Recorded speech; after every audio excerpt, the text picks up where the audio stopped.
Imagine being so addicted to a game that you spent a full 10 years just to reach the final boss room, and now when you finally get there, you discover that it was all just a test to determine whether you are worthy of stepping into this world or not. What's more, you become the barbarian character you chose to complete the game. This is the story of our MC, a guy who was always weak, spent a lot of time in the hospital, and was addicted to gaming just like me. However, he grew frustrated because good games weren't being released like they used to be. Finally, he found a forum discussing a new game. The game was said to be very different from others, requiring 100% effort from the player. The game's name was Dungeons & Stone, an indie RPG with 2D graphics. At first, our boy didn't find the game exciting because it was available only in English, but since it was free, he decided to give it a try. When it was time to select a character, there were several options: human, dwarf, elf, barbarian, and furry. There was also a mysterious option with 3 question marks, which seemed to be a random or secret character. He randomly selected the barbarian, thinking he wouldn't play the game for long. Initially, the game didn't seem impressive to him, but within minutes, he was completely hooked, losing track of time. The game featured unique classes and mechanics. Some were highly useful, while others were completely useless. You had to form alliances with NPCs, and if you died, you had to start all over again. At first, this mechanic felt exciting, but as he kept dying repeatedly, he grew frustrated. Despite this, he refused to give up. He played the game in the hospital. Then, during his time as a civil servant, through college, and even while working a job, through it all, he never stopped playing Dungeons & Stone. But despite his persistence, he kept dying again and again. 9 long years passed like this, and now he had finally reached the final boss room. After reaching the Abyss Gate, he breathed a sigh of relief and even celebrated, thinking that no one else could have dedicated 9 years to this game like he did. Now, the biggest question was whether to enter the boss room or not. When he selected yes, the game warned him that he might not be able to return, and asked if he was sure. The warning felt almost as if the game itself was cautioning him, but the protagonist didn't care and confirmed his decision. As soon as he selected yes, the game began loading, and he started imagining what the final boss might be like. Then the game revealed something shocking. It told him that reaching the Abyss Gate only marked the completion of the tutorial. The protagonist was stunned. How could the game consider this a tutorial? His frustration grew even more as the game text suddenly changed to Korean. Angry, he thought about all the time he had wasted. At that moment, the game confirmed his target, and strange light began emanating from his monitor. The light engulfed him completely, and he felt a sharp pain as his body was pulled in. His consciousness started fading, and in the distance he heard a voice. The voice grew louder and louder, congratulating young warriors for stepping into a sacred realm to become true warriors. When he opened his eyes, he realized that everything had changed. Wherever he looked, there were torches, and around him stood strong, muscular barbarians. His own body felt completely different, fit, covered in hard muscles and tattoos. Above all, an old-ass jacked geezer was shouting, asking everyone to pick their weapons. That's when he realized he had become the very barbarian character he had selected in the game. The old man continued calling warriors forward to pick their armaments. The first one was Karok, the third son of Vannon, who chose a double-headed axe. As soon as he selected his weapon, it was announced that he had become a warrior. Then another warrior was called forward. One by one, everyone started choosing their weapons. The old man blessed them, saying, "May the grace of Raphonia be with you, young warriors." At that moment, the protagonist finally understood that he was truly inside the world of Dungeons & Stone. Not only had he become a barbarian, but he was also now living as the character he had chosen. As he tried to process what had happened, someone nearby muttered,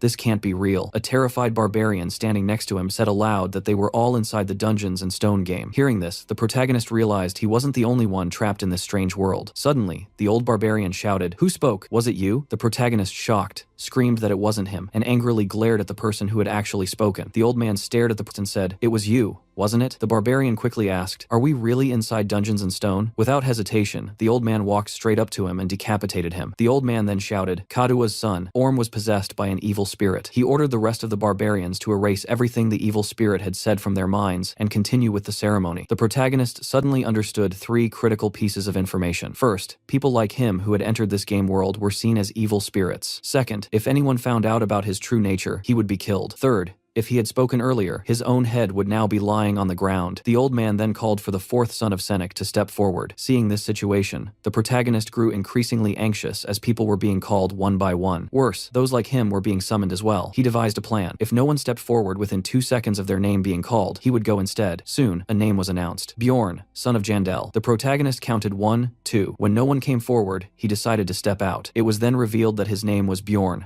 the son of Jandel. As the protagonist stepped forward, he noticed the old man glaring at him. The old man instructed him to choose any weapon he liked. There were several options to pick from. The weapon chosen by the protagonist caught the old man's attention. It was a shield. The protagonist believed the shield was the best option. Meanwhile, outside the game, the computer automatically updated with a notification. Object's overall level increased by +24, and this information was sent to the administrator. We were also shown the protagonist status. When he had initially chosen the barbarian class, he had picked a sword because it looked powerful. However, there was a major problem. He kept dying repeatedly, just like a noob. Even monsters seemed confused by how often he died. He tried two-handed axes, maces, hammers, everything, but the results were always the same. He would enter berserk mode and die again. One day, while wandering through a town, he came across a shield. It was different. He then realized that the barbarian class had high vitality, which made it perfect for tanking. Initially, learning how to use the shield was challenging because it took time to master the skills associated with it. But later, when he began defeating stronger monsters, he became almost invincible. In fact, the barbarian class turned out to be completely overpowered, which is why he chose the shield. With the ceremony complete, the gates to the labyrinth opened. The town housing the labyrinth was called Rafdonia. On the leader's orders, everyone rushed inside. They were all moving together,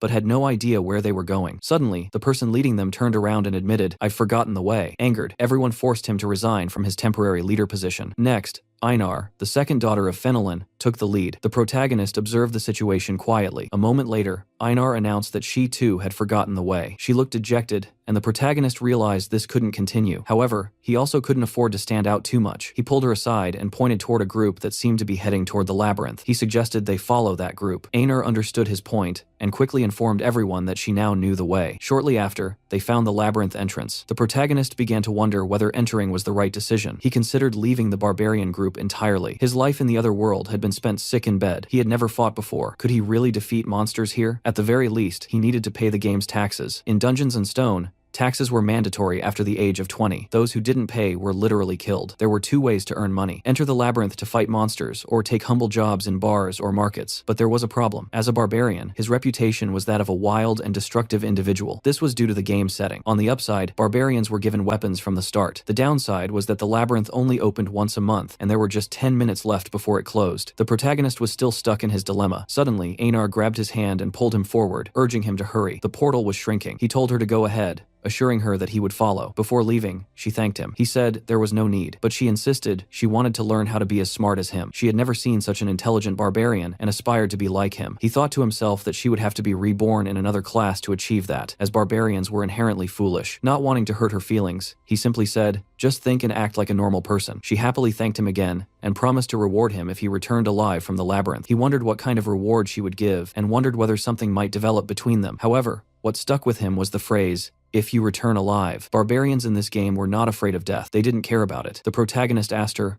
"Are you afraid of dying?" Einar ponders for a while and asks, "Isn't it obvious?" Yes, she is afraid, but she is a born warrior. If you don't know how to fight, you're not a barbarian. This realization makes it clear to her that she has to enter the labyrinth. So be it. Being a barbarian, she has learned to conquer her fears. Now she moves deeper inside. In the dungeon, visibility is almost zero. When we talk about dungeons and stones, our boy is a veteran. He knows there should be crystals on the walls to at least light some of the way. But here he realizes he's been thrown into sheer darkness. This has never happened before in his 9 years of gaming experience. He proceeds cautiously, feeling the walls as he moves. As he senses that his pace is too slow, he steps into a bear trap. Nearly screaming in pain, he stifles his voice, knowing that an enemy might be nearby. And guess what? Our boy is right. Hidden in the darkness is a small but sinister creature. The worst part, these creatures are cunning and only attack when you're severely weakened. Despite the pain and frustration, he chastises himself for whining. Instead, he shouts, challenging the goblin for a fight. Standing tall, despite his numb leg, which has been trapped, protagonist anger intensifies. He curses the goblin. Just then, he hears the creature's footsteps, confirming that his shouting is working. Our boy pretends to run, baiting the creature. As he walks, it walks, and he stops, it stops. Seeing this, our boy devises a new plan. He collapses entirely, playing dead to fool the goblin. The creature stands at a distance, watching to confirm if his target is truly lifeless. Then it starts throwing stones at him, testing if he's alive. This enrages our boy. He realizes that this goblin might be even smarter than the barbarian who failed to find the labyrinth secrets. As the goblin approaches, our boy makes a critical error. He misses an attack. To make matters worse, the goblin laughs at him, mocking his failure. Protagonist's blood boils. Driven by sheer rage, his body reacts instinctively, attacking the goblin repeatedly. He might have destroyed it completely. That's the true strength of a barbarian. Raw, untamed madness. After defeating the goblin, our boy gains experience points, and the creature's body vanishes, leaving behind a small crystal, the game's currency. This 9th grade magical gem is worth only as much as a piece of bread. It's now crystal clear. This is a world of dungeons and monsters, a land of familiar landscapes, and various game races. Our boy realizes this is the same game he played for 9 years. But if this is his new reality, he will only find out by dying, dragging himself, leaving trails of blood. Our boy crawls for what seems like 10 miles. At one point, he sees a light at the end of the cave. Just as he's about to give up, he notices a group of people passing. By now, our boy is on the verge of death with only 2% life remaining. Bjorn tries to speak, but his low health prevents him. The group questions how a beginner could have made it this far, as it seems impossible. Bjorn, irritated, feels an urge to punch the helpers. The group leader remains calm and asks someone named Racina to heal the barbarian, but Racina refuses without reason. The leader, expecting this, asks another member to offer a potion. The healer reluctantly agrees, explaining that divine powers might be needed later, but potions could suffice for now. The potion is poured on Bjorn's foot, which regenerates rapidly, but comes with excruciating pain. Bjorn screams in agony, but soon his foot is as good as new. He stands up, though this healing wasn't free. The group now wants information. They questioned, how did a beginner like him end up here? Bjorn honestly admits he doesn't know. He just stumbled into the dungeon. Palladino says this phenomenon only occurs once in 100 years. Bjorn laments his terrible luck. After gathering all the information, the group said that he won't need to pay for the potions because in this labyrinth, time is money. Bjorn finds it odd that these people are investing so much time in him. Still, he feels good about surviving. The group moves in the direction Bjorn came from, following a blood trail. After a while, the potion vendor remarks that Barbarian is lucky. The blonde guy agrees, mentioning he endured such trials at the beginning of the game, saying it's not something ordinary. The woman adds that the red-haired guy avoided using potions, and the leader ended up saving protagonist instead. The potion vendor doesn't deny this, but points out that the priest also did the same. The environment becomes tense. While exchanging harsh words, they begin to speculate about how far that barbarian's blood has spread. Archer wonders whether this was truly luck for Barbarian. The group continues walking until they finally stop, facing the portal to the labyrinth's second floor. Seeing this, the group feels elated. However, as they are about to enter the portal, the woman says stop,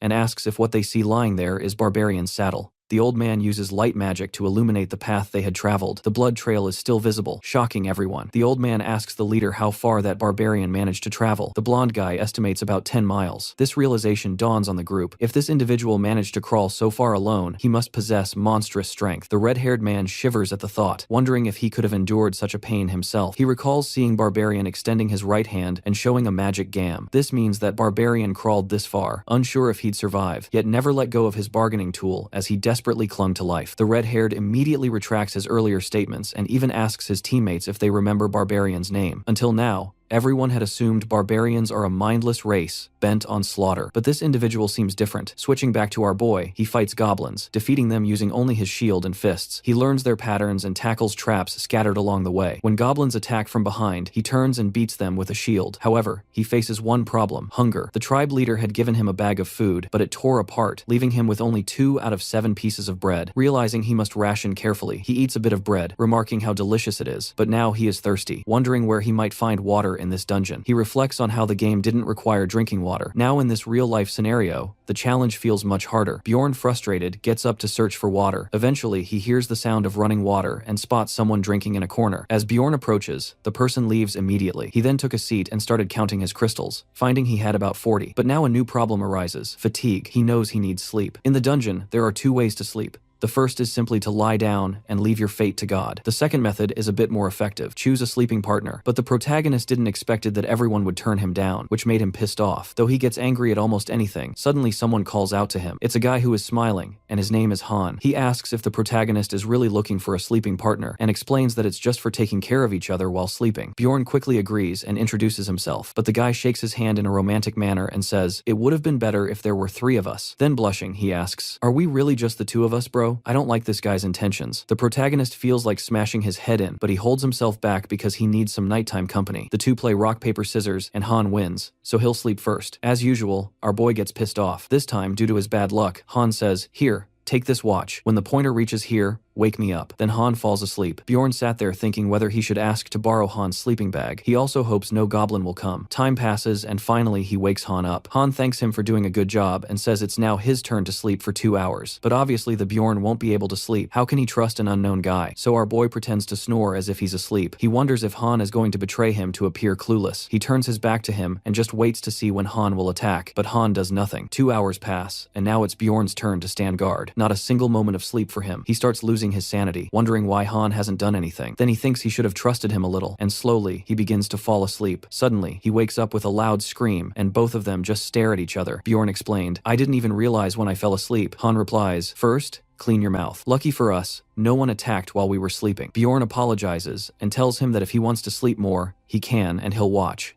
But Han happily says, no need. You can sleep now. I'll keep watch. Bjorn thanked him. Han stays with his trademark smile the whole time. Bjorn offers him a real-life deal and doesn't blame him for falling asleep. He refuses to switch shifts when the mistake was his. Our boy knows that people like Han don't exist in the Dungeons and Stone game. As soon Bjorn opens his eyes, Han asks if he is awake, and holding a giant hammer over our boy's face asks him once to sleep a little more. But at that moment, if Bjorn hadn't dodged, he would have been crushed right there. He quickly jumps to the side, and the guy can't believe that he dodged. It seems like he triggered the anger of someone whose mind wasn't all there. Bjorn attacks him with full hatred, and the guy shouted at him to stop. Our boy strikes him with a shield, cracking his head open. Han repeatedly says to stop, claiming he can explain, but in Bjorn's mind, this guy is like a goblin who wouldn't fall with just one hit, so he strikes him again. The guy falls 2 meters away and begins to crawl. Han keeps apologizing, but Bjorn just wants to know why he did it. Han reveals that he was planning to knock him out and steal his magic stone. He then talks about taking the shield and other equipment because he could sell it for a good sum. Our boy asks, is that all? The guy replies, yes. Now let me go. Bjorn doesn't think this will happen. This is the last chance he's given the guy to tell the truth. Fearfully, the guy admits that he wanted a heart. Our boy is confused and doesn't understand. But the guy explains that the barbarian's heart sells for a lot of money and seems to be used as raw material for magical items. In simple words, our boy was nothing more than a goblin to him. If the guy had killed him, it would have benefited him. But now the Bjorn wants to know why he acted now and not when he was asleep. The reason is that the guy also needed to sleep. He says, now that I've told you everything, will you let me go? Bjorn knows that more people like him will come. So, will he keep letting them go? Han says that he's not like the others, but our boy just picks up his shield. This is the first person he has killed with his own hands. He hasn't even been in this new world for a day, and already he's taken a life. With that,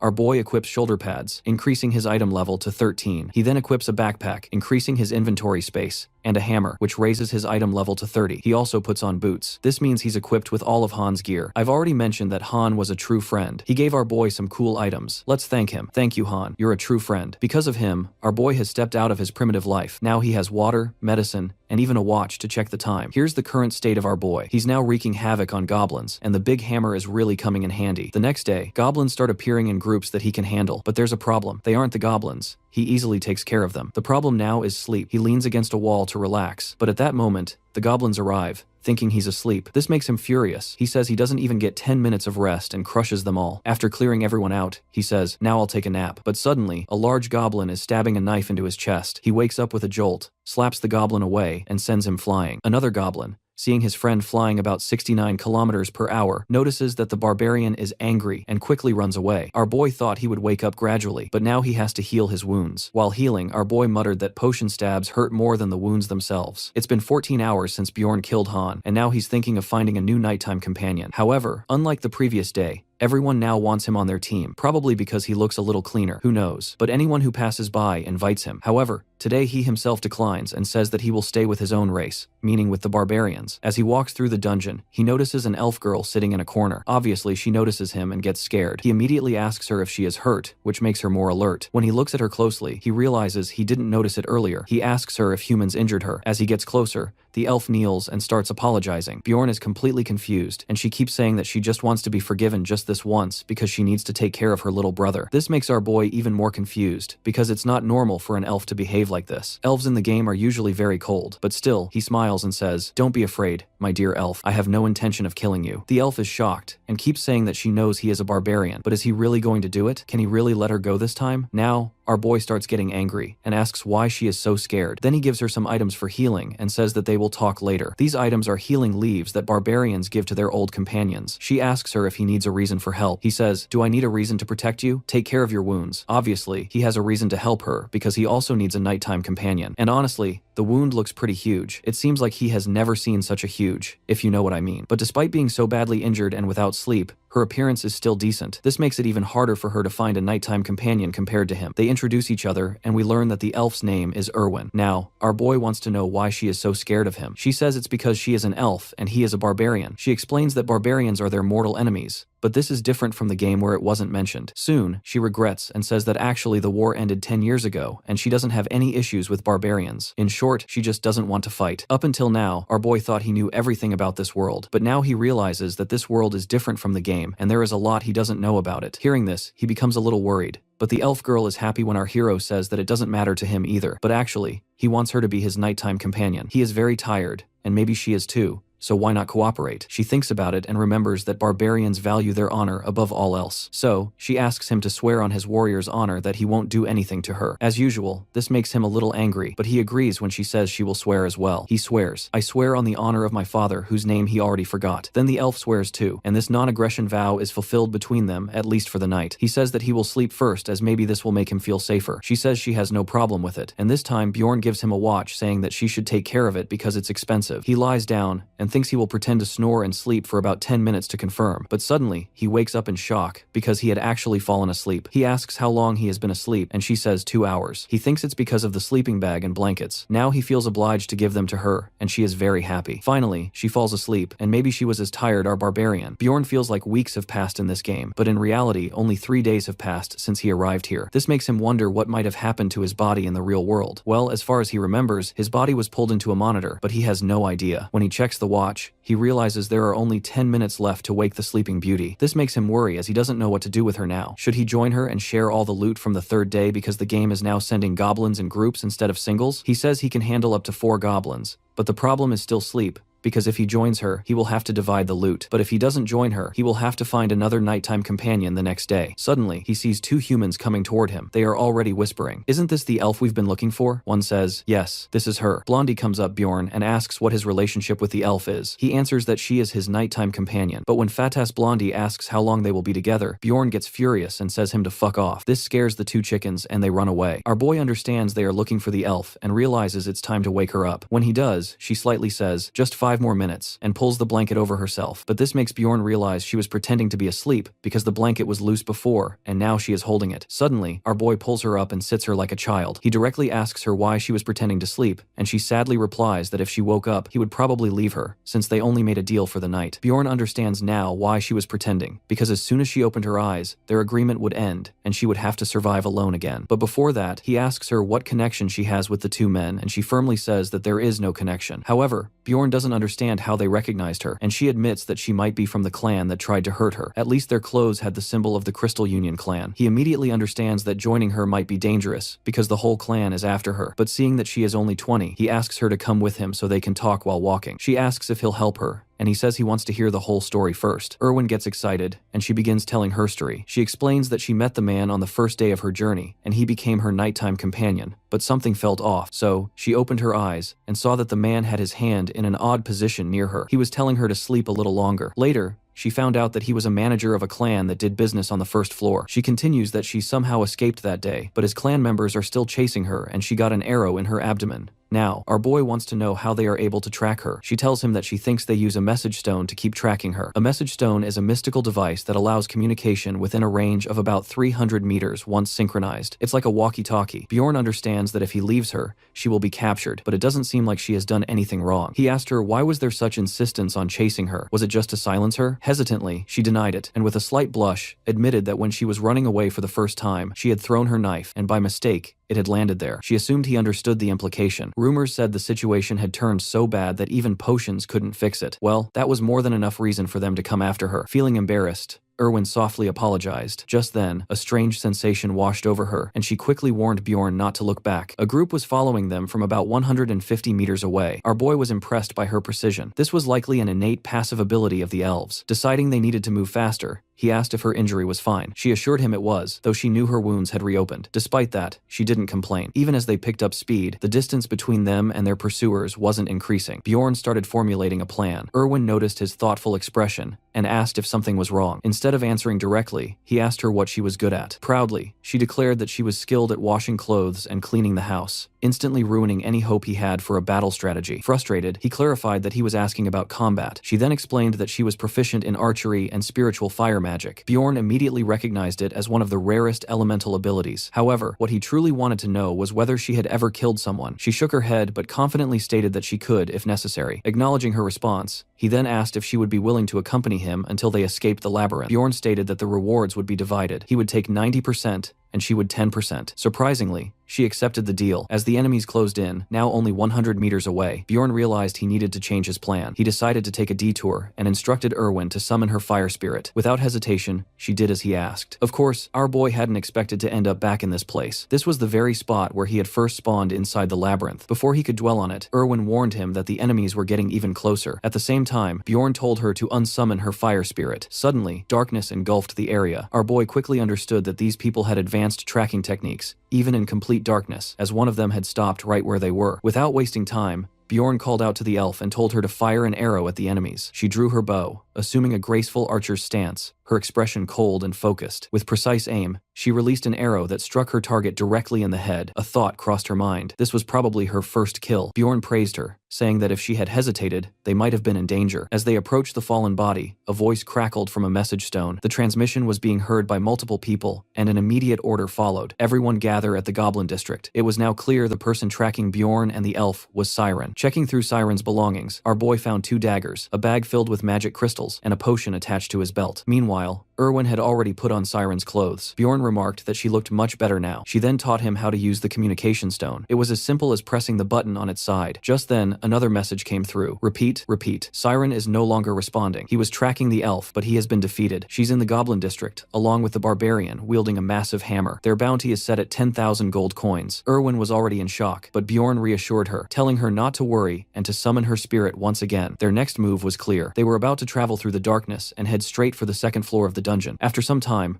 Erwin addressed him as Sir and asked if they were really heading to the second floor. He confirmed it, and she hesitantly inquired if he was aware that it was far more difficult than the first floor. He reassured her, saying he knew and that there wouldn't be any problems because they made a great combination. Hearing this, she felt a little embarrassed. After all, a tank and a long-range damage dealer always formed a strong team. However, she still hesitated to proceed. Just then, an announcement rang out. A voice stated that if they managed to capture the elf, they would be allowed to keep her in exchange for 10,000 gold. Upon hearing this, she quickly agreed and declared that she would go to the second floor with Bjorn. Our boy, of course, hadn't wanted her to hear such things and follow him merely out of fear, but at least this meant he didn't have to convince her. As far as he was concerned, he always liked helping those in need, especially if it meant he could take down some villains along the way. As they continued walking, she suddenly asked if he knew the way. He admitted that he wasn't exactly sure, but if they headed north, they would eventually reach it. He knew this because he had played the game extensively. Just then, Erwin abruptly told him to wait. There was a goblin trap ahead. She assured him she would handle it. Naturally, the goblins took this moment to launch a surprise attack from behind. However, she swiftly dodged the first goblin and shot an arrow straight into its head. The second goblin charged at her, but she was already moving at full speed, swiftly maneuvering behind it and taking it down as well. This girl was incredible. With a cheerful grin, she excitedly asked how she had done. Bjorn praised her, admitting that she was even better than he had expected. Delighted, Erwin handed him some magic crystals, reminding him of their agreement. He would get 9, and she would take 1. Happily, she remarked that if they kept progressing like this, she might actually earn enough to buy a gift for her younger brother. Bjorn, slightly puzzled, simply encouraged her to keep working hard. Suddenly, the message stone rang again, announcing that the reward had now been increased to 20,000 gold coins, dead or alive. As always, Bjorn assured her that no one would be able to pursue them in the darkness. However, before they could relax, a new problem emerged. Standing before them were several ghouls. She turned to him and asked if she should fight them. This time, he firmly stated that they would fight together. In Dungeon and Stone, when someone defeats a monster species for the first time, they receive extra rewards. This means the more species of monsters they slay, the faster they level up. For them, this was a real opportunity. Bjorn stepped forward and smashed through the enemies, while those approaching from behind were easily taken down with arrows. With a reliable companion by his side, this all felt like child's play. As they continued defeating ghouls, they kept moving north, pushing forward until they reached the 3rd day of their journey. Along the way, they spotted blood on the ground. Judging by its appearance, it definitely wasn't goblin blood. But then, whose blood could it be? Nearby, someone's foot had been almost severed, and a sandal had been left behind. This was the very spot where our boy had first set foot in the labyrinth. Right behind this location was the portal to the second floor. Recalling how close he had come to dying because of it, anger surged through him. In frustration, he slammed his hammer against the ground, cursing loudly. Erwin flinched in fear and instinctively began apologizing, assuming she had done something to upset him. But in reality, Bjorn was just frustrated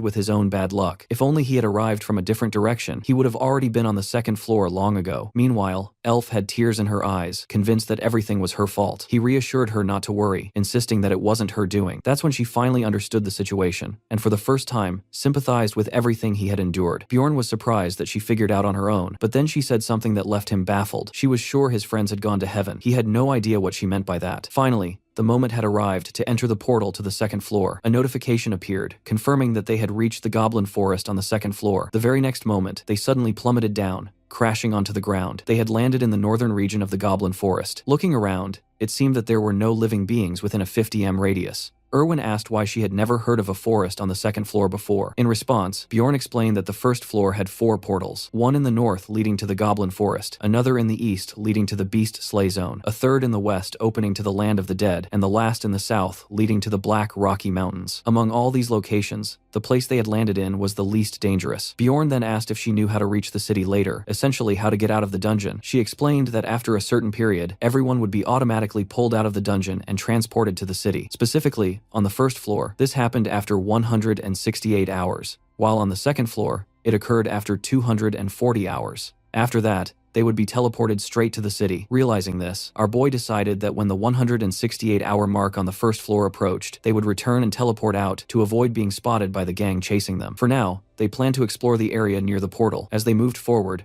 Erwin led the way, pointing out traps along the path. Our boy, however, saw nothing but leaves and stones until he threw a rock, revealing a hidden trap. She then asked how she had done, to which Bjorn simply replied that she had done her job well. After scouting for a while, they realized that no goblins were in the immediate area, so they continued exploring. The issue with the second floor was that goblins often moved in groups of 12. Worse, there were also mutant goblins, warriors, and archers, who were far more dangerous. Bjorn decided that they would clear the traps, expand their exploration area, and stay close to the portal in case they needed to make a quick escape. They followed this plan carefully, but soon Erwin felt another presence. This time, it was a group of goblins, more than 10 of them, at a distance of about 50 m. Bjorn then asked how close she could get without being detected. She estimated that without him, she could manage about 30 meters on her own. That made sense. After all, imagining Bjorn trying to hide in the bushes was almost laughable. He looked like a walking truck, whereas the elf girl could move silently without making a sound. Eventually, she spotted the goblins and signaled Bjorn. Loading an arrow, she took a powerful shot. This time, he couldn't even see if she had hit the target, but without hesitation, he stepped forward, telling her to stay behind. Walking straight toward the green creatures, he realized something surprising. Despite the overwhelming number of enemies, he wasn't afraid. Instead, his body seemed to react instinctively to the battle, as if craving it. His warrior's heart was twitching for a fight. With a mighty swing, he delivered a hammer strike so powerful that one goblin was nearly sent flying. He barely even noticed how quickly his adrenaline had surged. Raising his shield, he struck again, only to suddenly sense danger. A goblin had nearly sliced his face. If he had hesitated even a second longer, his head would have been gone. And of course, the goblins weren't giving him a moment to breathe. If he had been alone, he might have barely escaped, but he wasn't alone. Our favorite elf provided long-range support, allowing him to fight freely on the battlefield. After defeating the first group, Bjorn had earned 11 magic crystals. On the first floor, he had collected only 40 crystals throughout an entire day, so this was a significant improvement. Instead of giving her just 1 crystal, he handed her 2, because he decided to keep the goblin warrior's crystal for himself as it held more value. They continued their exploration, and as soon as they expanded their search radius to 3 kilometers, groups of goblins started appearing every 5 minutes. Among them were now stealth archers. Things were about to get even crazier. The goblins launched a full-force attack, and naturally, chaos ensued. Bjorn was holding his ground, but now he was in the goblin archer's line of sight. An arrow was about to strike him, but at the last moment he dodged. Now he had also pinpointed the archer's location. After nearly 15 hours of roaming and fighting, they finally decided to take a break. Bjorn told Erwin that she could sleep first. Of course, she had already borrowed a sleeping bag and blanket. Placing her weapons aside, she laid down to rest, perhaps feeling safer now that he was around. After hunting for over 15 hours, they had gathered plenty of rewards. As they expanded their exploration area,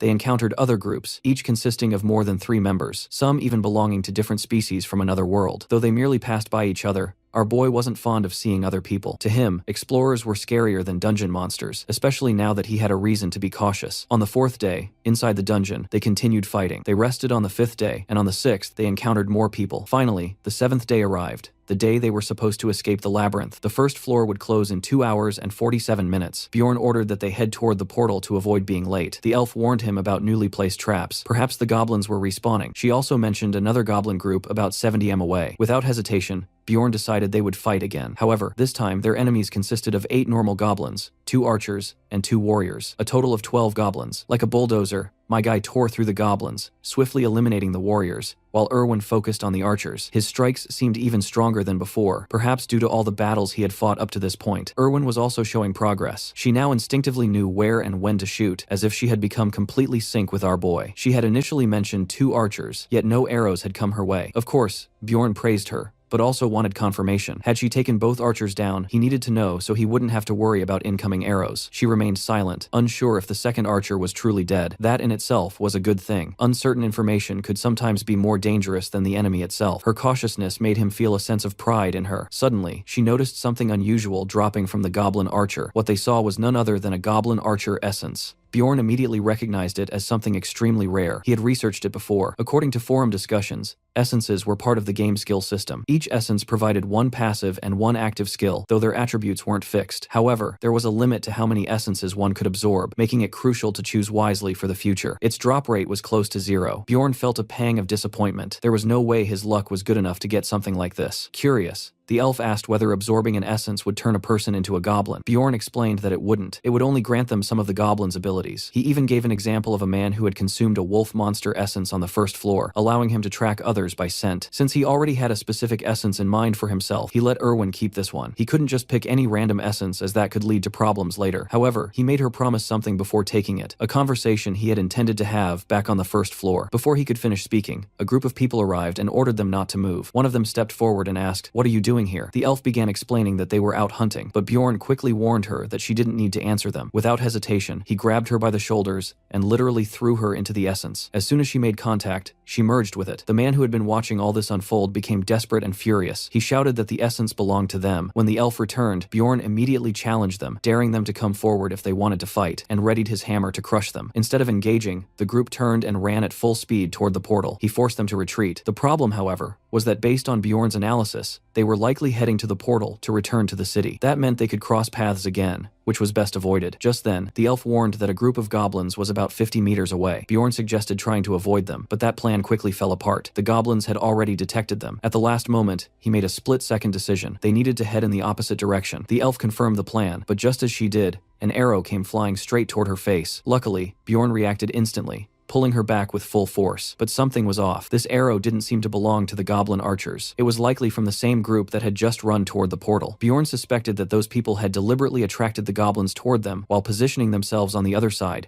waiting in ambush. Realizing there was no way out, he told the Erwin to use her powers. They would have to fight. She hesitated for a moment, confused, but Bjorn quickly explained that these essences had unique abilities. The one she had absorbed earlier was from a goblin archer, meaning her power had significantly increased. She had gained both a passive and an active ability. Her passive ability was Poison Arrow, which inflicted poison damage whenever she used her bow. Her active ability was Thief Steps, which allowed her to enter stealth mode. Bjorn was impressed that she could activate it just by willing it without wasting time. He handed her the bag, deciding to take on the goblins alone while she focused on the human archer behind him. She clearly didn't like the plan, but Bjorn insisted they had no time to argue. He ordered her to hide and wait for his signal before shooting at the human archer. Bjorn charged toward the goblins, launching a fierce assault. With incredible speed, he defended and attacked simultaneously, taking on multiple goblins at once. As the archers resumed their attack, a brief moment of carelessness allowed a goblin to strike him from behind. Reacting instantly, he turned and eliminated the goblin in a single blow. However, without Erwin's support, dealing with the enemies ahead became more difficult. His injuries worsened, and fatigue started setting in. Just then, he sensed 2 incoming arrows, one from a goblin archer and another from a man holding a crossbow. Realizing it was impossible to block both, he made a last-moment decision to stylishly block the crossbow bolt. As a result, the goblin's poisoned arrow struck his elbow, causing his arm's movement to weaken. Now, he had to choose between a shield and hammer. Opting to keep the shield, he reasoned that it would allow him both to defend and attack, while also protecting himself from the humans. As always, he became completely furious, and the goblins, terrified, began to flee. He knew there was no need to chase them, especially when he had other opponents to deal with. At that moment, the humans stepped forward, acknowledging that he had handled the goblins alone, which was quite impressive. Bjorn, however, already knew these were the same people he had anticipated. When they insulted the elf, his rage exploded. Without hesitation, he challenged them to attack, pressuring them into a fight. But instead of engaging immediately, they attempted to blackmail him. Despite his strength, they pointed out that he was now injured. Offering him a deal, they said they would let him go if he revealed the elf's location. Hearing this, Bjorn simply smiled, prompting them to call him crazy for laughing in such a situation. Their leader, staying cautious, ordered his men not to lower their defenses, telling them to imagine they were hunting a giant monster. But now, with one of his arms rendered useless, it was time to send a signal, one that even people in this world would understand. Without hesitation, Bjorn lunged toward the leader and struck his sword with a shield in a violent thrust. The man immediately called for reinforcements. An old samurai launched a powerful slicing attack, but Bjorn retaliated with full force. The problem, however, was that he was now surrounded. As he considered whether Erwin had managed to defeat the crossbow wielder, an arrow suddenly came flying at full force. No one knew who had fired it. All that was clear was that it was heading straight toward Bjorn and the leader. The human's tank quickly shouted for his allies to focus on attacking the barbarian while he handled the arrows. While he defended, the other two attacked Bjorn from both sides. The leader struck his shield from the front, while the samurai moved in from behind. Making a quick decision, Bjorn sacrificed his useless arm, using it as a distraction to land a devastating blow on the leader's head. The man recoiled, calling him a monster. Meanwhile, Bjorn swiftly turned to dodge the samurai's next attack, creating some distance between them. Then, something unexpected happened. Another arrow came flying in. This time, the tank managed to block it, but unlike before, this arrow was engulfed in flames. The intense heat forced the tank to discard his shield, leaving him vulnerable. In the next scene, the leader takes another arrow to the shoulder. Realizing that staying any longer would only worsen the situation, he starts running, and mutters that he'll deal with the elf later. Meanwhile, the samurai intensifies his attacks, striking faster and urging our boy to surrender. Bjorn regains some momentum, using his shield to block the view and extend his reach. He swings his shield at the samurai, who narrowly dodges, but the attack lands on the tank behind him, sending the man flying. He crashes to the ground, coughing up blood. The old samurai, now furious, wonders why such a strong warrior is even part of this group. The two engage in a fierce exchange of blows, but this time it's a fair one-on-one fight. Bjorn lifts his shield and hurls it straight at the old man's head, then grabs him by the collar and in a fit of rage, bites his neck. Bjorn remains standing firm while the other two opponents have already met their end. Suddenly,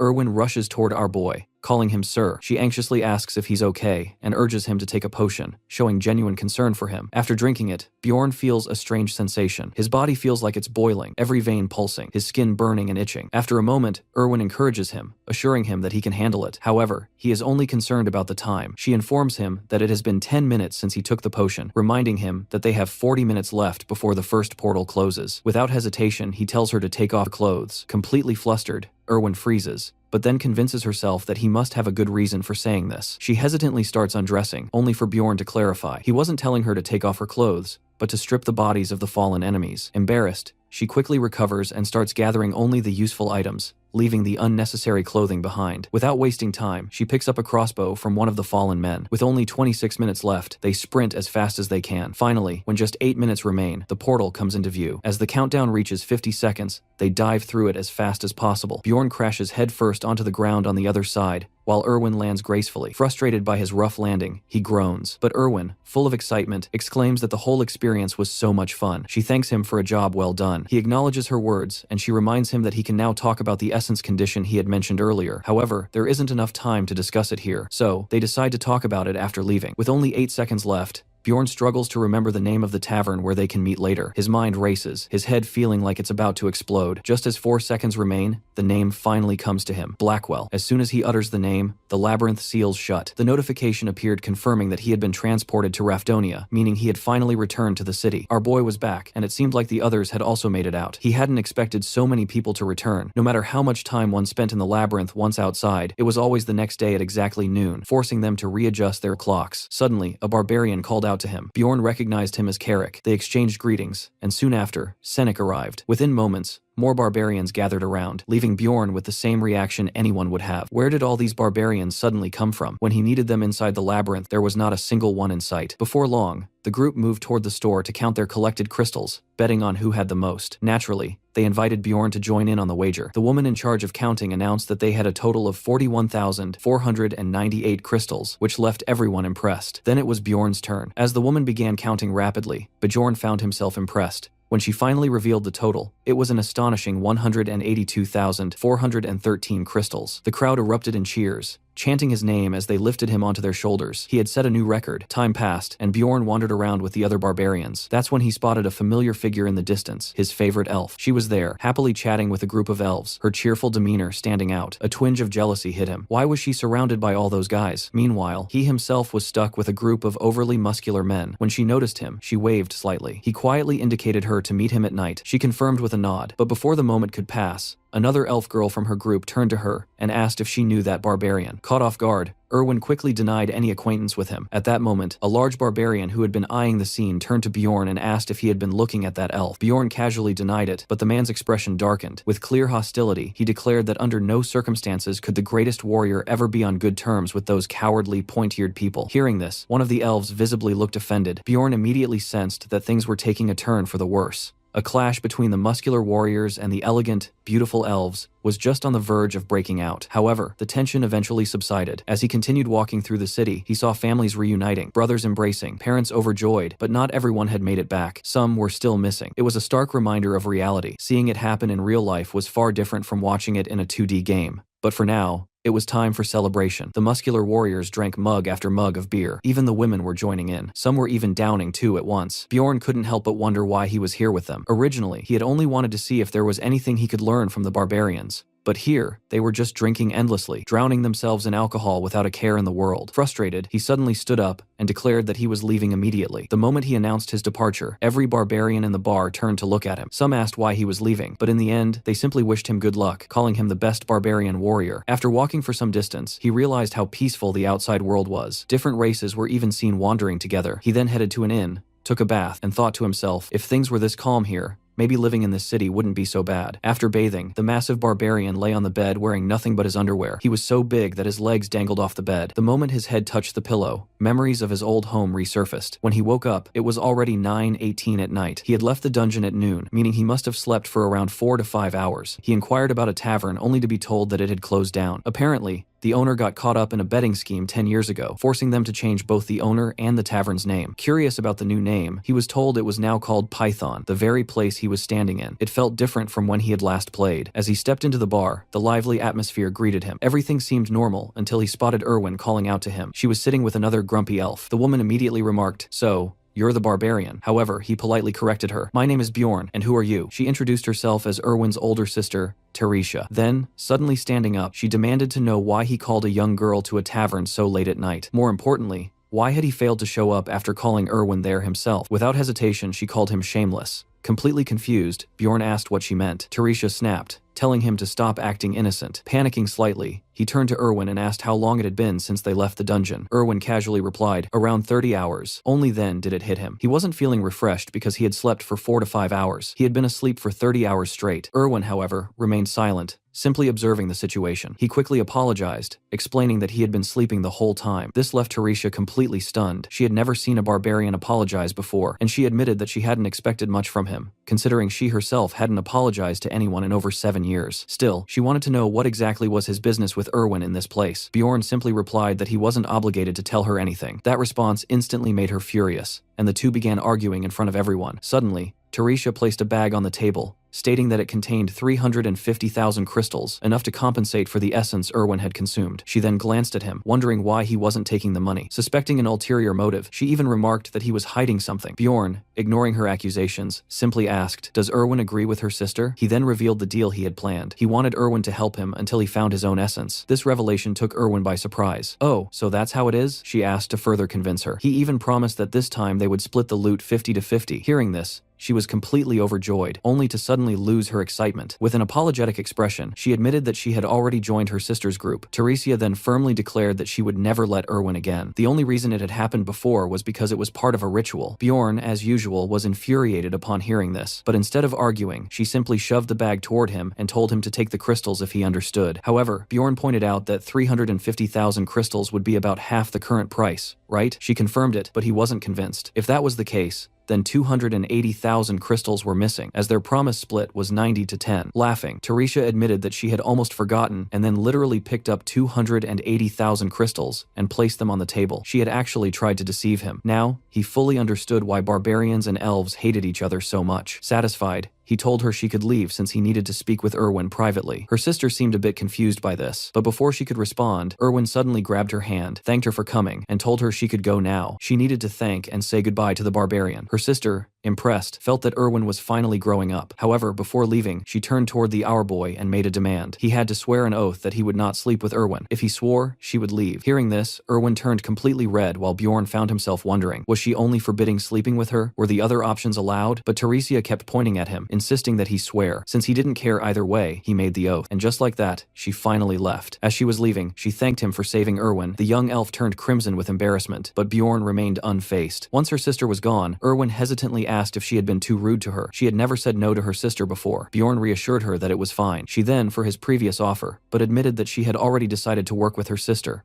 Apologizing, she said she hoped he wouldn't mind. He simply replied, "It's fine." Without hesitation, she then pulled out a bag containing 63,000 crystals, explaining that it was part of the loot from the crossbow guy and the redhead. She had already taken her share. She also mentioned that she had left 2 backpacks at her home and suggested that he visit tomorrow to check what was inside. That was when he realized, without even being asked, she always understood his needs. Losing such a helpful companion would truly be unfortunate. Suddenly, she asked how she should repay him. She was serious about paying him back for saving her in the dungeon. Now, her sister's concerns made a lot more sense. Bjorn thought for a moment, but couldn't come up with anything. So, instead, he simply asked if she wanted to eat something. She shook her head, saying she wasn't hungry. In response, he casually said, "Then I'll just order for myself." For some reason, she blushed and suddenly had a brilliant idea. She decided she did want something to have her first post-dungeon drink, and she wanted to share it with him. The thought sparked a memory. This was a significant tradition in elven culture. She then assumed that of course this wouldn't be his first post-dungeon drink. However, before she could finish her sentence, Bjorn interrupted, asking what she meant. This was actually his first time too. She was shocked. Wait, you weren't joking. Not only that, this was also his first time even going into a dungeon. Finally, their food arrived. Erwin complimented him on how well he had performed in the dungeon, and he returned the compliment. They raised their drinks in a toast, and after a while, their conversation drifted into silly topics, like how she was wearing a skirt today while he was in a t-shirt. He kept drinking one mug after another, impressing her. Then, out of nowhere, he declared that he had figured out a way for her to repay him. She was curious. "And what is that?" she asked with a bit of pompousness. But instead of answering directly, he said they needed to go somewhere else, otherwise the security guard would come after them. She blushed and mischievously asked, "Could we do it in my room?" A little while later, he was completely out of breath, drenched in sweat. She too was gasping for air, tears welling up as she exclaimed, "I can't take it anymore." She had known this barbarian was a scoundrel, but in reality, our boy was just giving her a chiropractic session. Since he didn't fully control his strength, he had nearly pulled her arm out of its socket. Tearing up, she cried, "I really can't take it anymore." When it was finally over, she thought about how close he had come to breaking her arm, but all he had really been doing was testing her flexibility. Furious, she demanded, "Wait, did you bring me here just to test my flexibility?" Unapologetically, Bjorn confirmed that yes, that was exactly what he had done. He simply wanted to check, since ability usage was prohibited within the city. Disappointed, she sighed as he started rambling on about game statistics and theories. After a while, she finally pulled him back to reality,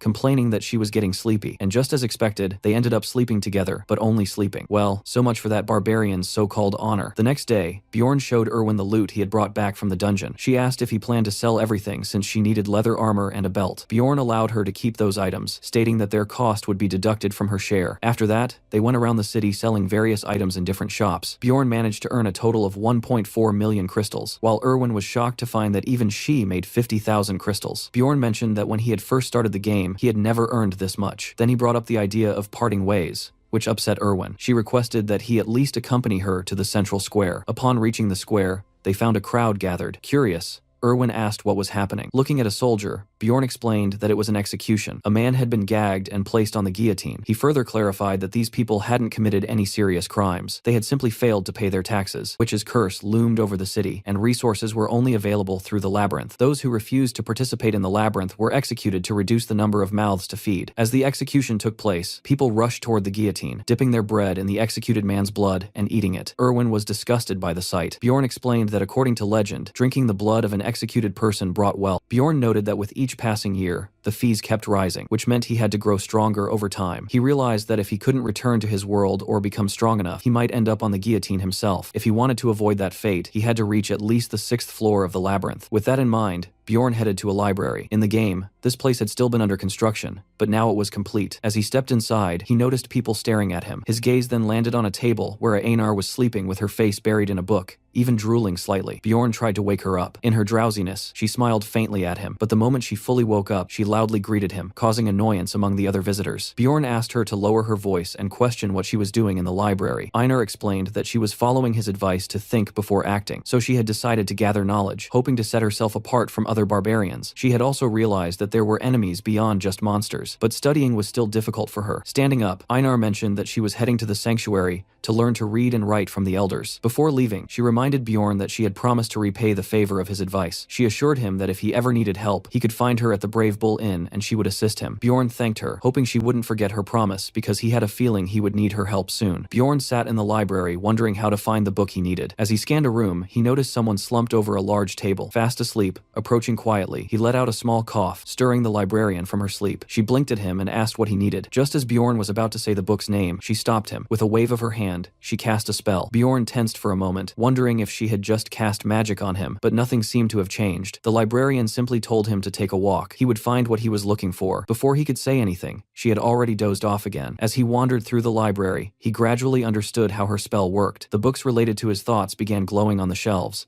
Curious, he picked one up and started reading. According to the book, no one could live in these lands due to a witch's curse. The last remaining fortress, Rafdonia, had prevented a great disaster, leading the royal family to create a pathway to an alternate dimension to ensure people wouldn't starve. This pathway was known as the Labyrinth. Bjorn found the story eerily similar to the beginning of the game. Another book he picked up mentioned magical crystals that could be transformed into bread and water. The third book detailed the war between elves and barbarians, but it was the fourth book that caught his attention. It spoke of evil spirits that came from another dimension and possessed human bodies. While there was no clear explanation for why this happened, the royal family had been trying to stop it for a long time. Bjorn realized that as long as he didn't say anything suspicious, no one could accuse him of anything. The fifth book he read described the death of a mortal king, stating that he had died 150 years ago. However, in the game, the king had only recently passed away. Another book discussed the instability of dimensions, and Bjorn immediately thought about the blonde guy he had met earlier. He must have read this book. The book also included a theory suggesting that if a portal was about to close, entering it at that moment could affect its stability. As he processed all this information, he felt a wave of unease. Deciding he had learned enough for now, he left the library and returned to the inn. Lying on his bed, he thought about when the labyrinth would open again, and concluded that he would need a partner. The next morning, a knock on his door woke him up. Thinking it might be Erwin, he opened the door only to be struck by a magic spell the moment he did. Erwin cheered, celebrating that after 10 tries, she had finally succeeded in forming a contract with spirit stones. In her hands, she held a swirling entity, most likely a wind spirit. According to her, it worked well alongside fire magic. Bjorn acknowledged her luck, knowing that the chances of forming a contract with spirit stones were only 10%, and the process was quite expensive. He asked her to undo the spell, which made her upset since she had wanted to show him something else. However, from Bjorn's perspective, she had already destroyed enough of his room. Realizing the mess she had made, Erwin quickly apologized and promised to clean everything up. After a while, Bjorn complimented her on successfully forming the contract, but also advised her to use her time wisely instead of wasting it. Though Erwin agreed, she was still a bit disappointed that he hadn't shown more excitement about her spirit. Bjorn couldn't shake the feeling that Erwin had become more attached to him, perhaps because he was her first companion. However, he believed she only saw him as a friend. He told her that he intended to stay in town and that if she ever needed anything, she could come find him. Hearing this, Erwin blushed and smiled at him, though it seemed she had misunderstood his words in some way. Later, Bjorn made his way to an inn where the barbarians usually stayed. The moment he arrived, one of them recognized him, barely having set foot inside. He was already overwhelmed by the noise. One of the barbarians approached him and asked if he planned to stay there for the night, boasting that it only cost 300 crystals per night, perhaps because the barbarians literally piled on top of each other to sleep. Bjorn dismissed the offer, stating that he had only come to speak with Einar. Before he could even finish a sentence, Einar appeared in the hallway. Upon seeing him, Einar immediately asked why he was there. Bjorn requested a favor. He wanted her to spar with her. Logically, he could have just gone to the training field where many barbarians are already fighting and practicing, but he specifically wanted to train with her. Since Einar still owed him a debt, she agreed, saying she would fight him anytime. Without hesitation, Bjorn declared that he wanted to fight now. Both prepared themselves for battle, and as soon as the match began, Bjorn charged toward her, determined not to lose. However, Einar swiftly lifted her sword and defeated him in a single strike. Looking down at him, she asked if he was okay, but Bjorn, unfazed, requested another match. He knew she was truly strong. The two fought multiple times, and by the end,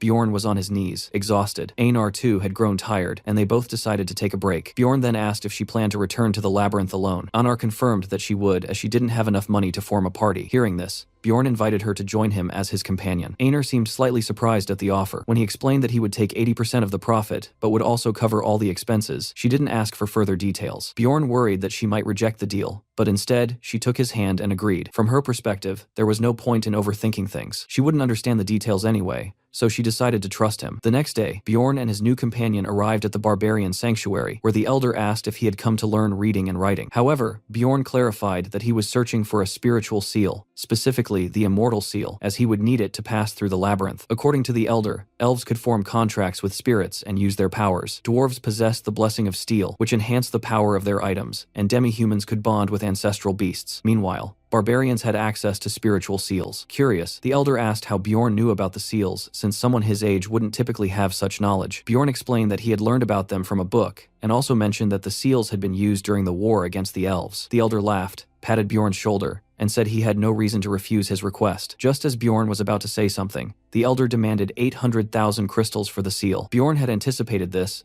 and confidently agreed to pay. He had already learned during the game that seals were expensive. He offered 500,000 crystals and 3 special coins worth 100,000 each. Suspicious, the elder questioned how Bjorn had managed to gather such a large amount. Expecting this, Bjorn explained that he had found a wounded elf on the first floor, whom he had enslaved in exchange for an essence. He had even taken money from the elf's sister, which, while not entirely true, wasn't a complete lie either. The elder burst into laughter, and soon the other barbarians joined in celebrating Bjorn's achievement. As a reward, the elder gifted him 2 additional coins worth 100,000 each. Bjorn was so excited about this easy profit that he even declared he would continue mistreating elves in the future. Bjorn understood that the seal was a type of enhancement technique that allowed the body to absorb the essence of magical ingredients and develop special abilities. Barbarians tattooed their children because their souls were pure, and this practice kept their soul's path visible even as they grew. Before granting the seal, the wizard warned Bjorn that it could not be reversed. According to Bjorn, the essence of the seal belonged to a tank. The wizard then approached with a needle ready to begin. Repeatedly, the needle pierced Bjorn's back, and judging by his expressions, the process was incredibly painful. Eventually, he managed to activate the first level of the seal, which significantly boosted his natural regeneration, and granted him an additional 13 physical points. Bjorn thanked the wizard and with a sore back stepped out of the hut. The wizard chuckled. This was the first time a barbarian had ever thanked him. Bjorn hurried away, wondering if he had said something odd. As the sun rose, he headed into town to purchase equipment. He had already realized that he was much better at using shields than swords. At a shop, the vendor showed him weapons typically favored by barbarians, but none of them matched what he was looking for, until he found a mace that seemed perfect. With this new weapon, his item level increased by 85. He also bought a customized helmet and half-plate armor, which added 47 and 57 item levels, respectively. Outside the labyrinth, Bjorn had established a daily routine. He had breakfast with Erwin, spent his afternoons in the library, and dined at different places each evening to gather information, even if the food wasn't always great. In the late afternoon, he trained with the other barbarians, relying solely on his instincts. This training significantly improved his skills, allowing him to defeat Einar multiple times, even giving her combat tips. After training, Bjorn returned home, where Erwin requested to join him for dinner. After their meal, she bid him goodbye and wished him luck for the labyrinth, which was set to open the next day. Now, Bjorn's attributes are better. As soon as morning arrived, Bjorn and Einar requested unity magic. The attendant explained that all they needed to do was place their hands on a crystal. However, since nothing in this world came for free, the cost was 15,000 crystals, but in return, it granted them the ability to enter the labyrinth together. She further informed them that the higher the rank, the more expensive the magic would be, and it would only remain valid for 24 hours. A while earlier, inside a tavern, Einar had been left speechless in front of a lavishly set table. Before entering the labyrinth, Bjorn had ordered the best dishes available. The moment she tasted the food, she was overwhelmed, on the verge of tears because it was so delicious. The meal filled her with excitement and determination to work hard. Minutes before the portal was set to open, both of them were already waiting. Bjorn listened to the loud chatter around him and turned to see a few young barbarians fresh out of their coming-of-age ceremony, preparing to enter the portal. Einar watched them with a nostalgic expression, as if it had been ages since she had stepped into a portal herself. Finally, the portal opened, but before stepping in, Bjorn asked Einar to wait a little. He wanted to test a theory. She agreed without question and followed him. However, as soon as there was only a minute left before the portal would close, panic set in. Bjorn kept observing the portal's size until the nearby people started yelling that it was about to shut. Without wasting another second, both of them sprinted toward it. As soon as they entered the dark region, Bjorn followed through with his plan and lit a torch. Einar immediately pointed out something that caught her attention: a monument. Just as Bjorn had expected, this monument had the ability to take them directly to the second floor. The moment he touched it, light began to emanate from it, and a portal to the next floor appeared before them. Einar, still struggling to grasp what was happening, watched as Bjorn readied himself to step through the portal. The act of opening the first portal rewarded him with 2 experience points, causing his level to increase and his essence capacity to expand.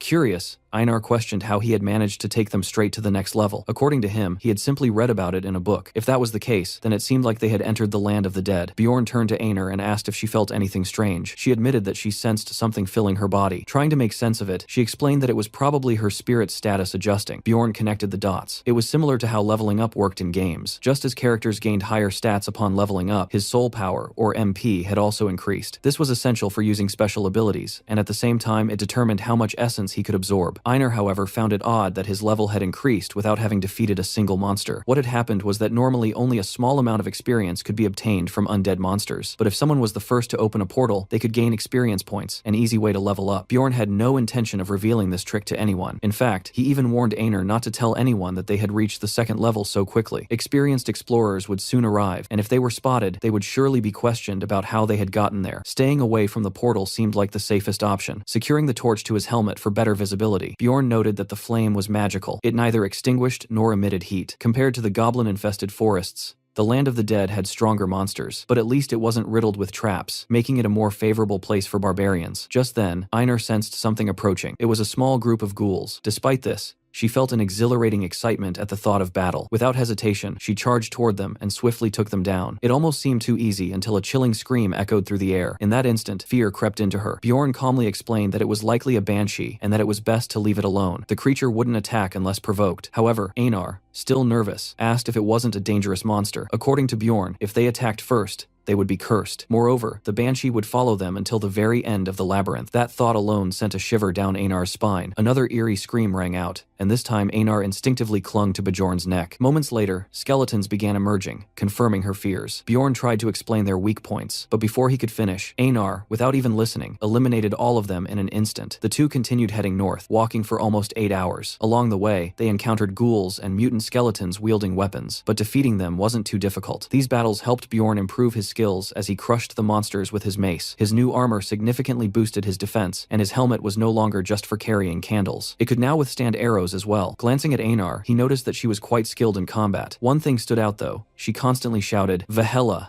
the name of the ancestral goddess of the barbarians. Even she didn't seem to know why, but somehow Bjorn found himself doing the same, shouting along with her as they fought, enjoying the thrill of battle together. The continuous fights also granted him a significant amount of EXP points. Einar soon noticed that Bjorn's arm was injured, but he didn't seem concerned. To her surprise, his wound began healing on its own. Excited, she asked if it was due to the seal. Bjorn revealed that the first level of the seal enhanced regeneration and increased vigor. As they continued forward, they realized the terrain had changed, and the wails of the banshee had grown even louder. This signaled the arrival of rank 8 monsters. Suddenly, a guttural scream echoed through the area as a death demon appeared. It was said that this creature consumed the very light of the labyrinth. Bjorn reminded that the best strategy was to attack its head, and without hesitation, they launched their assault. However, the creature was no easy opponent. It blocked their attacks effortlessly, its skin as hard as stone. Bjorn took the lead, drawing the monster's attention while Einar attempted a sneak attack from behind. Yet, despite her precise strike, her blade barely penetrated. The demon turned and threw Einar aside. She got back on her feet, leaning on her sword, and shouted that the monster was far too strong. Bjorn recalled that even in the game, this monster had incredibly high defense and exceptional healing abilities. The death demon let out another roar, and this time, even Bjorn felt a chill. He knew exactly what that meant. The creature had activated its ability to summon ghouls. Within moments, 15 to 20 ghouls appeared, rushing toward the barbarians. Bjorn shouted for Einar to handle the ghouls while he focused on the demon. Gripping his shield tightly, he advanced, but the demon's attack forced him to retreat. Regaining his footing, he charged again, using his shield to block, while Einar swiftly eliminated the ghouls. Once she was done, he warned her not to get distracted before striking the monster with his mace once more. Now, both barbarians attacked in unison, finally managing to land a solid hit on the demon's head. For a moment, Bjorn thought their attack had worked, but the demon refused to go down. With a powerful strike, it sent Bjorn flying. He hit the ground hard, injured, and looked up just in time to see the wound on the monster's head almost fully healed. Bjorn analyzed the situation, trying to think of a strategy. Meanwhile, Einar grabbed the demon's leg with all her strength, attempting to unbalance it. She succeeded. The creature toppled backward. Seizing the opportunity, the barbarian struck, finishing it off before it could recover. The demon left behind a large magical crystal, but by barbarian standards, it was only worth about 100 crystals. If combined with the ghoul's remains, it would total around 300. Even though the risk was high, the reward felt small. Despite that, Einar was thrilled about hunting monsters. Bjorn, on the other hand, started thinking that hunting with her wasn't so bad. After all, Erwin had been a bit too passive. They continued battling death demons using the same tactic, knocking them off balance and delivering a decisive blow to the head. Eventually, they managed to defeat around 70 of them. Bjorn, who who was searching for demon essence to synchronize with his seal, found nothing on the first day. By the second day,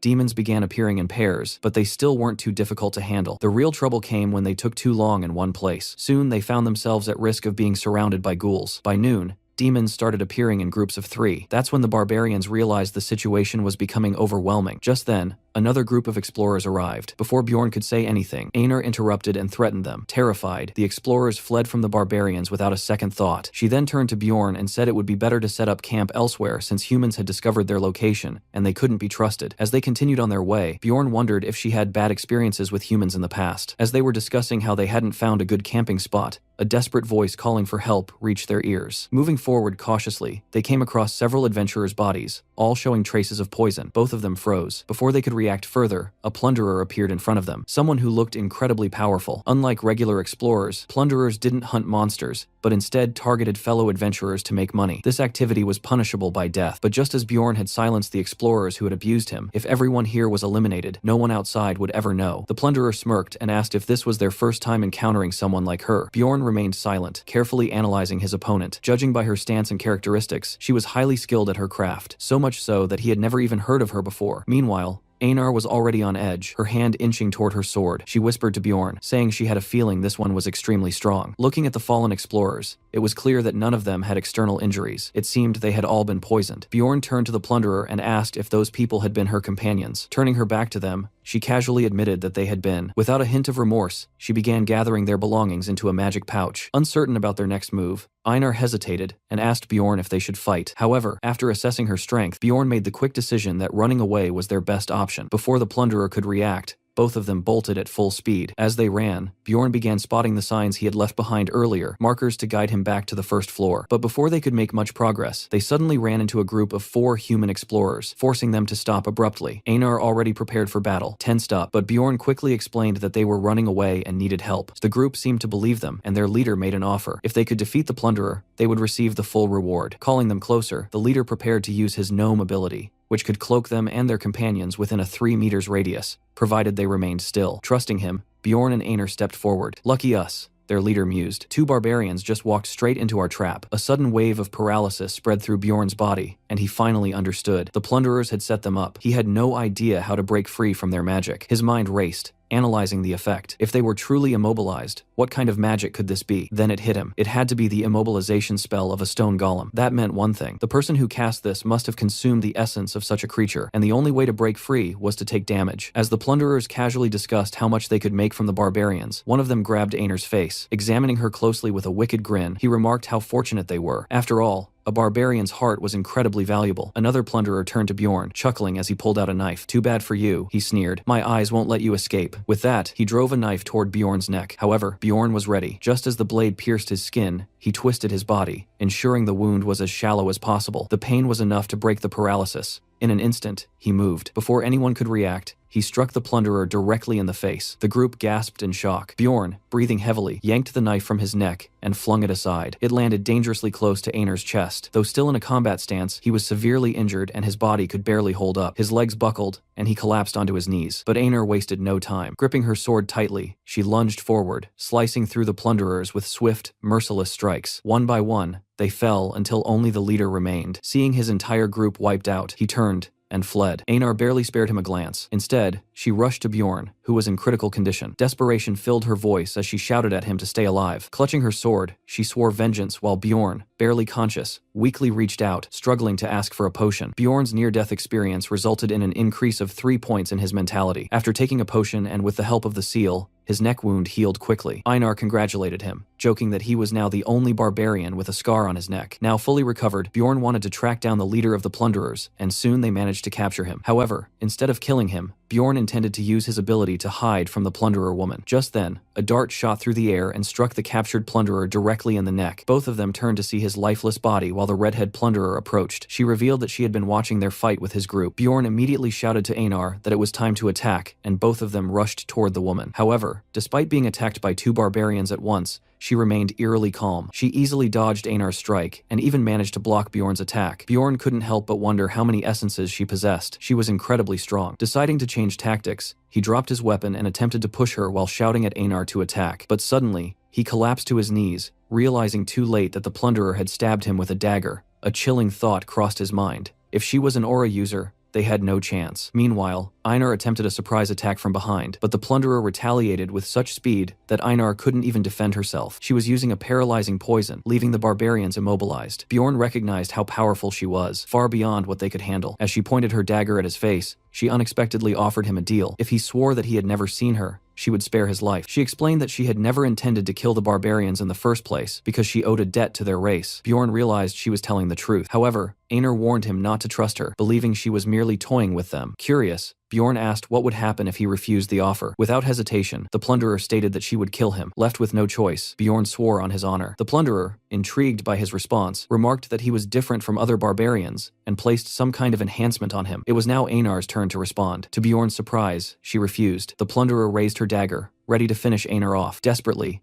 Bjorn urged Einar to swear the oath. Einar tried to argue about the honor of barbarians, but Bjorn reminded her that she had promised to trust him. Still hesitant, she eventually gave in. Before leaving, Bjorn asked the plunderer which floor she had come from. She answered the 8th floor. That meant the barbarians had survived purely because of her promise. As she disappeared, Bjorn made a silent vow. Next time, their encounter wouldn't end like this. Returning to the 1st floor, they stepped out of the portal. The moment they did, Einar collapsed onto the ground. Bjorn asked if she was okay, to which she weakly replied that she was no longer a warrior. Bjorn simply stated that only the strong survived. There would be another chance in the future. Einar tried to come to terms with this, knowing that one day they would get their revenge. They took a break to rest, but despite his exhaustion, Bjorn couldn't sleep. He wasn't feeling as terrible as but humiliation weighed heavily on him, just like when that blonde guy had saved him. The priestess had refused to heal him, and the swordsman had handed him a potion which he had drunk like a helpless fool. Bjorn remembered everything. The moment he had seen someone decapitated, the madness he had witnessed since entering this world. All he had done was try to survive, but now he was determined. He didn't want to live his life like this anymore. He asked Einar if she was willing to do whatever it took to become stronger, even if it was dangerous. Without hesitation, she agreed. She knew that if they didn't grow stronger, they would die. Bjorn then began explaining his plan to his companion. They would enter the rift and search for the case. But first, they defeated different monsters on the 1st floor, eventually reaching a dark area. After some time, they arrived at a stone monument. Bjorn explained that it was a memorial for those who had discovered the labyrinth. A quote was engraved on it, one that he had seen in the game. This meant that the hidden condition should be the same as well. The rift would be opened, but it was a secret. Einar promised not to tell anyone, but she was curious what exactly was the rift. Bjorn explained that it was another labyrinth within the labyrinth. To open the rift on the 1st floor, they needed magic crystals from the 4 types of monsters. From the 2nd floor,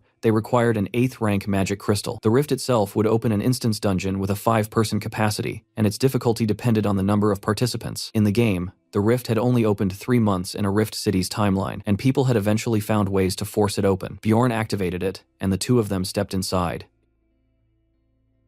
Narration went on to describe ruptures as something like a labyrinth hidden inside another labyrinth. In the game, they were referred to as instance dungeons, special zones that appeared randomly on each floor. However, these ruptures didn't just open freely, they operated on cooldown cycles. On the 1st floor, a natural reopening would take at least 3 months in city time. Since waiting around that long was clearly inefficient, explorers had come up with ways to force them open, such as the ritual Bjorn had just carried out. It was then explained that 4 different ruptures existed on the 1st floor, and the focus shifted to the one they had just entered. The moment they arrived, they found themselves standing beneath a sky soaked in apocalyptic red, while flocks of crows circled ominously above a massive dark fortress known as the Blood-Tinted Castle. Bjorn wasn't surprised by the sight, having anticipated this outcome after using a Death Fiend crystal. Einar, on the other hand, couldn't help but feel overwhelmed by the sheer scale of the structure. Still, he steadied himself, reminding himself that all 1st floor ruptures were ultimately manageable, no matter how terrifying they looked at first glance. Bjorn's attention then moved to a more practical concern, figuring out which companions the dungeon system would assign to join their raid. Right at that moment, Einar sensed something and warned that someone else was arriving. Almost immediately, a new figure stepped out through the blood-like rift and onto the castle grounds. Both Bjorn and Einar tensed up, their minds racing as they tried to figure out who this unexpected newcomer might be. At the same time,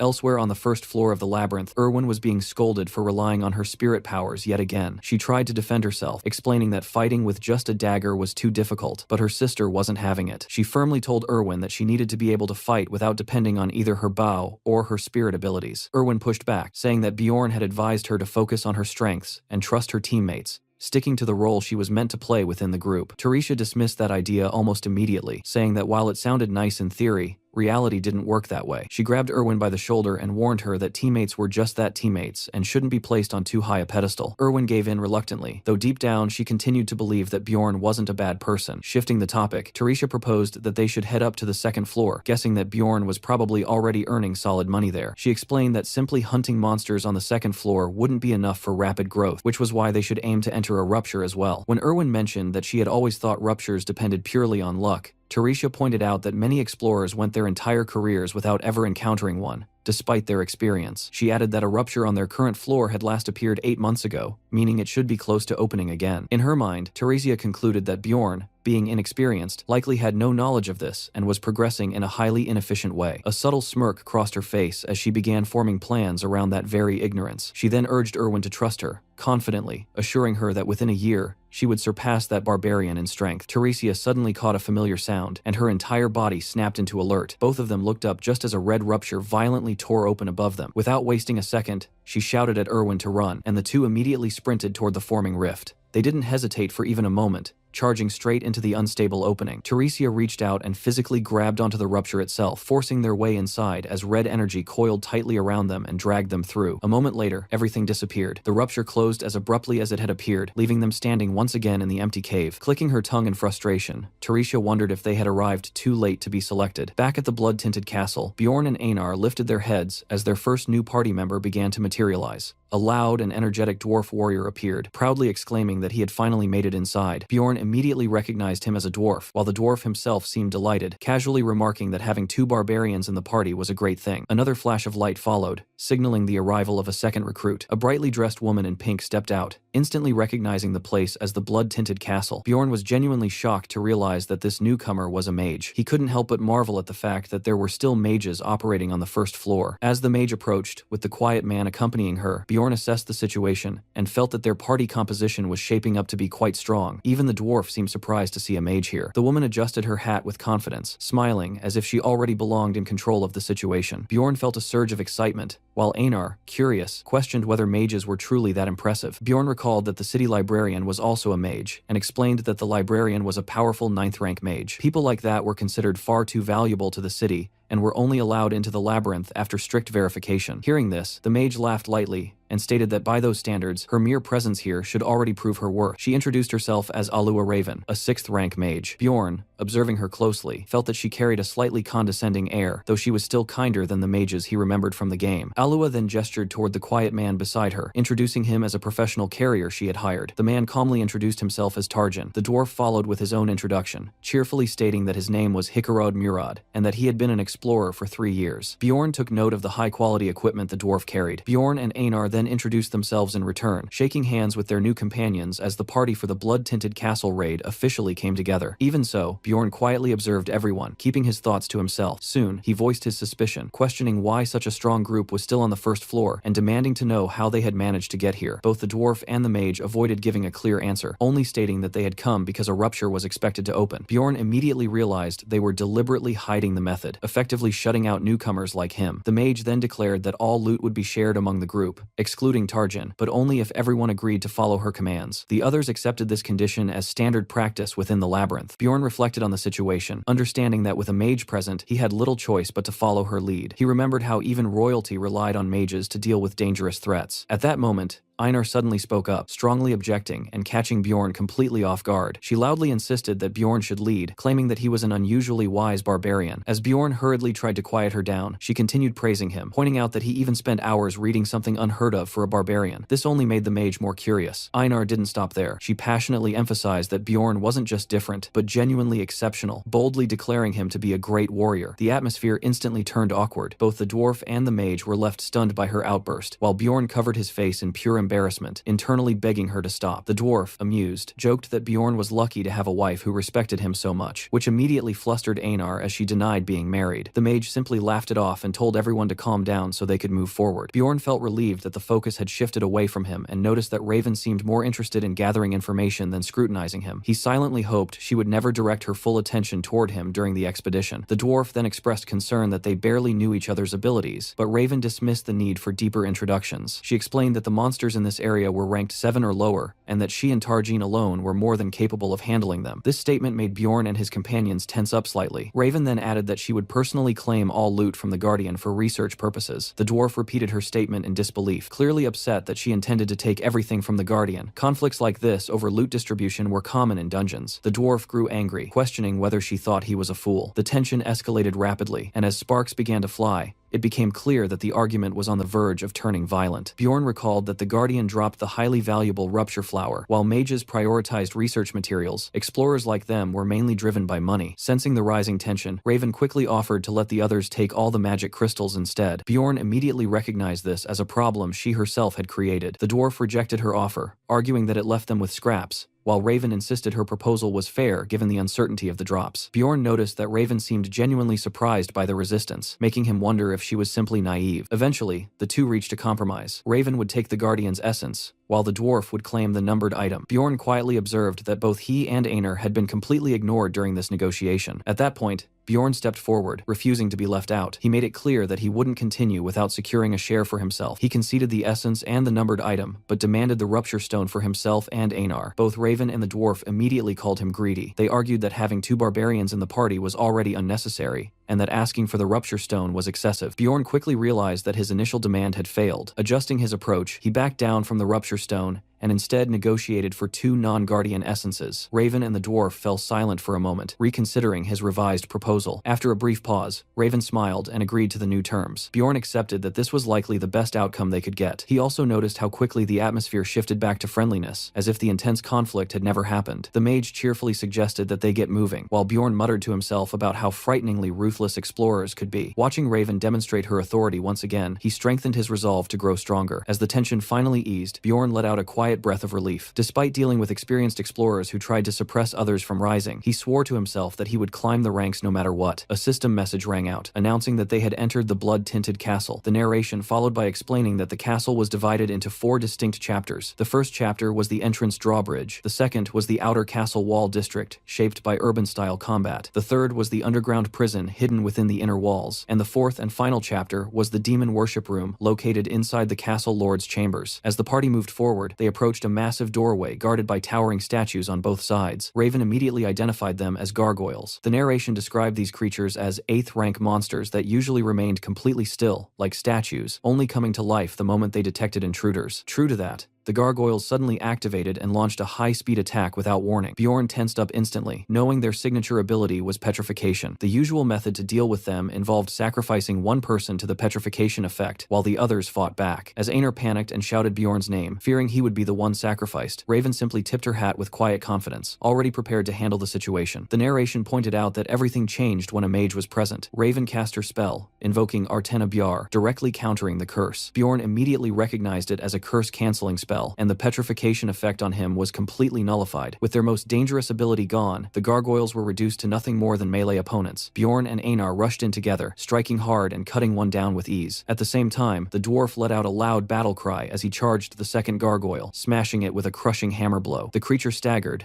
barely able to stand, before the dwarf lifted it overhead with raw strength. Its eye shattered moments later, marking its defeat. A system message confirmed both gargoyles had been slain and granted the party experience. As Raven's spell energy faded, the group took a moment to recover. The dwarf laughed loudly, praising everyone's performance, while Bjorn acknowledged that even the dwarf had fought impressively, especially noting his powerful upward hammer strikes. Soon after, a red magic crystal appeared among the remains, but Tarjin nervously pointed out that it was floating away on its own. Raven explained that it was being collected through a spell designed to gather magic crystals automatically, offering to hold onto them and distribute them later, which the dwarf gladly agreed to. The next obstacle was blown apart by a sudden explosion, clearing the path forward. The team advanced through the opening and entered the dim interior of the castle. The dwarf commented on the darkness, saying they needed light, prompting Raven to cast a light spell that illuminated the area. As the glow spread, it revealed a group of grotesque, shambling figures ahead. The narration identified them as dead men, low-value monsters that granted no experience or crystals and left behind lingering corpses unless they rarely dropped an essence. Deciding it would be a waste of mana to use magic on them, the group chose to fight physically instead. The dead men began slithering forward in a disturbing mass,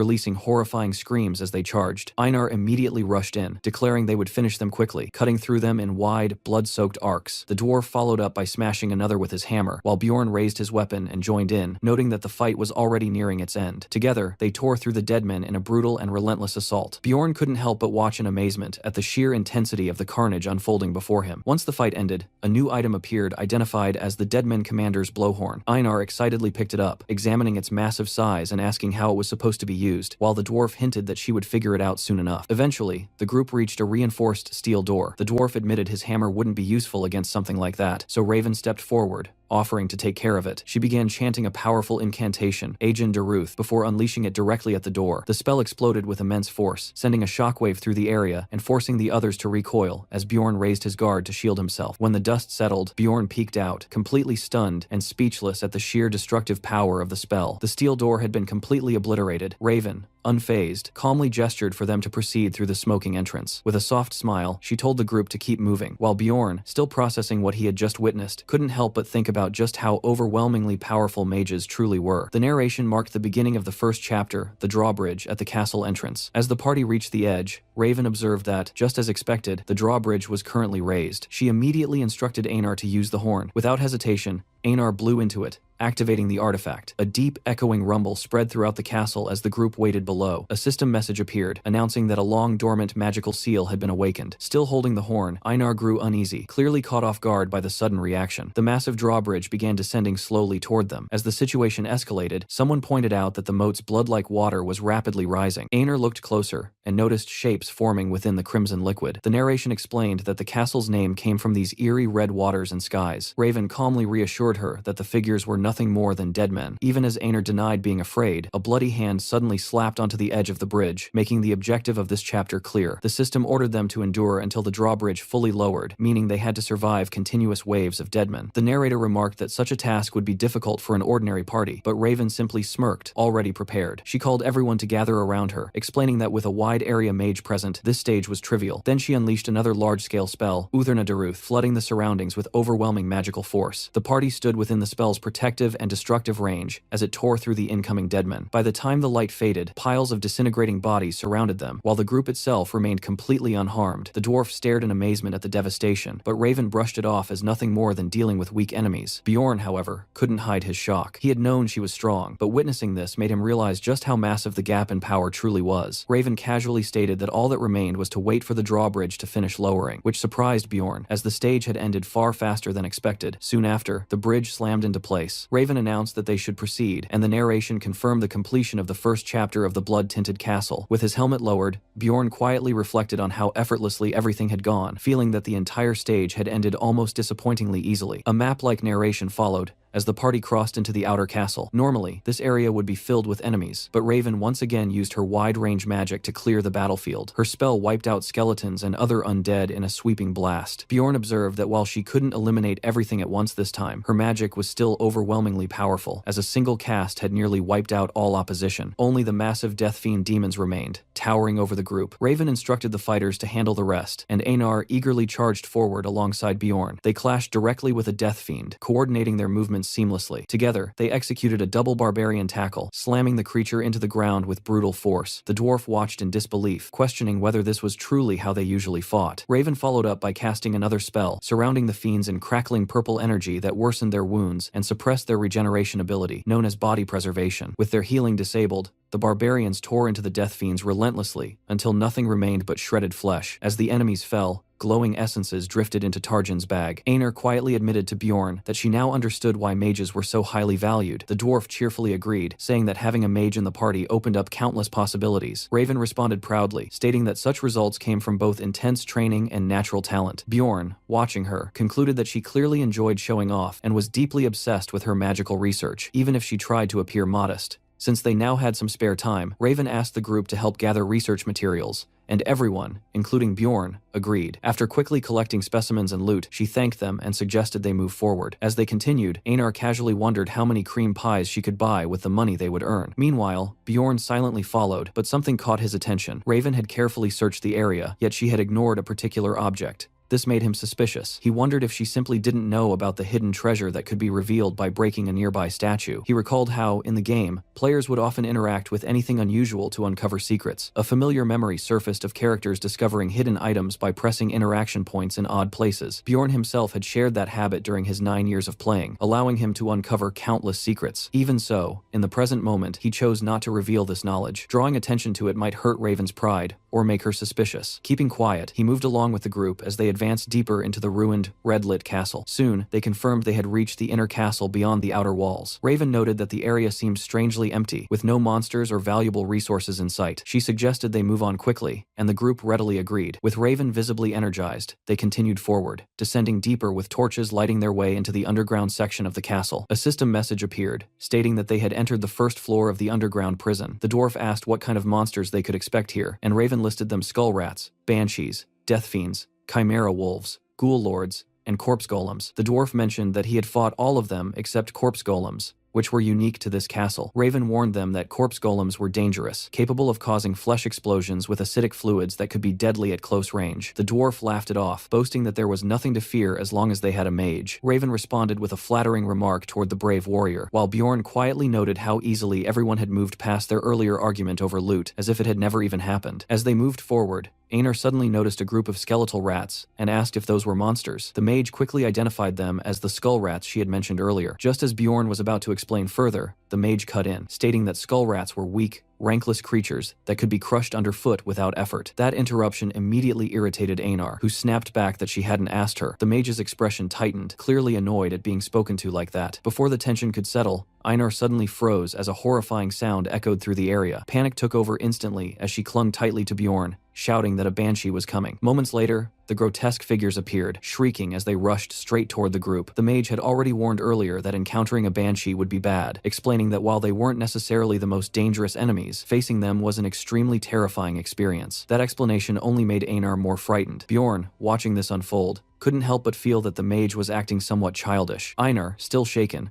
urged the mage to explain more, but the mage admitted she wasn't entirely sure. Bjorn then stepped in, mentioning that he had heard mages possessed methods to deal with banshees. The mage looked surprised at his knowledge and remarked that he was unexpectedly well informed. Dropping the casual tone, she declared that she would handle the situation herself. Without hesitation, she cast a powerful spell, unleashing a torrent of red magic toward the banshees. One of them was immediately engulfed, letting out a piercing scream. The rest swarmed toward her, their shrieks growing louder, but she responded by casting an even stronger fire spell. Flames erupted, swallowing the banshees completely as they burned and crumbled into nothing within the inferno. When the flames finally died down, she stepped out calmly and told the party to continue forward. The others could only stand there for a moment, stunned by the overwhelming display of power. Soon after, a system message appeared, announcing that they had entered the second floor of the underground prison. New enemies were introduced: a fearsome chimera wolf and a ghoul lord. The narration described the underground prison as resembling a mad scientist's laboratory, filled with grotesque creatures and disturbing objects. Bjorn observed the surroundings and felt that this was where things would finally become interesting. The dwarf praised Raven's strength and asked if she truly felt no fear in such a horrific place. Raven casually replied that she actually enjoyed areas like this, as environments like these didn't bother her at all. While speaking, she examined a section of the wall and revealed that,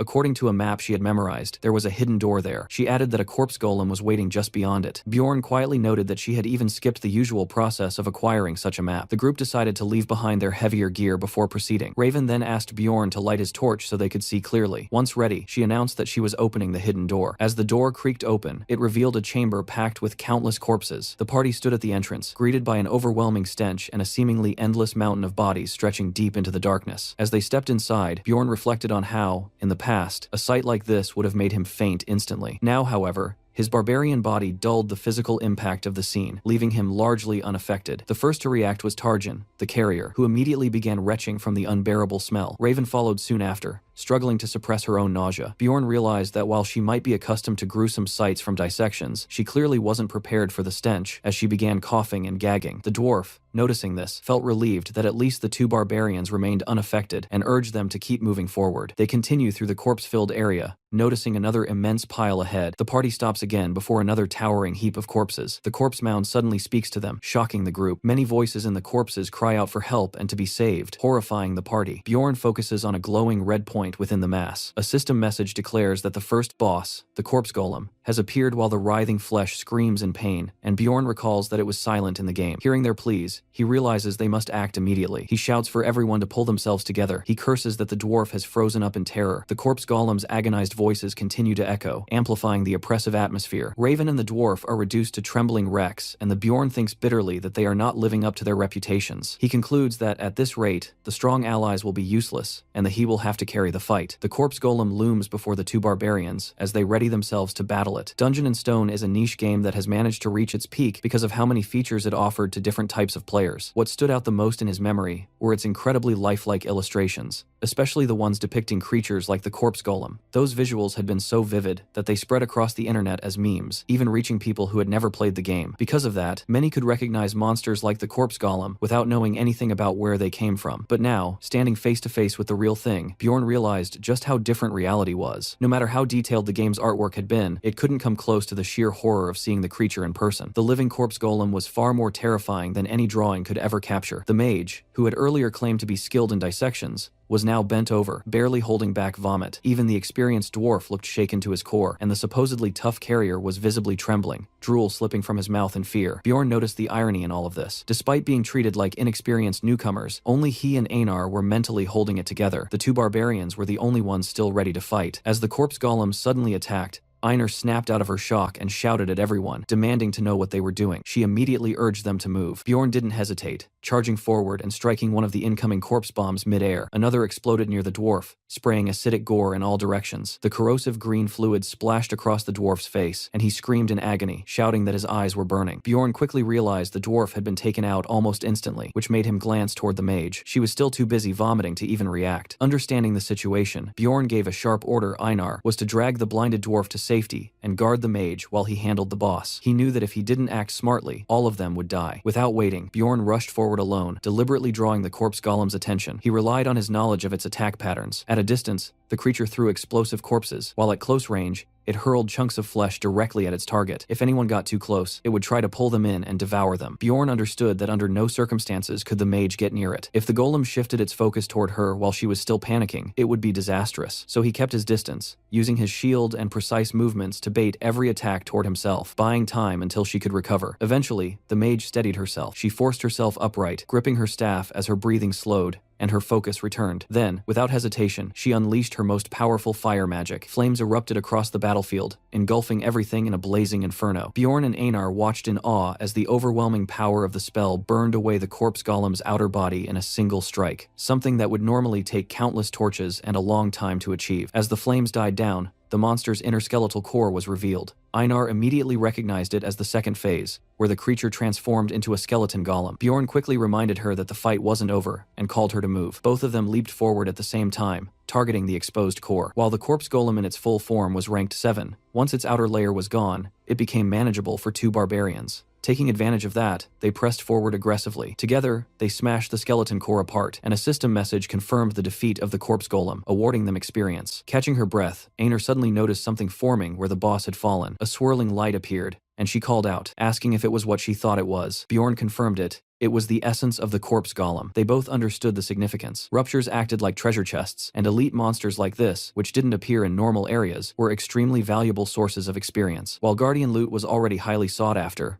Rupture rewards were even more appealing due to their increased chances of dropping essences. Bjorn found it almost strange that this was their first essence so far. Standing before it, Bjorn considered their position. He and Einar had done most of the fighting, and according to their agreement, they had the strongest claim. Deep down, he had hoped for 2 essences, ideally from a death fiend for regeneration and a chimera wolf for strength. Still, obtaining a rare rank 7 elite essence like this, which could only be found in the blood-tinted castle, was an incredible opportunity. He evaluated its effects carefully. The corpse golem essence boosted pain tolerance, poison tolerance, perception, weight, bone density, strength, and appetite. While it reduced perception slightly, the increase in bone density and weight significantly improved both defense and attack power. The added strength and resistance to pain and poison were also valuable. However, the drawbacks were just as serious. One of its abilities, Flesh Explosion, dealt damage at the cost of the user's own health. Another passive effect made the user's bodily fluids acidic, which would gradually damage their equipment whenever they were injured. Bjorn quickly concluded that while the essence was powerful, maintaining it would require heavy spending on potions and gear repairs. Because of that, he decided to leave it for the moment and focus on treating the injured dwarf, knowing the essence wouldn't disappear immediately. The dwarf, clearly ashamed, admitted his failure and thanked the two barbarians, acknowledging that things would have gone horribly wrong without them. Einar bluntly added that he would have died if not for her. The dwarf laughed awkwardly, admitting that despite all his experience, he had never encountered something like this before. Bjorn reflected on how close they had come to dying, not because they lacked strength, but because they lost their composure. It was a harsh reminder that this wasn't a game anymore, but reality. Raven then quietly apologized, her tone subdued, and Bjorn found himself wondering if she had finally returned to her normal self. Bjorn finally spoke up, declaring that it was time to discuss the distribution since they had defeated the corpse golem. Raven agreed, remarking that she was glad she had forced herself to cast that crucial spell. Hearing that, Bjorn couldn't help but grumble internally, thinking about how selfish explorers could be, noticing how she focused on her own contribution instead of thanking them. Realizing that if he stayed silent, they would walk away with nothing, he stepped forward and firmly stated that he and Einar had saved everyone and had done more than their share. Raven acknowledged his point and asked what he was proposing. Bjorn steadied himself and made his demand, stating that he and Einar would take the rupture stone. The group fell silent as they processed his words. After a moment, the dwarf cleared his throat and spoke in support, admitting that he would have died without Einar's help.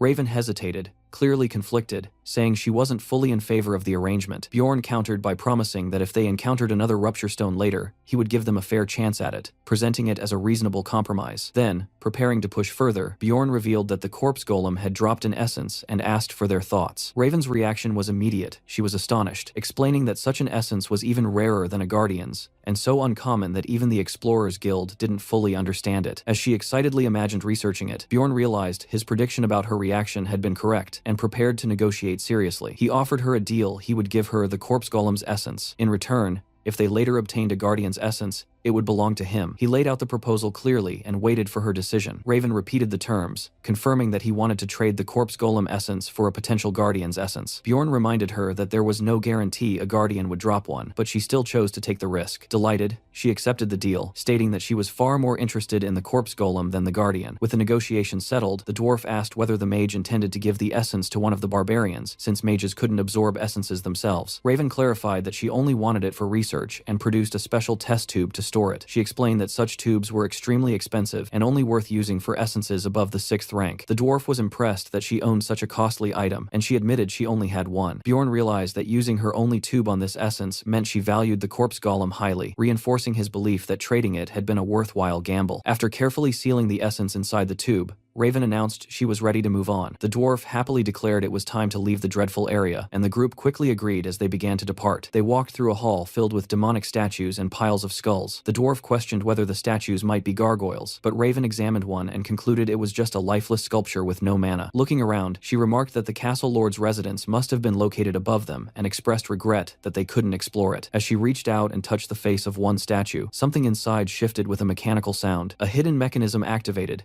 and suddenly, a sinister book dropped from above into the statue's hands, startling everyone. Raven quickly grabbed the grotesque tome, proudly asking if anyone had known about it, while declaring that books were valuable sources of knowledge. The narration identified the book as the Necronomicon, a highly valuable dark magic tome that Bjorn had originally planned to retrieve later. Seeing this, he realized that Raven was more knowledgeable than he had expected. Internally, he couldn't help but feel frustrated as he watched her claim such valuable loot for herself. She confidently stated that since she had found the book, she would keep it, and the others accepted this, believing it couldn't be taken out of the dungeon anyway. However, noticing her slightly awkward laugh, Bjorn realized that she also knew the truth that the book could, in fact, be taken outside. He understood that the Necronomicon counted as an item, meaning it didn't require spellbinding to leave the dungeon. His attention then shifted to another statue nearby, and he found himself wondering why someone as knowledgeable as Raven seemed unaware of the hidden secret tied to the fountain outside. As he continued staring at her suspiciously, she grew slightly uneasy and quickly suggested that they move on. The group proceeded through the Devil Worship Hall, continuing their hunt. Along the way, they fought gargoyle statues once again, followed by battles against ferocious chimera wolves. Eventually, they reached their next major encounter, the second mini-boss, a skeletal knight mounted on a horse, known as the Bone Knight. Raven commented that they had been quite lucky so far, having already obtained the corpse golem essence and now encountering a desire type of Bone Knight. Bjorn silently agreed, recognizing that their luck had indeed been unusually good. The Bone Knight stood before them as a 7th rank monster, one that could possess 3 different attributes: hatred, sadness, or desire. The sadness type used madness-inducing fog, making it especially troublesome, while the hatred type wielded a level-draining ability called soul slaying, making it the most dangerous of the three. The one they were facing, however, was confirmed to be the desire type. This variant possessed a regeneration ability known as life power absorption. Raven immediately stated that she could counter that regeneration using her injury worsening spell and told everyone not to worry as she began casting. Her magic burst forth, binding both the Bone Knight and its mount. Since desire types were considered the easiest to deal with, the fight quickly tilted in their favor. As the creature struggled under the effects of her spell, Bjorn couldn't help but think that with such an advantage, something even better might happen. Moments later, the Bone Knight fell, and just as he had hoped, it dropped its essence. Bjorn was genuinely surprised. They had already obtained the corpse golem essence earlier, and now they had another one. He began to wonder if his luck had finally turned around. The dwarf congratulated him, assuming that the frontline fighters would naturally take the essence. Instead, Bjorn surprised everyone by offering it to Einar. Even she was caught off guard. Deep down, he did want the essence, but recalling his knowledge from the game and how he used to analyze things like a player reading a wiki, he concluded that it would be more efficient for Einar to take it. Life power absorption worked best with sword users, making it a perfect match for her. He remembered how reliable she had been ever since they entered the labyrinth together and decided that she was someone he could trust. Einar gratefully promised to repay him, and Bjorn felt that her loyal nature would make her a strong, long-term ally. Rather than rushing for immediate gains, he chose to invest in her strength, believing that a stronger Einar would help him obtain an even better essence later. As Einar absorbed the essence, Bjorn suddenly realized that there was one important side effect he had forgotten to mention. The transformation completed, and Einar staggered slightly before asking if it was over. At first, she didn't feel much different, but as she looked around, something seemed off. Her eyes widened in shock as she noticed Bjorn appearing larger than before. Panic set in as she realized everyone around her looked bigger. She demanded to know what had happened. The dwarf bluntly explained that it wasn't them who had changed, she had shrunk. He even estimated her new height. Raven calmly added that the Bone Knight essence traded bone length for density, making her bones stronger and more durable while reducing her height. A status window outlined the changes improved agility, endurance, and bone density, along with reduced height and enhanced defensive abilities. Raven tried to reassure her that only her height had changed, but Einar was already breaking down. She cried out in despair, convinced that no one would see her as a warrior anymore, especially since she had already been looked down on for being a woman. Raven attempted to comfort her in her own way, saying that Einar now looked very pretty and that her softer features might even appeal to nobles. Instead of helping, that only made things worse, as Einar took it as confirmation that she no longer looked like a warrior. Bjorn quickly stepped in, firmly stating that everyone knew she was a capable warrior. At the same time, he privately admitted to himself that without her tattoos,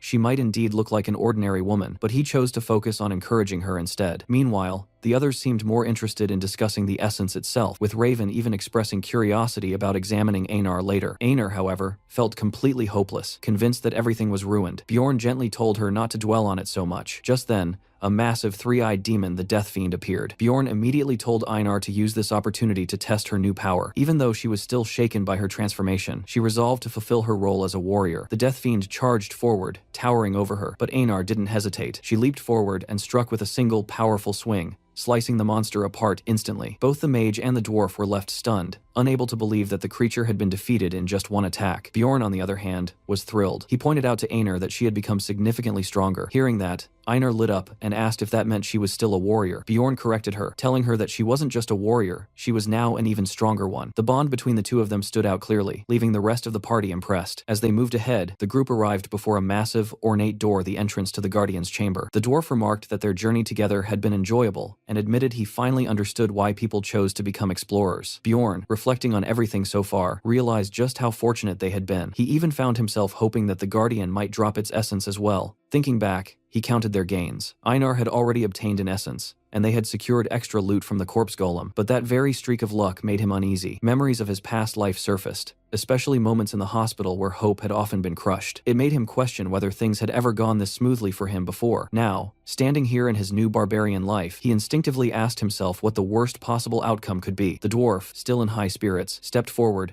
and decided to open the door. As the handle turned, Bjorn's eyes narrowed. Something about it felt off. The color of the handle was different from what it should have been, and a sudden sense of danger hit him. Without hesitation, he lunged forward, shouting for the door to be shut immediately. The dwarf, confused, began to question him, but it was already too late. A system message appeared, announcing that the master of the blood-tinted castle was awakening. Bjorn cursed under his breath, realizing they had missed their chance to avoid it. An overwhelming presence flooded the corridor. The mage froze in horror, staring ahead as she struggled to process what she was seeing. Slowly, a grotesque figure emerged, a vampire seated like a king upon his throne, casually licking his lips as if savoring the moment. He spoke, remarking that it had been a long time since he had seen living beings. The mage quickly identified the creature, clarifying that it wasn't just any monster, it was a vampire, an advanced variant that normally appeared only on much higher floors. Worse, it was an intelligent, named entity. The monsters were divided into 4 categories. The first were mutants, where basic monsters gained specialized roles, like goblins becoming archers or swordsmen. The second were advanced variants, which exceeded the normal rank of their floor. The third were rare monsters, found only in special ruptures, such as the corpse golem, or even elusive mimics. The final and most dangerous category were advanced mutants named monsters that retained memories and identities, like the one before them. This creature is Vampire Duke Cambermere. The moment the realization hit, the group turned and fled. The dwarf and the mage shouted in panic, overwhelmed by the unexpected encounter, while Bjorn snapped at them to stop complaining and run. In his mind, he immediately recognized the threat. Cambermere was a 5th-rank boss, skilled in both combat and dark magic, and capable of acting independently. The mage cried out that the Guardian had never been an advanced mutant before, but Bjorn, recalling other rupture anomalies, knew that such irregularities could happen. Even after thousands of hours of gameplay, he had never personally encountered this boss, which showed just how rare it was. He had only ever seen it once before through an online gameplay stream in his previous life. As they ran, the mage demanded to know how Bjorn had sensed the danger before the door even opened. Annoyed by her timing, he told her to focus on escaping. Out loud, he simply claimed he had a bad feeling, but internally, he knew the truth. He had noticed the subtle difference in the door handle's color. He remembered how he had once tried to replicate another player's method for summoning this boss,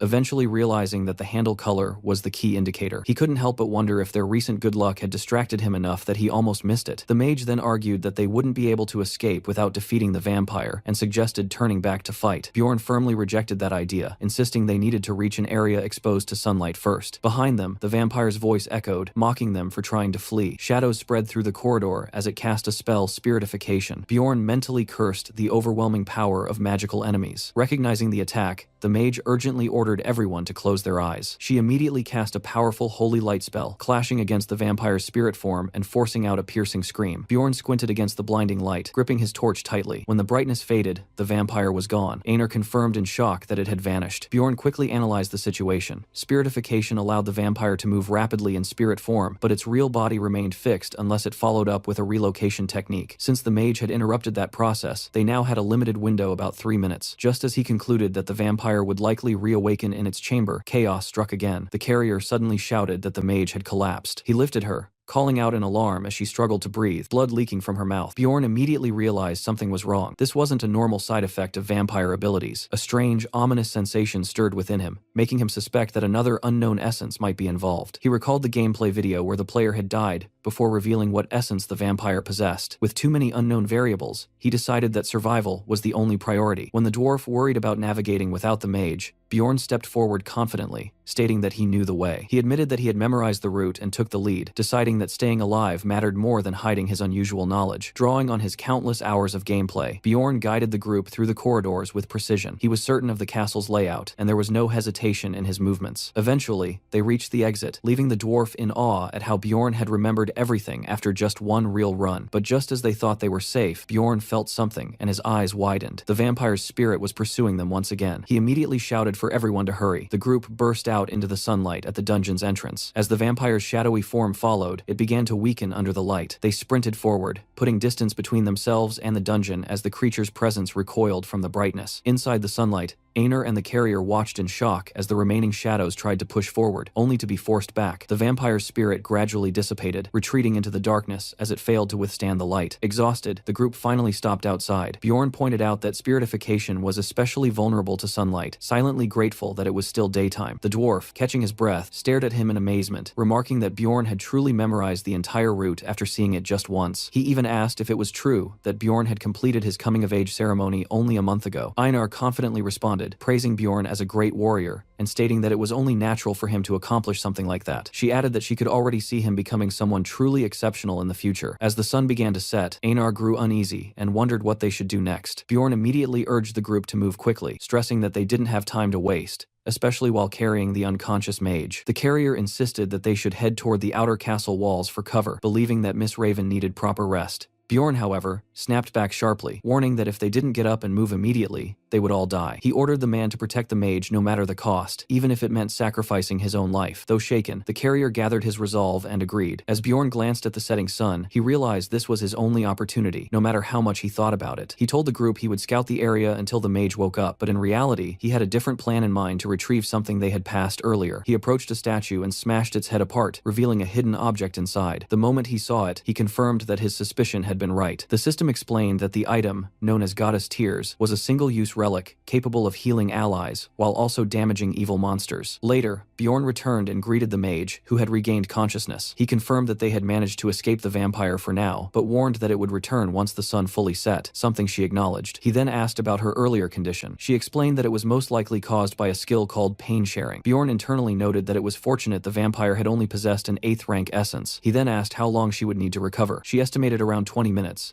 after which she would be able to cast a 7th rank spell about 5 times. Bjorn found that number far from reassuring. Without hesitation, he asked if she knew any sun-based magic. The question immediately irritated her, as she pointed out that asking a mage to reveal their spell list was considered extremely rude. Bjorn acknowledged that he knew about such etiquette from his knowledge of the game, but dismissed it, deciding that it didn't matter. He reminded himself that, as a barbarian, he wasn't expected to follow such refined rules anyway, except perhaps in front of royalty. The mage was left speechless, clearly exasperated by his blunt attitude, but eventually gave in. She revealed that she could cast a sun attribute spell called Sunspot Sphere, a 6th rank spell similar in nature to a flame sphere. Bjorn immediately followed up by asking whether she could enhance it using attribute reinforcement. She confirmed that she could, but it would require an additional 10 minutes of preparation. After thinking it through, Bjorn decided that he would hold the line alone for 30 minutes. He instructed her to conserve her mana and not interfere during that time. She began to question his authority, asking why he was suddenly taking the lead, but Bjorn dismissed the concern, stating that no one else was more suitable, and that it didn't really matter anyway. The dwarf burst out laughing at that, openly declaring that he trusted Bjorn's judgment completely. He even boasted that he was good at reading people. Bjorn simply gave a cold acknowledgement in response. Time moved forward, and night finally took over completely as the vampire duke awakened, his voice carrying an ominous tone as he remarked that something felt strange, then slowly approached the group while saying that just seeing them was enough to make his bloodlust uncontrollable, even going as far as to taunt them by asking if they could guess the reason behind it. Bjorn and the others stood firm in formation, fully aware that their only objective now was to survive for 30 minutes until the mage's spell was ready, because anything less than that meant certain death. Without warning, the vampire attacked, slashing forward with his long claws and drawing blood before releasing a feral scream as his power erupted violently, forcing Bjorn to immediately take control of the situation, as he ordered Tarjan to retreat with Raven while he and the others held the line against the charging monster. To Bjorn, the situation felt exactly like the game, where even intelligent monsters rarely wasted time talking before diving straight into battle, and just as expected, the vampire lunged at them with terrifying speed, prompting a shout of warning as it closed the distance and unleashed another lethal strike. The dwarf stepped forward and intercepted the blow with his hammer, the impact sending blood flying everywhere as he strained under the pressure but still managed to grin, even joking about how heavy the vampire felt, which made Bjorn instantly recognize that the dwarf was using his first essence, the 7th rank monster Aontro's ability called Weight Balance, a skill that enhanced stability, granted strong resistance to knockback while grounded, and absorbed shock, making it an ideal ability for a frontline tank. Bjorn didn't waste time and coordinated with Einar, telling her he would attack from the left while she struck from another angle, and as she moved first, her sudden attack forced the vampire into a defensive position, her sword flashing repeatedly as she pressured him back, creating the opening. Bjorn needed to lunge forward and land a heavy midair strike that should have made an impact, yet the vampire recovered instantly and darted away with a shriek, completely unfazed. At that moment, a sharp pain surged through Bjorn's hand, making him realize that the vampire's pain-sharing ability was transferring the damage back onto him, meaning every strike came with a cost, and before he could adjust further, the vampire's body dissolved into a swarm of ominous crows that rushed toward them all at once, forcing Bjorn to shout for everyone to stop them, as the dwarf stepped forward again to hold the line. The dwarf's second essence activated at that moment, Living Armor's emergency restoration reinforcing him further. Yet even with that, the battlefield turned chaotic as exploding blood lances rained down from all directions, tearing through the group and scattering gore everywhere, while Bjorn tried to block as much as possible, but still saw the infectious blood spreading across the ground, turning the entire area into a lethal hazard. Einar suddenly noticed a strange mark forming on the dwarf's forehead and panicked, asking what was happening, but Bjorn quickly realized that all of them had been affected and identified it as the activation of the vampire's sacrificial seal, which a system message confirmed as it declared that they had been selected as sacrificial offerings, temporarily boosting Vampire Duke Cambermere's physical power depending on how many marked targets were nearby. Bjorn immediately analyzed the situation, understanding that sacrificial seal worked alongside the vampire's passive immortality, massively increasing slowing its regeneration as its health dropped, while another passive ability called Owner of Blood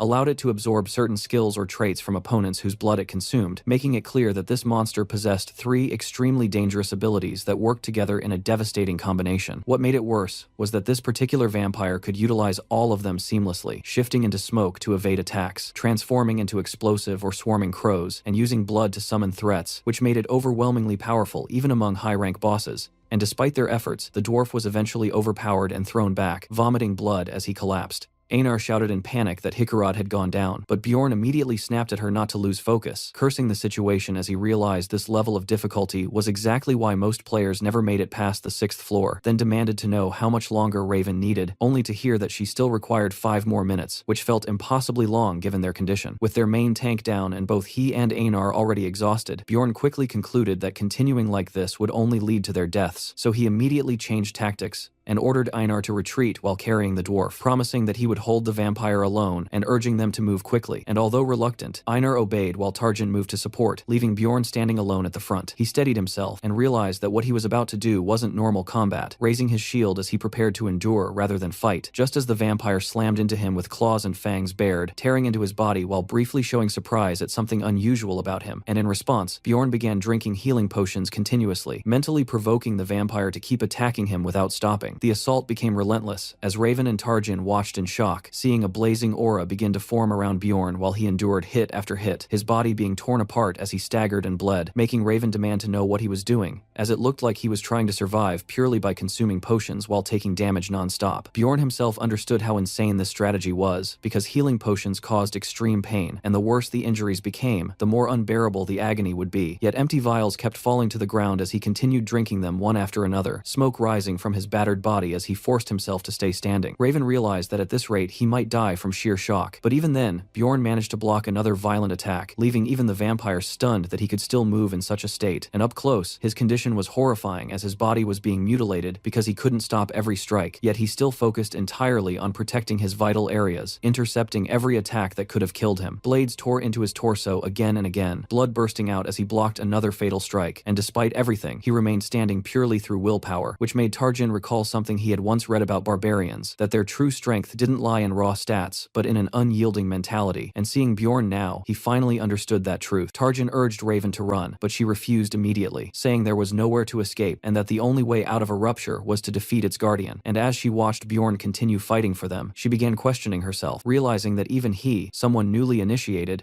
was making the best possible decisions under pressure while she hesitated. Understanding that Bjorn's death would mean all of them would die, she resolved to act and ordered Tarjan to assist the dwarf so Einar could return to the front line, reminding herself that a mage's role was not just to attack from the rear, but to analyze situations and guide the team. And once she accepted that, she took out the essence vial containing the corpse golem essence. She decided that using it on Bjorn was the best possible choice and activated her targeting magic to enhance her accuracy before calling out to him and throwing the vial toward him with magic. And as Bjorn turned in surprise, the vial struck him and shattered instantly, releasing a surge of energy that entered his body. A system message appeared immediately, stating that the corpse golem's essence was being absorbed into his soul, followed by multiple notifications showing massive increases in his pain tolerance, strength, bone density, poison resistance, appetite, and more, as overwhelming power surged through him while steam and aura erupted from his body. Behind him, the massive spectral form of a corpse golem manifested, towering over the battlefield as his transformation completed and his status updated in real time, showing Bjorn Jandel's level and combat index rising dramatically, while confirming that the 7th rank corpse golem essence had now become part of his power. Bjorn felt his mind slipping into a fog as his vision blurred, the world around him distorting while he barely made out the vampire looming in front of him, its presence pressing down like a nightmare made real. And before he could fully stabilize himself, the vampire lunged again with claws aimed to finish him, forcing Bjorn to grit his teeth and remind himself that he had to stay standing no matter what. He reacted instantly, launching a blazing counterattack upward as the vampire moved through the air, fully aware that he could no longer block every strike, and making a brutal decision to sacrifice his arms and legs if necessary, while protecting only his vital points. Their clash erupted in a violent burst of energy, blue light flashing as they exchanged heavy blows. And at that moment, another system message echoed, repeating that the corpse golem essence was still being absorbed into his soul while shattered vials lay scattered across the ground nearby, remnants of what had been used on him. As the fight continued, Bjorn suddenly realized something had changed. The vampire's claws were no longer piercing through him the way they had before, his hardened bones now resisting the damage. The vampire itself seemed momentarily stunned, held in place as Bjorn pieced together what had happened, and concluded that Raven must have forced the corpse golem essence into him. He felt irritation rise at the thought, knowing this unexpected development would completely disrupt the progression path he had planned for himself, yet at the same time, he couldn't ignore the immediate advantage it gave him, because in the short term, their chances of survival had increased drastically. The biggest difference wasn't just durability, but the fact that he could now move more aggressively instead of standing there and enduring hits. And even though that might seem like a small change, it was enough to shift the flow of the battle. Bjorn refused to remain on the defensive any longer and pushed forward, shouting through blood and pain as he drove himself into another exchange. The mage's advanced healing began taking effect, rapidly restoring his damaged body, and as Raven steadied herself in the back, she wondered if she had finally managed to act properly in this fight, while Bjorn realized that with this level of regeneration, he could continuously recover even in the middle of combat. That realization sharpened his focus as he rushed the vampire again, forming a reckless but desperate plan in his mind, deciding that survival was now possible if he fully committed. Throwing himself back into close combat, he embraced the madness of his strategy and mentally labeled it as an immortal barbarian mode, tearing into the vampire without hesitation, while completely abandoning any concern for his own injuries. Because even as his flesh was ripped apart, he understood that the damage no longer mattered the same way it used to. Instead of avoiding hits, he leaned into them, deliberately letting more blood spill as he realized that his now acidic blood would burn the vampire from within. He grabbed another potion, preparing to stack even more regeneration on top of his current state, and allowed the vampire to continue tearing into him while coating it in corrosive blood, convinced that anything the creature did to him would be healed within seconds, thanks to the combined effects of the essence and potions. Slowly, the vampire's expression began to change as it started feeling the accumulated damage and strain from the exchange. Bjorn took another heavy slash that sent blood spraying, and his companions shouted his name in alarm, but he refused to back down as Einar charged forward to support him, declaring that she would not leave him fighting alone. She swung her sword with full force, landing a massive strike that knocked the vampire backward and forced it onto the defensive for the first time. Bjorn immediately followed up, driving another crushing blow into the enemy, but the vampire retaliated just as fiercely, raking deep wounds across Bjorn's back.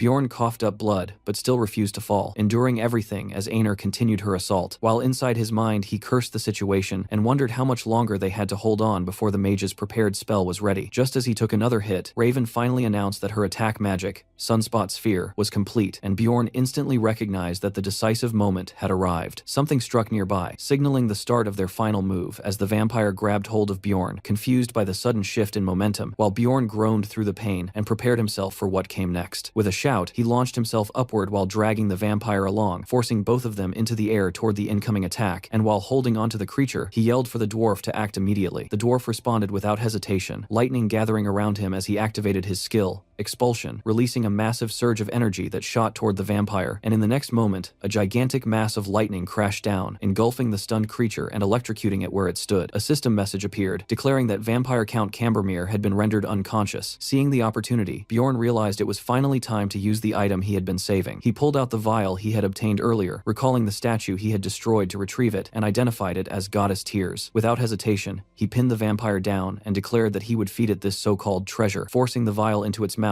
before slamming a punch into it and shouting for it to take it and die. The blessing activated instantly, designating the target area for destruction as a burst of holy light erupted around both Bjorn and the vampire, and the system confirmed that the blessing temporarily sealed all of the vampire's resistances, leaving it crippled and unable to move freely. Another update followed, stating that its condition had worsened from unconsciousness to full paralysis due to the overwhelming shock. Raven shouted desperately for Bjorn to escape the blast zone, but at that exact moment, she released the fully prepared 6th rank spell, Sunspot Sphere, warning that anything caught within its range would be incinerated. The blazing sphere descended rapidly, heading straight toward Bjorn and the immobilized vampire, and as Bjorn saw it coming, he cursed inwardly, realizing too late that he should have retreated when he had the chance. The spell detonated in a massive explosion, engulfing everything in a sea of flames, and a system message followed, stating that Bjorn had been caught in the blast and rendered unconscious, while the vampire triggered its pain-sharing ability at the same moment, causing the mage, the dwarf, Einar, and Tarjan to all collapse unconscious as well. Bjorn's consciousness flickered weakly as he woke up in overwhelming agony, his body barely responding while he lay in a pool of blood, struggling to even process whether they had actually won, and as silence filled the area, he began to question if the vampire was truly dead, or if something had gone horribly wrong. Forcing himself up, despite the pain, he looked around and saw all of his allies collapsed, which made him realize he had to assess the situation alone. But the moment his eyes landed on the vampire, his expression froze in shock. The creature was still standing. Its body was horribly burned and mutilated, yet it was alive, and that realization sent a wave of panic through him as system panels appeared explaining its abilities, showing that Immortal's skill drastically boosted its regeneration when near death, while Source of Darkness allowed it to survive as long as its heart remained intact. Bjorn watched in frustration as the vampire's shredded flesh began knitting back together at an unnatural speed, immediately understanding that if he didn't act now, it would fully recover and all of their efforts would be meaningless. With everyone else unconscious, he accepted that he was the only one left to finish this fight. Barefoot, bleeding, and barely able to stand, he dragged himself forward step by step, leaving bloody footprints behind as he forced his body to move, knowing he had to kill the vampire before it regained full strength. Reaching it, he collapsed onto its body, breathing heavily as he pinned it down, noticing that everything except the heart had been completely destroyed, which made it clear to him that the heart was the true weak point. Gathering what little strength he had left, Bjorn raised his arms and realized that the vampire had instinctively protected its heart during the sunspot sphere by shielding it with its arm, and with that realization, his anger surged as he began slamming his fists into its chest repeatedly, shouting for it to finally die while recalling the last skill he could still use. Pressing his hands over the vampire's heart, he activated Flesh Explosion, and the moment it triggered, everything around the heart erupted into a gruesome crater of blood and destruction. The backlash hit him instantly, pain surging through his own body as he cursed through clenched teeth, but he understood that stopping now meant death, so he forced himself to keep going, triggering Flesh Explosion again and again, tearing apart the regenerating flesh while his own body suffered equally from the damage. Each explosion pushed him closer to his limit, his vision blurring further as the battlefield turned into a chaotic blur of gore, yet he refused to stop.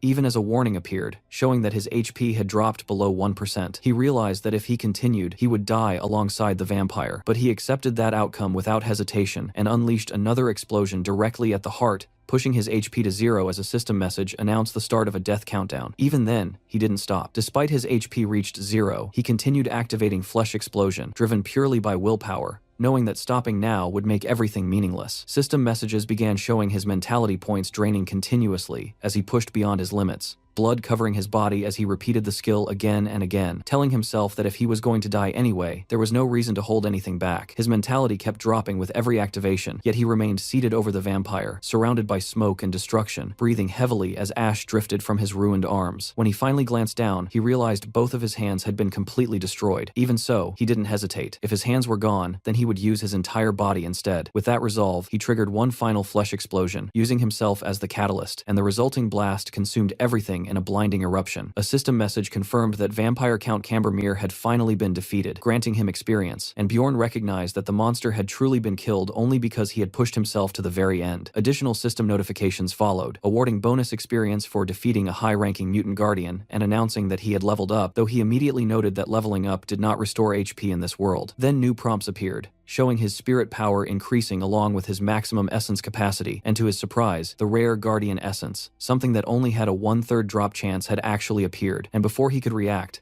the vampire's Guardian Essence was absorbed into his soul in a burst of light. Another system window explained that due to the passive ability Source of Darkness, he could no longer die unless his heart was destroyed, while additional notifications showed that the immortal effect had rapidly restored his HP, pushing it back above 1% and canceling the death countdown entirely. An achievement message followed, rewarding him with a permanent increase in mentality for surviving even after the countdown had begun, and his updated status window displayed Bjorn Jandal at level 3, with significantly improved stats and the newly acquired Guardian Vampire Essence. Sometime later, Bjorn suddenly jolted awake, gasping for air, as he realized with shock that he was still alive, and as his vision cleared, he saw that his head was resting in Einar's lap, who greeted him happily as he tried to process what had happened. He immediately asked where the others were, and she explained that they had left 3 days ago, worried about his condition, which shocked him further as he learned he had been unconscious for 3 full days. The realization hit him hard as he exclaimed that if 3 days had passed, then it must already be the crucial 7th day, and as he tested his fingers, he was stunned to find his hands fully restored, with no visible injuries remaining on his body. Then suddenly, something else hit him, and he demanded to know where his pants had gone. Einar casually admitted that she had removed them because they were completely destroyed and getting in the way, then cheerfully told him not to feel embarrassed while praising him as a great warrior, which only made him desperately ask her to stop talking. After that, she began explaining what had happened while he was unconscious, saying that the dwarf had taken the numbered item while the mage had taken the rupture stones. Bjorn quickly pieced things together, realizing that since he was alive, he must have successfully absorbed the vampire's Guardian Essence, and from that, he inferred that the Guardian had dropped all 3 rare items, remembering their earlier agreement to decide ownership of the stones by rolling dice. Einar then recalled how the mage had refused to follow that agreement, insisting that she needed the stones to recover her losses and taking them for herself, while the dwarf had remained indifferent, saying he would accept whatever decision was made since he hadn't contributed much. However, Einar herself had protested, only for the mage to argue that Bjorn had already received the best reward possible, meaning he had no right to complain about her taking the stones. Hearing that, Bjorn realized that only the mage knew he had absorbed the vampire's essence, and he also remembered that she had given him the corpse golem essence, along with all of her remaining potions, meaning she had technically gained nothing and only suffered losses during the entire rupture. Even so, Einar remained angry, insisting that the mage had acted selfishly by taking everything and leaving without waiting for him to wake up, and Bjorn decided that it was safer to agree with her perspective. Einar immediately brightened and thanked him enthusiastically for supporting her, and he simply replied that it was obvious, since they were comrades. When Einar asked if they should leave the labyrinth now, Bjorn shook his head and said there was still one thing he needed to retrieve, thinking that even if most of the loot had been taken, that particular item should still be there. Then, remembering his current state, he awkwardly asked Einar if she had anything he could wear. Later, a system message appeared announcing that Bjorn had entered the first floor's crystal cave, followed immediately by another message stating that the labyrinth itself had now been shut down and that he was being transported back to the city of Rafdonia. When he arrived, still shirtless and marked with scars, Bjorn expected that everything they had endured would at least translate into a decent profit. At the exchange, a clerk carefully counted the earnings and reported that they had made 231,520 stone. Bjorn felt that the amount seemed underwhelming compared to the hardships they had gone through, but he accepted it since he had gained 2 powerful essences, reaching out to take the heavy pouch with quiet satisfaction. Before he could even secure it, the bag was suddenly yanked from his hand, catching him completely off guard. The clerk's tone shifted as she suspiciously pointed out that such an amount was unusually high for a 9th rank explorer and demanded to know what he was carrying in his backpack. Bjorn, confused and uneasy, questioned why she was asking, noting that no one had ever treated him like this before. Just then, a firm voice ordered him not to move, and when he turned, he found himself surrounded by armed guards with spears aimed directly at him. Shocked and cursing internally, he was informed that the discussion would continue in an interrogation room. At the same time, elsewhere in the city plaza, a group of returning explorers gathered. Among them stood a visibly exhausted Erwin, who wiped the sweat from her brow while reflecting on how unexpectedly difficult the 3rd floor had been. She recalled facing the overwhelming power of 7th rank monsters, far beyond anything she had encountered before, remembering in particular a massive armored boar-like creature that had left a strong impression. Thinking back on the expedition, she also remembered how Teresia had fought a 6th rank monster they encountered by chance, making the entire experience feel like a true adventure rather than a desperate struggle for survival, and the thought of it made her excited to share everything with Bjorn. Later, when she returned to the Stone Exchange Center with her party, she realized that Bjorn wasn't there. Assuming she had simply misjudged the timing, she cheerfully imagined showing him the new essence she had obtained during the raid, wondering if he would test it the same way he had before. The memory of that moment, when his testing had painfully twisted her shoulder, still made her blush, yet despite that, she found herself wanting to see him even more. She approached the guild counter alone to exchange her loot, and the staff expressed surprise when they saw that she had earned 184,100 stone, despite being only a 9th rank explorer. She explained that she had been part of a group led by her sister, and when asked for confirmation, she provided Teresia's name. The clerk checked the records, verified that her sister was indeed a certified explorer, and approved the transaction, allowing Erwin to leave with her reward. Returning to their lodging in the quiet town, Erwin felt at ease and began humming softly as she took a bath after the exhausting trip. While getting dressed, she wondered whether Bjorn had already returned, and as she put on a simple white dress, she decided that she would treat him to a nice dinner using her earnings. Smiling to herself, she felt a growing sense of anticipation, eager to hear about his experiences and see him again. However, when she arrived at Bjorn's lodging and asked about him, she was told that the occupant of room 302 had still not returned. The answer caught her off guard, and a sense of unease crept in. For a moment, her thoughts drifted toward something darker, but she quickly pushed it away, convincing herself that he would return soon. Days passed, then an entire week, and there was still no sign of him. One day, she noticed an employee clearing out his room,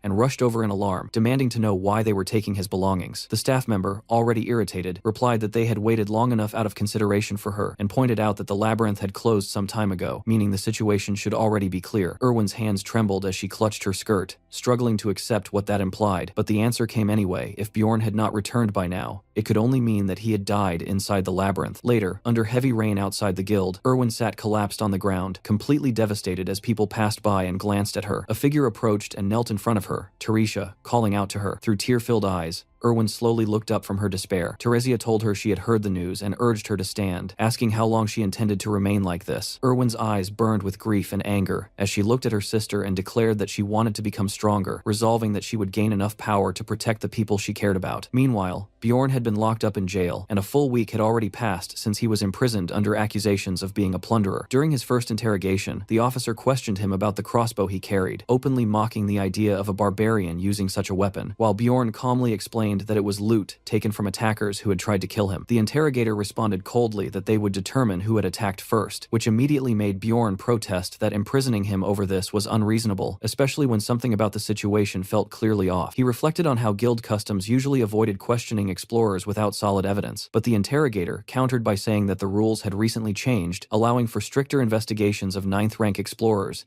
in order to reduce plundering incidents. That explanation made everything click for Bjorn, as he realized that someone like him, a low-ranked outsider carrying significant loot and lacking any powerful connections, was the easiest kind of target for such enforcement. The interrogator pressed him again about the crossbow, and Bjorn repeated his story about being ambushed and taking it from the attackers, deliberately leaving out any mention of the red-haired woman involved. Remembering the promise he had made, he chose to protect her identity, knowing that revealing her existence might lead others to suspect something unnatural about him. However, the questioning took a sharper turn when the interrogator asked how Bjorn had survived a stab to the neck without even leaving a scar. That question caught him off guard, making him realize that his scars had indeed disappeared, which led him to suspect that the vampire essence he had absorbed had healed even those old wounds. Despite initially wanting to stay cautious, he ended up revealing information about the rupture itself. The interrogator immediately dismissed his claims, laughing at the idea of a vampire appearing in a third-floor rupture and mocking him as a barbarian who couldn't even lie properly. Frustration boiled over as Bjorn demanded that they bring in a mage capable of verifying his memories through magic. The interrogator rejected the request outright, explaining that such procedures were reserved only for higher-ranked explorers, even if Bjorn was willing to pay for it. He added bluntly that if Bjorn were to die, they would simply take his money anyway, so there was no reason to waste resources on him. After a moment of consideration, he begrudgingly admitted that he might consider it if the mage in question was affiliated with the guild. That first day of interrogation ended in the worst possible way for Bjorn. 2 days later,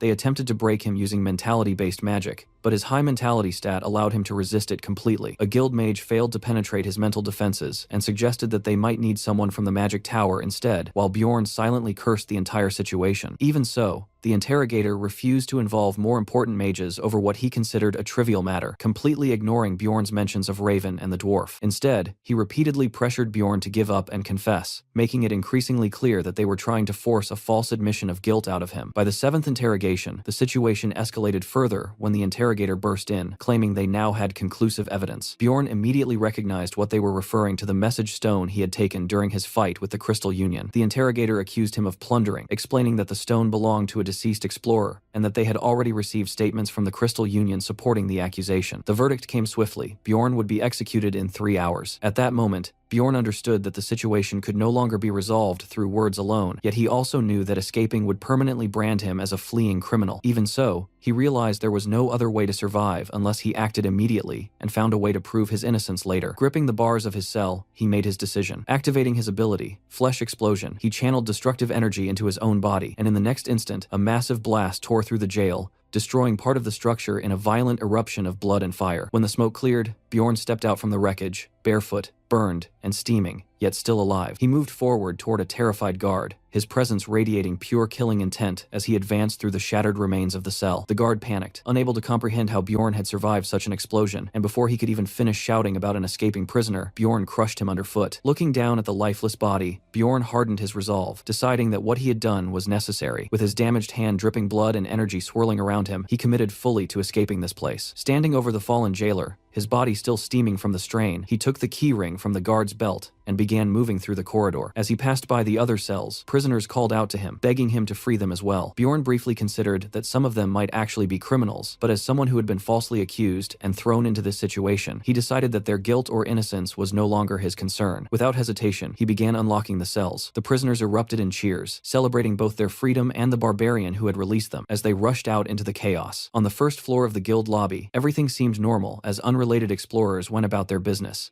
completely unaware of the chaos that was about to erupt, until the guards stationed at the main entrance suddenly heard a disturbance and reacted in confusion, only for the doors to violently burst open as bodies slammed into them from the outside. A wave of armed escapees poured into the lobby, creating instant panic as a guild official shouted in alarm that prisoners had broken loose, while staff members quickly called out that any explorers who helped subdue them would be rewarded, prompting several guild fighters to step forward and clash head-on with the rampaging prisoners in a violent melee. Bjorn observed the situation calmly and immediately understood that since the escapees lacked proper weapons, the armed explorers would eventually overpower them, so he used the chaos as cover to slip away and head upstairs, moving quickly through the stairway while hoping the disorder below would buy him at least 5 minutes, because time was something he could not afford to waste. As he ran, he made it clear to himself that his goal was not simply to escape, because what he truly wanted went far beyond running away from this place. When he reached the upper level, he saw guards scrambling to block access to the branch manager's office, and without hesitation, he activated Flesh Explosion in his hand, unleashing another devastating blast that tore through the guards and filled the area with gore, shocking those below who witnessed the explosion, while even some prisoners caught in the aftermath screamed as the acidic blood burned them, revealing the dangerous nature of his body. Immediately after, Bjorn activated Sacrificial Seal, converting the deaths around him into raw physical power as the skill amplified his strength based on the number of sacrifices within range, and as a red aura engulfed him, his presence became overwhelming, his body surging with unnatural power as he smirked and declared that his doping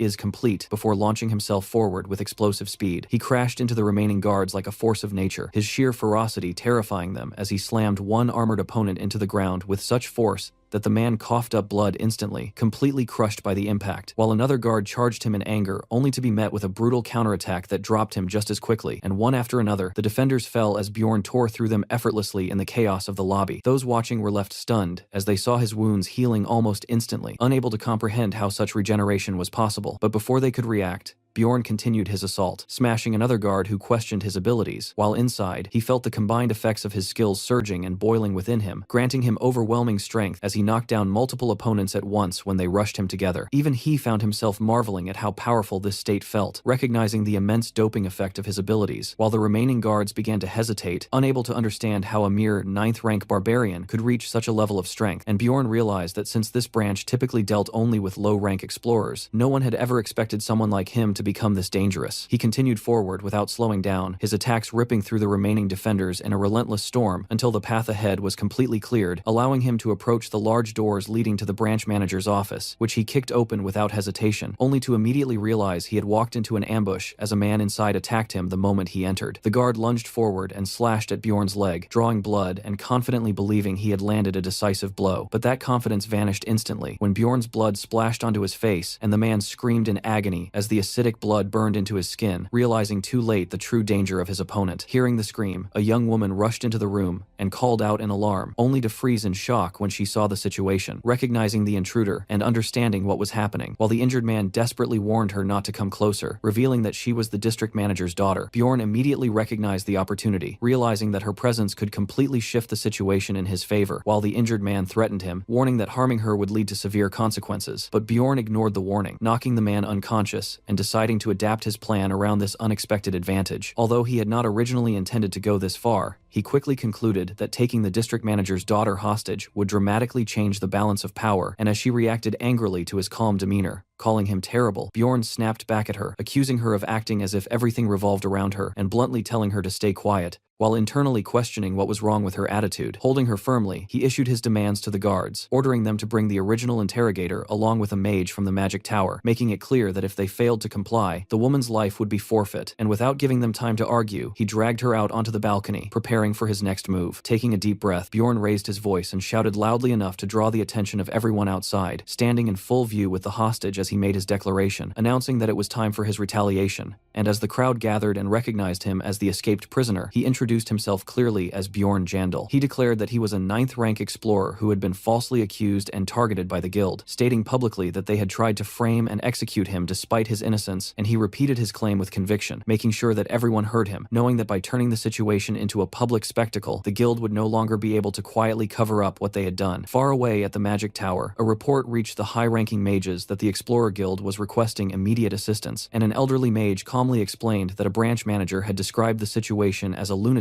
causing chaos inside the guild. Hearing that, a younger blonde mage, who was none other than Raven, frowned at the description and questioned what kind of person they were calling a psycho, prompting the elder to elaborate that the man had freed prisoners, taken the district manager's daughter hostage, and was demanding the presence of a mage, which made Raven scoff and call him both stupid and insane. Even so, since she already had someone she wanted to check on, she accepted the request and decided to go, curious about this troublemaker. Back at the guild, the tension remained thick as Bjorn held the frightened girl firmly while the situation stalled. In front of him, Raven stood flying, immediately recognizing him and reacting with anger as she demanded to know what he thought he was doing, scolding him for recklessly risking his life again. Yet despite her frustration, she understood the urgency, and Bjorn quickly asked her to use memory verification magic to prove his innocence. Seeing the time pressure, Raven became serious and agreed, but only on the condition that he would owe her a favor in the future, which he accepted without hesitation, as long as it was within his ability. Satisfied, she stepped forward and placed her glowing hand on his forehead, casting a memory spell. But to her surprise, it failed to penetrate his mind due to his strong mental resistance, making her ask if he possessed any anti-psychological equipment, while Bjorn insisted he had nothing and urged her to try another method, leaving the hostage confused as she watched the exchange. At the same time, behind him, the staff checked on the injured branch manager, who was already shaken by the chaos spreading across the first floor, and demanded to know what had happened, while the inspector began explaining the situation, but suddenly froze when he noticed Raven. Recognizing her instantly, he immediately pointed at Bjorn and declared him responsible for everything, but the branch manager calmly stated that he was already aware and reminded the inspector that he had personally handled the case, then leaned forward and asked what actual evidence existed to prove Bjorn was a plunderer. The inspector insisted that framing was impossible, and argued that Bjorn had turned in an unusually large number of magic crystals for a mere 9th-rank explorer, adding that his backpack had been filled with what appeared to be stolen equipment, and further claimed that a message stone traced back to a Crystal Union member who had testified that Bjorn had murdered innocents and looted them. The branch manager countered that this was nothing more than an unverified statement and questioned why no magic had been used to confirm it, but the inspector shouted that magic had not been used because Bjorn had told absurd lies about surviving a fatal neck wound thanks to a vampire essence, emphasizing how ridiculous it sounded to claim that a vampire had appeared on the first floor of a rupture, and he justified his decision by saying he could not call in high-ranking mages over such an unbelievable story. At that moment, Raven calmly interrupted and stated that Bjorn had indeed consumed a vampire essence on the first floor, immediately shocking both the inspector and the branch manager, who demanded clarification, and she responded by saying she had personally witnessed it, even adding with a teasing tone that they wouldn't be able to verify her claim with magic either. The inspector tried to protest,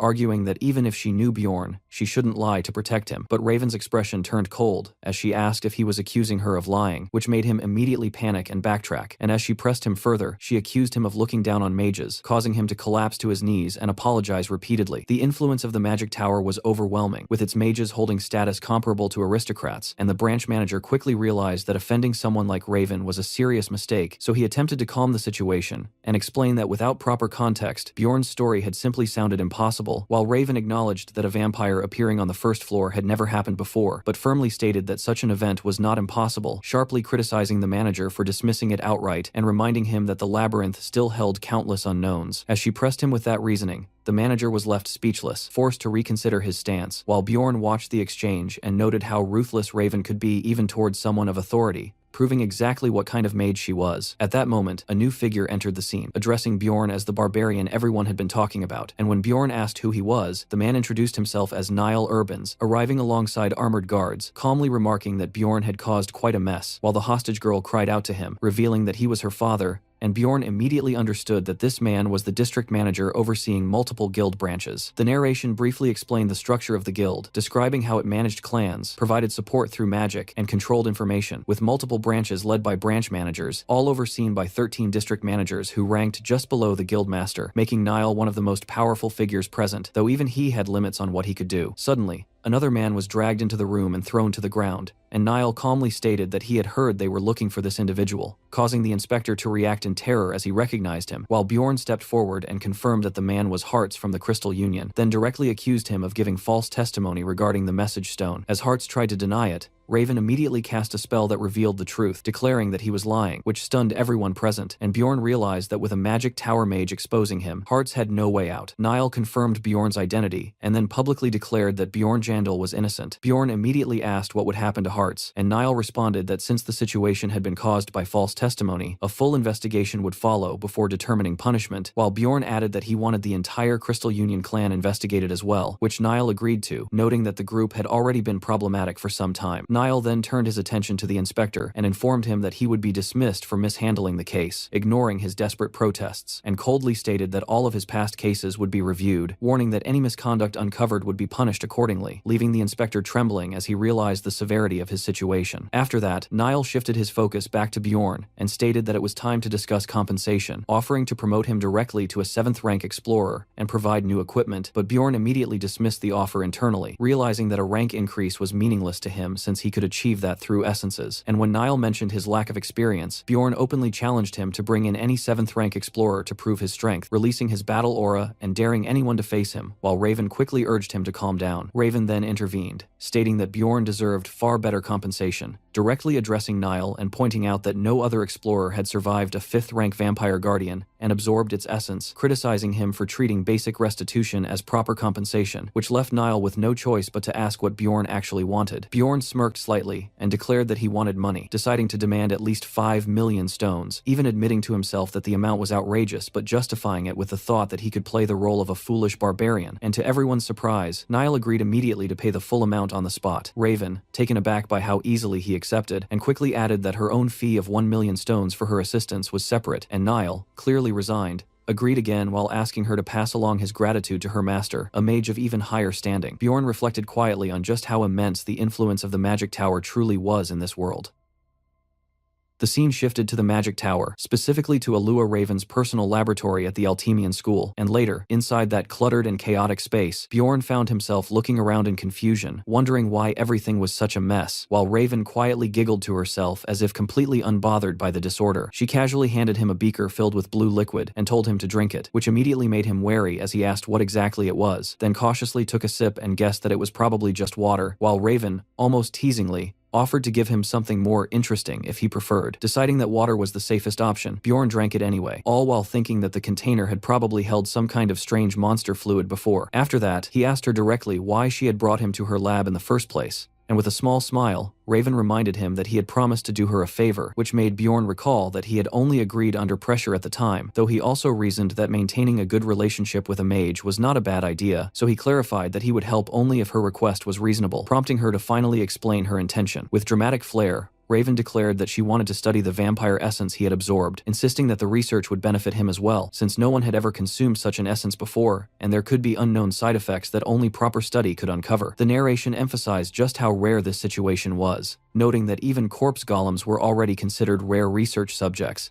yet a vampire guardian appearing in a rupture had never been recorded, making Bjorn's case completely unprecedented. Watching her excitement, Bjorn couldn't help but think that mages resembled obsessive graduate students, completely absorbed in their work, but at the same time, he admitted that her reasoning sounded fair, until he suddenly connected something and realized that her earlier behavior during the settlement negotiation had been linked to this very goal. A memory surfaced of Raven ensuring that the guild did not officially record his consumption of the vampire essence, something he had appreciated at the time, but now he understood that she had done it primarily to secure exclusive research access to him. Raven awkwardly admitted that he wasn't wrong, clearly embarrassed at being seen through so easily, and quickly tried to salvage the situation by proposing that he assist her in the lab only once a week for 3 hours over a period of 6 months. But Bjorn immediately rejected the duration as excessive and negotiated it down to 3 months instead, also demanding that he be allowed to see the research results. Raven protested, reminding him that he owed her for saving his life and helping him secure 5 million stones. But Bjorn remained firm, thinking that if he didn't set boundaries now, this relationship would become one-sided, and countered by saying that she should actually be the one paying him. That statement completely shocked Raven, who demanded to know why she would ever need to pay, but Bjorn reflected that anyone who failed to stand up for themselves was a fool, and stepped closer, looming over her in a way that made her visibly uneasy as he accused her of forcing the corpse golem essence on him without his consent. Raven immediately pushed back, arguing that she had given him a valuable essence for free, and even shoved him in frustration, but Bjorn didn't back down, stating that she had done it to save herself, not him, which still made it a problem, and he firmly insisted that he had never wanted that essence in the first place, then demanded 10 million stones as compensation, estimating that as the cost required to remove it at a temple. Raven reacted explosively, calling him insane for even considering removing such a rare power, but Bjorn calmly explained that the essence had interfered with his long-term plans, and that from his perspective, it had caused harm, so compensation was justified, adding that mages who couldn't absorb essences themselves tended to overvalue them without understanding their strategic impact, and suggested that she consult an actual explorer if she doubted him. Determined to prove him wrong, Raven stormed off and activated her communication crystal ball, connecting to a distant contact, and when a voice answered, she introduced herself to an explorer named Patsran, referencing his previous dealings with her mentor, before presenting him with a hypothetical scenario about someone being forced to take an unwanted essence. Bjorn watched closely as Raven listened to the response, and after thinking it through, Patron gave an honest answer, stating that he would be very angry in that situation, which immediately satisfied Bjorn as it aligned perfectly with his own stance. Still unwilling to concede, Raven pushed further, asking whether that anger would remain even if the essence in question was an extremely rare 7th rank one. But Patron responded that rarity didn't matter, because taking an essence that wasn't part of one's plan would only hinder progress, reinforcing Bjorn's belief that explorers understood the importance of balancing their abilities far better than mages did. As Raven absorbed this, she began to realize that forcing an essence onto someone could completely disrupt their growth path, and with growing unease, she asked what kind of compensation would be appropriate if such a mistake occurred, to which Patron replied that he would demand money, suggesting 15 million stones as a reasonable amount. The sheer number left Raven horrified, making her comment that temples seem to value money more than gods themselves, and in desperation, she asked what someone should do if they couldn't pay, only for Patron to answer bluntly that in such a case, he might simply break the offender's neck if they were standing in front of him. Hearing that, Raven panicked internally, while Bjorn calmly observed that people in this world often lacked imagination when it came to consequences, and concluded that Patron was clearly a highly experienced explorer who understood essence balance deeply, noting that if she had asked a struggling low-rank explorer instead, they might have simply accepted any essence without question. Satisfied, Bjorn mentally declared that the difference in perspective had decided the argument and pressed Raven to admit that she had been wrong. A booming laugh suddenly echoed through the room, interrupting the tense atmosphere as an elderly mage stepped in, clearly amused that a barbarian had just out-argued one of his own kind. The old man introduced himself as Dayan Tevelian, Raven's mentor and the master of the Altemian school, and while Raven immediately protested that she hadn't been crying, Bjorn quickly realized the weight behind that name, understanding that this was the powerful figure who controlled multiple floors of the magic tower,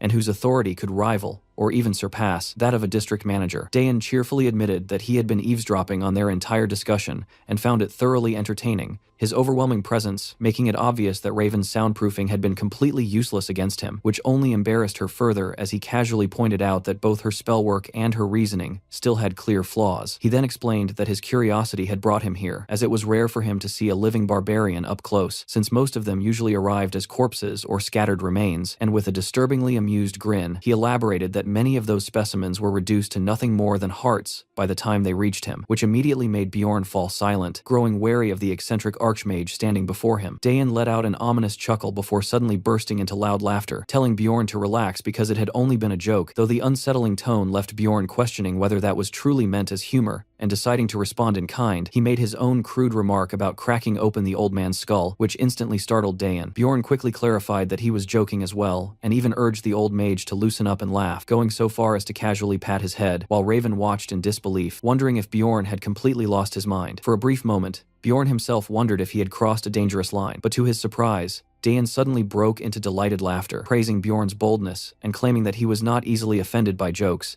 even though it was obvious from his expression that some part of him was still irritated. Bjorn brushed it off by leaning into his barbarian persona, while Dayan shifted the conversation and offered an alternative to the 10 million stones Bjorn had demanded earlier. Instead of money, Dayan presented a rare artifact known as the Frost Spirit Ring, casually mentioning that it was a numbered item despite its high serial number, which immediately caught Bjorn's attention, as numbered items were extremely rare pieces of equipment that could only be obtained from Rupture Guardians, each possessing unique and powerful abilities. Bjorn was genuinely surprised that such an item was being handed over so casually, and asked what made the ring valuable, to which Dayan explained that it could seal one ability from an essence Bjorn had already consumed, specifically suggesting that it could suppress the inconvenient acidic blood trait from the corpse golem essence. However, as Bjorn listened, he realized something important despite being such a renowned mage. Dayan himself did not fully understand the ring's true hidden potential. Recognizing this, Bjorn accepted the ring as payment without hesitation. As he prepared to leave, Raven reminded him of his promise to assist with her research on the corpse golem essence twice a week, and he agreed, while she worried whether he would actually remember their arrangement. After he left, Raven apologized to her mentor for making him give away such a valuable item, but Dayan dismissed it with a smug expression, claiming that the ring was practically unsellable and only worth around 1.5 million stones on the market, secretly thinking that the barbarian would be furious once he eventually discovered its real value. Bjorn stepped out of the grand doors of the magic tower into the bright daylight, reflecting on how mages were supposed to be the smartest individuals in the world, yet Raven herself had not even known how to obtain something as simple as goddess tears, and that realization led him to a firm conclusion that compared to his accumulated knowledge from the game, even powerful mages were like inexperienced beginners, completely unaware of the true value of certain items like the Frost Spirit Ring. As night fell, Bjorn returned to the inn where he had previously stayed, only to find the innkeeper shocked to see him alive. having already assumed he was dead, and the man awkwardly admitted that he had cleared out Bjorn's room in his absence. Bjorn immediately demanded to know what had happened to his belongings, only to be told that they had been thrown away, which caused his anger to flare as he stepped closer and reminded the man that he had already paid for extra time. The terrified innkeeper quickly tried to calm him down, promising compensation, but Bjorn found himself pausing mid-anger as a strange thought crossed his mind. He began to question when violence had started feeling so natural to him, recalling how he had witnessed brutal killings without hesitation, how his own first kill had come far too easily, and how even escaping from prison had not shaken him the way it should have. Images of his blood-covered self in battle flashed through his mind as he realized that even the way he had spoken to Dayan earlier was something his former self, a 29-year-old office worker, would have never dared to do, and while he had initially blamed his surroundings, he now understood that something deeper was changing within him. He concluded that his new body, along with its battle instincts, was gradually reshaping his personality, making him more aggressive, more direct, and far more comfortable with violence. And as he thought about it, he couldn't help but wonder if he was slowly becoming a true barbarian himself. In the end, he accepted this change, recognizing that such a mindset was better suited for survival in this harsh world. Letting go of his earlier anger, Bjorn decided to settle the matter if the innkeeper paid him 30,000 stones, though the man protested at the amount and accidentally revealed that he had actually sold some of Bjorn's belongings instead of discarding them, which only made Bjorn narrow his eyes and point out the contradiction, reminding him of his earlier claim. After receiving compensation, Bjorn moved into a much better and more expensive inn, enjoying the upgrade as he took in the comfort of a proper room, appreciating the presence of windows and even a private bathtub, and as he lay back on the bed, he noted that the location was closer to the city square, already planning to meet Einar the next day to divide their earnings. The next day, Einar came running toward Bjorn while calling his name, tears in her eyes, and the moment she reached him, she was overwhelmed with relief that he was alive, immediately scolding him for disappearing for so long, while insisting that she always knew he would survive anything, while Bjorn awkwardly tried to respond, saying that a lot had happened. She then asked if he had heard the major news spreading across the city, and before he could answer properly, another barbarian jumped in excitedly and began talking about a so-called hero known as the Barbarian of Freedom, who was causing a massive uproar. Hearing that, Bjorn quickly realized they were talking about him, but he forced himself to act clueless, and casually asked what that barbarian's name was, and when the man replied that no one actually knew the hero's identity, Bjorn felt a wave of relief, concluding that the guild had intentionally kept his name hidden. The surrounding barbarians cheered proudly, celebrating the mysterious figure as one of their own, while recounting how he had single-handedly fought off countless enemies, cleared his false accusations, and led prisoners to freedom, praising him as the greatest barbarian and warrior, which only made Bjorn internally uneasy as he considered the possible consequences of such fame. Soon after, Bjorn and Einar made their way into the bustling middle-class district of Kommelby, which Einar visited for the first time with visible excitement, as the narration described the area as districts 2 to 5 surrounding the capital's first district, known as the center of the free market, where the middle class resided. After selling the loot taken from plunderers along with his old equipment for a total of 800,000 stones, Bjorn met Einar outside a shop and handed her share over, while mentally calculating that he had already earned an additional 500,000 stones before exiting the rupture.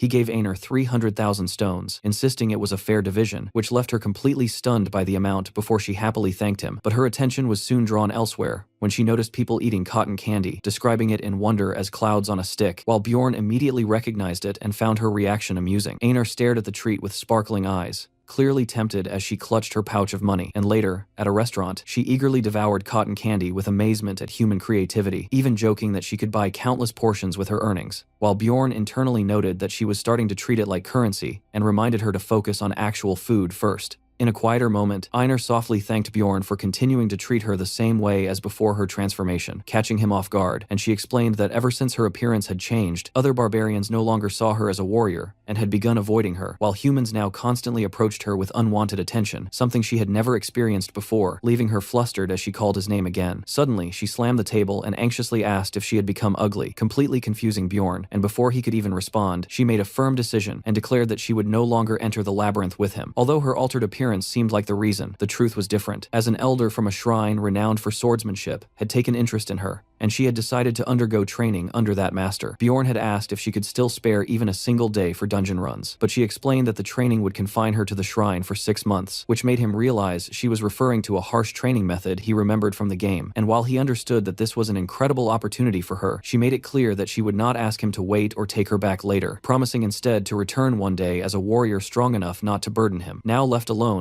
Bjorn sat drinking, processing her departure and acknowledging that he had no right to stop her from pursuing her own path, while memories surfaced of her struggles, including how she had once been forced to submit to a plunderer and had been left beaten and humiliated, and even during their recent battle, she had been unable to contribute as much as she wanted, making him realize that all those frustrations had likely driven her decision. Determined to move forward, Bjorn resolved to find a new party member, though he also considered continuing alone for the time being, reminding himself that he was far stronger now than he had been just 2 months ago, especially after absorbing both the Corpse Golem essence and the Guardian Vampire essence, which had drastically increased his stats and regeneration, making it unlikely that any enemy on the second floor could match him. Even so, he understood that higher floors required teamwork, as the system of the labyrinth was designed around party-based combat, and lacking certain roles could become fatal as difficulty increased. With that in mind, he decided it would be best to recruit companions of a similar level, and headed toward the magic tower to meet Raven, thinking that having a 6th-rank mage like her on his side would significantly accelerate his progress. Though as he entered her lab and saw the strange, torture-like chair, he couldn't help but feel that surviving her experiments might be his first challenge. When he proposed forming a party, Raven immediately rejected the idea, bluntly stating that a mage like her would never join a small barbarian team, and insisting that any group she joined must be high-ranked and include a priest. Conditions that Bjorn silently accepted as unrealistic for now, while she added that it would take him at least 3 years to meet those standards, confirming his expectation that she would refuse. Shifting the conversation, Raven presented him with a report analyzing the vampire essence, and while Bjorn found the analysis somewhat crude, he didn't care much, since he already knew his exact stats, though he still acknowledged how impressive the listed bonuses were, recognizing that Guardian essences not only granted high stat boosts, but also came with powerful abilities. The first passive skill, Source of Darkness, allowed him to resist death as long as his heart remained intact, while another active skill, Sacrificial Seal, increased his physical power based on how many living beings were affected by his blood. A third skill, Owner of Blood, enabled him to temporarily copy an enemy's ability by absorbing their blood, and the final skill, Immortal, dramatically boosted his regeneration as his health decreased. Reflecting on this combination, Bjorn realized that he had effectively stacked multiple regeneration-based abilities, making his growth rate far faster than anything he had experienced in his 10 years of playing the game, and with that in mind, he decided it was time to head out again. However, just as he turned to leave, Raven stopped him abruptly and asked what he had shoved into the vampire's mouth during the battle, explaining that she had sensed a divine power at that moment. Bjorn immediately understood she was referring to the goddess tears, but instead of answering honestly, he casually dismissed it, pretending she must have imagined it in the chaos, while even picking his nose to act indifferent. When Raven insisted that she had clearly seen it, Bjorn quickly excused himself, claiming he was hungry and needed to leave, then rushed out before she could press further, leaving her shouting after him in frustration, as he switched straight into full barbarian sprint mode. Fuming, Raven became convinced that he was hiding something important and swore to uncover the truth, and later, inside the Magic Tower's library, she retrieved a large ancient tome using magic, recalling that she had once discovered valuable information about ruptures within it. As she searched through the book, she found the section describing the blood-tinted castle, though part of the text had been obscured by a stain, covering details about the golden mask and the location of the goddess Tears. Yet she remained certain that she had read about it before, and continued flipping through the pages until she located the relevant passage. The text described Goddess Tears as a consumable relic of unknown origin that released a powerful blessing when broken, and it further recorded that 150 years ago, a cardinal had used the last 3 known pieces during a dimensional crisis to save the Pope, making Raven realize with shock that the item was a genuine holy relic. As she compared the description to what she had witnessed Bjorn do, she began to question whether it could really be a coincidence, wondering how such a young barbarian could possibly know both the hidden location and the method of using such an item. And as her thoughts deepened, she found herself asking a single question: who exactly was Bjorn Jandal? The golden mask was an item obtained only by meeting special conditions after defeating the boss of the blood-tinted castle, and as Bjorn reviewed its properties, he recalled that it allowed the wearer to change their face for an entire month and could be used a total of 5 times. Back when he treated everything like a game, he had once sold the item for 500,000 stones without a second thought, since appearance meant nothing to him. But now, living in this world as reality, and remembering how easily he had been falsely imprisoned, he began to see its true value as a tool for survival, especially if he ever needed to escape the city unnoticed. With that in mind, he decided to keep the golden mask instead of selling it. Later, inside a lively tavern, ordinary patrons chatted among themselves, and one of them brought up recent news, asking if the others had heard what had happened, which quickly led to the revelation that the explorer clan Crystal Union had completely disbanded, a statement that immediately caught the attention of a white-haired elf woman nearby. She reacted with bitterness, commenting on how shocking it was for such a powerful clan to disappear overnight, while the narration explained that Crystal Union had rapidly grown by establishing a messaging network using magic stones, providing useful services for explorers on the first floor. However, However, others in the tavern dismissed the clan harshly, saying they had always disliked how Crystal Union pretended to act like proper explorers, while the elf woman reflected on how the group had originally supported commoners struggling with taxes, but had gradually become corrupt, eventually exploiting outsiders and committing repeated crimes against beginners. She remembered what they had done to her own sister as one of their many atrocities, and admitted that without Bjorn's intervention, something terrible would have happened during that incident. She had once considered taking action against the clan herself, but now she was hearing that someone else had already destroyed them, which made her listen more carefully as the story unfolded, and when she heard that their downfall was caused by a barbarian, her interest sharpened immediately. The gossipers went on to describe how this barbarian had escaped imprisonment, cleared his name, and even taken the district manager's daughter hostage during the incident, which ultimately led to the reconsideration of the anti-plunderer law. And the most shocking detail of all was that this so-called barbarian of freedom was only a 9th-rank explorer who had just completed his coming-of-age ceremony. Hearing all of this, Teresia began to suspect that the rumored barbarian might somehow be connected to her, but she initially dismissed the idea as too unlikely, only for doubt to creep back in as she questioned whether that barbarian was truly dead. And when she thought it through again, she realized that if the barbarian of freedom really was that same person, it would explain his week-long disappearance. As she reached for a door, she hesitated, uncertain whether what she was about to do was the right choice, but eventually entered Erwin's room, where she found her sitting on the bed surrounded by flickering elemental flames, tense and guarded, silently watching her approach. Teresia gathered her resolve, troubled by how she would break the news to her. Meanwhile, at the guild hall counter, a receptionist asked Bjorn what he needed, and he stated that he wanted to recruit a party of at least 4 explorers capable of tackling the 3rd floor or higher, prompting the clerk to request his identification and details, which he provided without hesitation. As she reviewed his information, she noted that Bjorn Jandel was ranked 7th, but then suddenly paused in shock as she noticed something unusual. He had been assigned a rare 5-star rating. Confused by her reaction, Bjorn asked what that meant, but the flustered clerk quickly brushed it aside and handed him a list of suitable teams instead, making him suspect that the 5-star designation was some kind of special guild classification, though he decided not to dwell on it as long as it worked in his favor. Just then, he sensed someone approaching, and a familiar dwarf enthusiastically called out to him, recognizing him immediately despite his updated rank, confirming that it really was him. Sitting together at a tavern, Bjorn greeted Hikarad, who explained that they were waiting for one more person to join them, mentioning that the final recruit was apparently a mage, which in his mind already secured the strength of their party. Bjorn was surprised by the idea that such a rare role would join them, and as Hikarad waved toward the newcomer,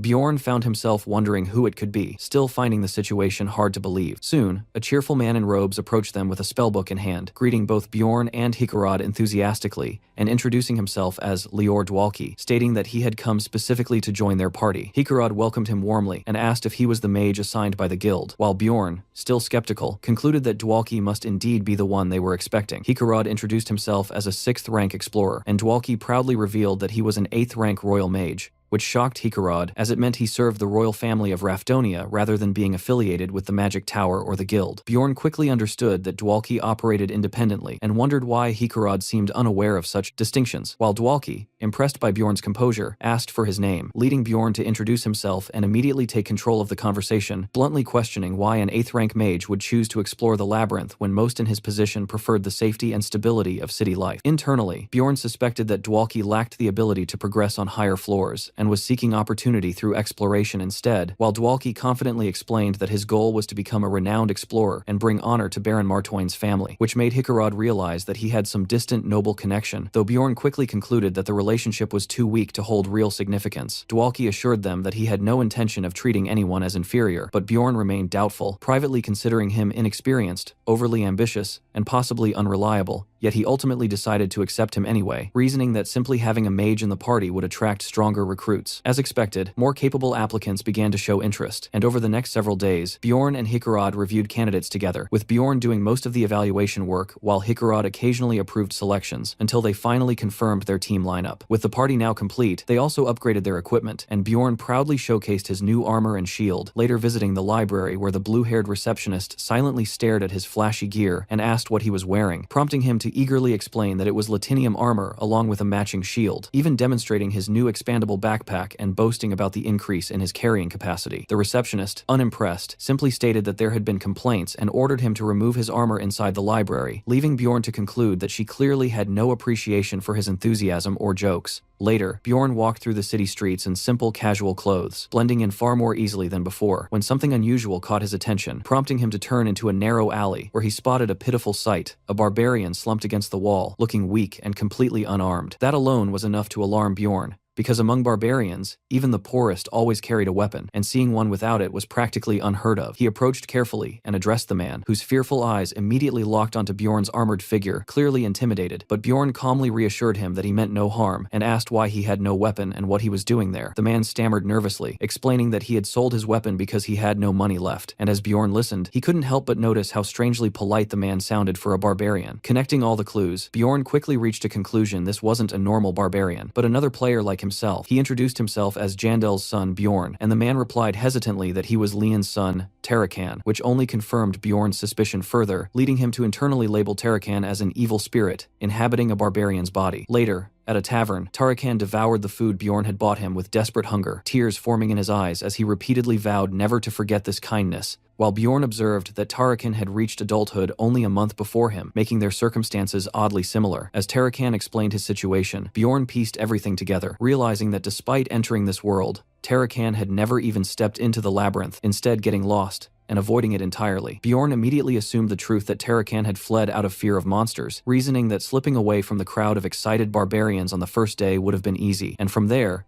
Tarakan had likely tried to survive in the city, but failed to find work due to discrimination against barbarians. This led Bjorn to question whether players were truly the ones capable of opening the Abyss boss room, because someone strong enough to achieve that should have understood these hardships and still chosen to face the labyrinth. Pressing him further, Bjorn asked what Tarakan had done afterward, only to learn that he had continued avoiding the labyrinth entirely, which shocked him, leading him to scold Tarakan for skipping it again. While Tarakan argued that he couldn't fight monsters without a weapon, Bjorn snapped back, pointing out that he should have entered when he still had resources, wondering whether he had even played the game at all, and eventually learning that Tarakan had been kicked out after running out of money. Everything after that matched Bjorn's expectations. Months of suffering through cold, hunger, and illness, all while being rejected even by other barbarians. And as he listened, Bjorn couldn't help but wonder how someone so helpless had even survived for 3 months, realizing that if he himself had run away in fear on the first day, he might have ended up exactly like Tarakan. After finishing his story, Tarakan anxiously asked if Bjorn felt enough pity to help him, insisting that he still had knowledge of the labyrinth and could be useful as a guide. But Bjorn flatly rejected the idea of entering the labyrinth with him, and when Tarakan began to panic, Bjorn clarified that he would help in a different way. He handed Tarakan 150,000 stones and told him to buy a weapon and enter the labyrinth on his own, and although Tarakan was deeply moved and promised to repay him someday, Bjorn cut him off coldly, telling him to leave because he was tired. As Tarakan cheerfully agreed and tried to say he would visit again, Bjorn stopped him firmly, calling him by his full name and warning him that no matter what happened with the money, whether he wasted it or became rich, he was never to seek him out again. He made Tarakan confirm that he understood, and later, alone in his room, Bjorn reflected on the encounter, admitting to himself that his behavior had been harsh, and as memories of his past surfaced, he began to question whether they had influenced his decision. He considered that a purely logical person would call his actions foolish, while an emotional person might say he hadn't done enough, and in the end, he accepted that both perspectives were valid, even acknowledging that his actions might have been hypocritical, yet still believing that it was the best choice he could make. Time passed, and eventually the day came for entering the labyrinth once again. As the party stepped into the first floor crystal cave, where Dwalki looked around in amazement and asked what they should do next, while Bjorn internally referred to him as an inexperienced 25-year-old 8th rank mage, silently judging his excitement. Braun Rottmiller, a 34-year-old 7th rank human explorer with 8 years of experience, suggested that they pause and assess their surroundings first, which Bjorn agreed with internally, considering Rottmiller the most balanced and sensible member of the group. Hikarod, the 6th rank dwarf explorer, stood as the team's leader, while Bjorn himself took on the role of the 7th rank barbarian tank. The final member, Misha Karlstein, a 25-year-old 7th rank beast human explorer with 5 years of experience, spoke in a peculiar way, ending nearly every sentence with Nia, claiming it was simply part of her nature, making her unlike anyone Bjorn had ever met. Hikarod jokingly referred to her as a princess, which she immediately rejected while threatening him in annoyance, and as Bjorn watched the interaction, he vaguely recalled that she might actually be the 13th princess of some tribe, though he couldn't remember the details clearly. Rottmiller soon signaled that it was time to move, instructing everyone to stay close together as they advanced through the cave, his focus fixed on the guiding instrument in his hand as he carefully led the way. Thanks to Rottmiller's navigation skills, they managed to reach the portal to the second floor in just 10 hours, which was an impressive pace. But upon arrival, Rottmiller noticed that another party had already reached it before them, leaving him slightly frustrated despite knowing they had moved efficiently. Bjorn, on the other hand, considered their time more than acceptable and silently appreciated Rottmiller's guide-type ability that allowed him to sense the direction selection of portals, finding himself pleasantly surprised by the ranger's competence before giving the order for the team to proceed through the portal. Even so, he couldn't help but feel a slight regret at missing the experience reward for being the one to open it,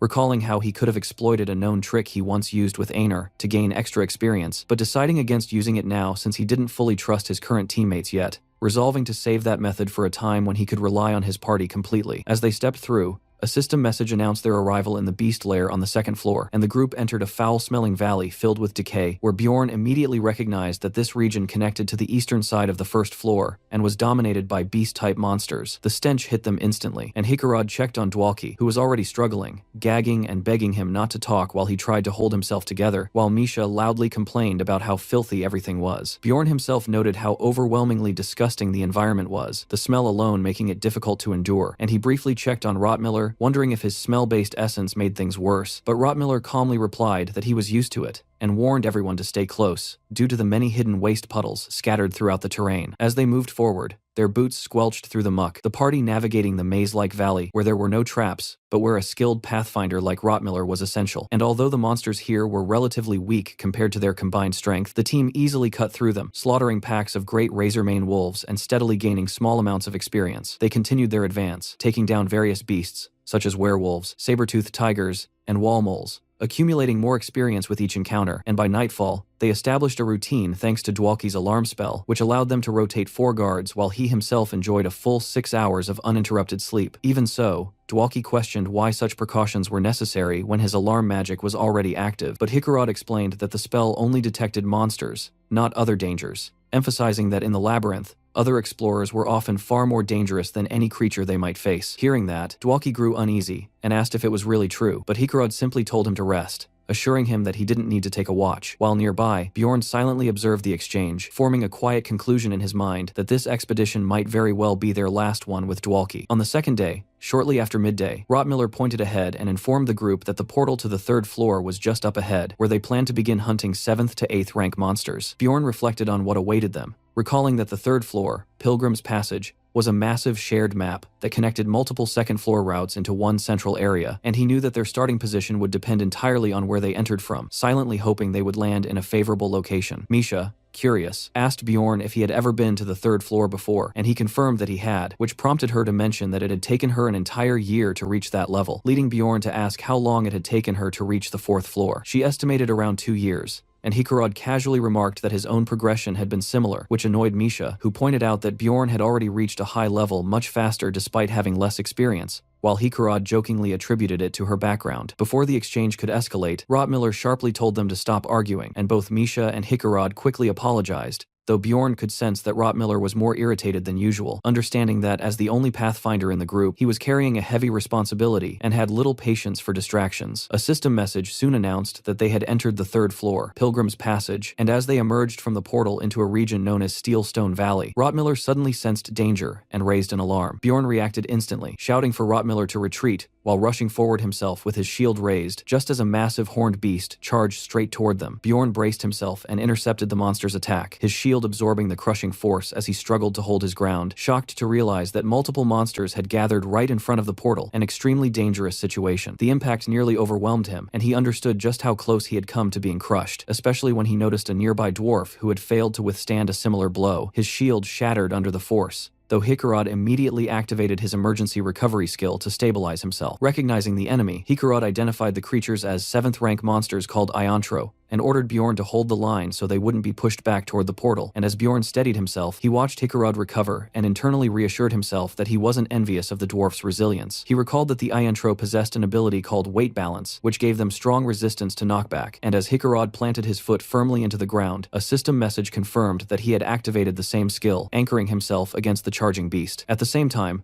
another message appeared announcing that Dwalki had cast an 8th rank curse spell, Corruption, which immediately took effect, causing the affected Iantro to howl in confusion as dark energy wrapped around it. Dwalki, surrounded by swirling cursed power, focused intensely on maintaining the spell, earning praise from Hikarad, who seized the opportunity and charged forward, declaring that he would finish the monster. With Dwalki preparing additional support, the battered creature was overwhelmed and blasted away by their combined assault. Meanwhile, Misha suddenly warned that one of the monsters was still alive. She leapt into action, launching herself from above while calling upon her essence, diving toward the remaining ion tro and delivering a powerful slash across its flank. The beast let out a final scream before collapsing under the attack, and a system message confirmed its defeat, along with the experience gained. As the fight ended, Bjorn began to question why such monsters had been waiting right at the portal, and he immediately asked Rotmiller if he could detect any other people nearby, prompting the ranger to activate his body warmth detection skill. A system notice confirmed the search, and the thermal scan revealed no one in the immediate vicinity, leading Rotmiller to report that the area was currently clear. However, he added that faint traces of human presence remained, indicating that others had been there just moments earlier and had likely retreated after observing the battle from a distance, which led Hikarad to worry that they had been deliberately set up, though Rotmiller clarified that the trap was probably not aimed specifically at them. He explained that plunderers often use this tactic, luring monsters toward portals, so that newly arrived explorers would be attacked immediately upon entry, leaving them weakened and easy targets for ambush. Misha, hearing this, suggested that they should hunt down those plunderers for profit, since eliminating them would also bring rewards. But Rotmiller cautioned that without clear evidence, pursuing them could backfire and result in their own party being accused instead. Misha countered bluntly that dead plunderers couldn't testify, while Hikarad nervously suggested that it would be safer to simply leave a warning at the portal and move on, choosing not to take unnecessary risks. And meanwhile, Dwalki listened to the conversation with unease, clearly shaken by the reality of how dangerous other explorers could be. As they continued walking,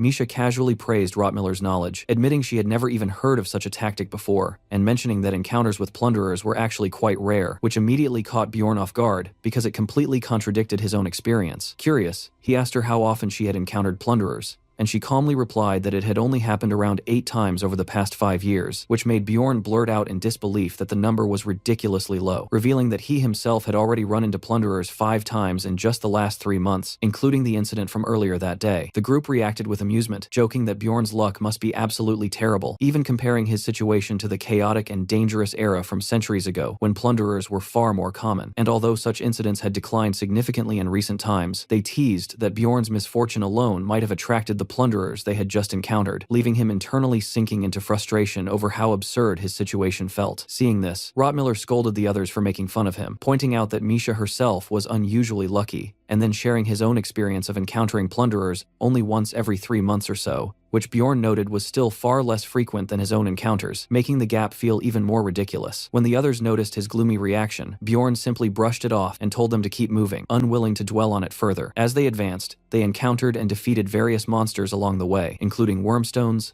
iron falcons, and Steel Valley Guardians, steadily progressing through the area until Rotmiller eventually decided that they would set up camp near the edge of the region for the night and continue to the next area the following day. Bjorn quickly realized that the seemingly awkward campsite had been deliberately chosen because it had a relatively low concentration of monsters, reinforcing his impression of Rotmiller's reliability. Around the campfire, Hikarad checked on Dwalki, noting that he had seemed unwell for some time, and while Dwalki remained silent at first, Bjorn observed that the usually talkative mage now looked completely drained and dejected. Sitting quietly by the fire, Dwalki finally spoke, admitting that his romanticized vision of exploration had been completely shattered, and he worried that the others now saw him as naive, acknowledging that his thoughts might sound childish. He reflected on everything he had witnessed, especially the existence of plunderers, and how the reality of explorers killing one another had shaken him deeply, realizing that some people in this world murdered without hesitation, while others spoke casually about profiting from such acts. Dwalki admitted that the world he had stepped into was nothing like the heroic fantasy he had once imagined,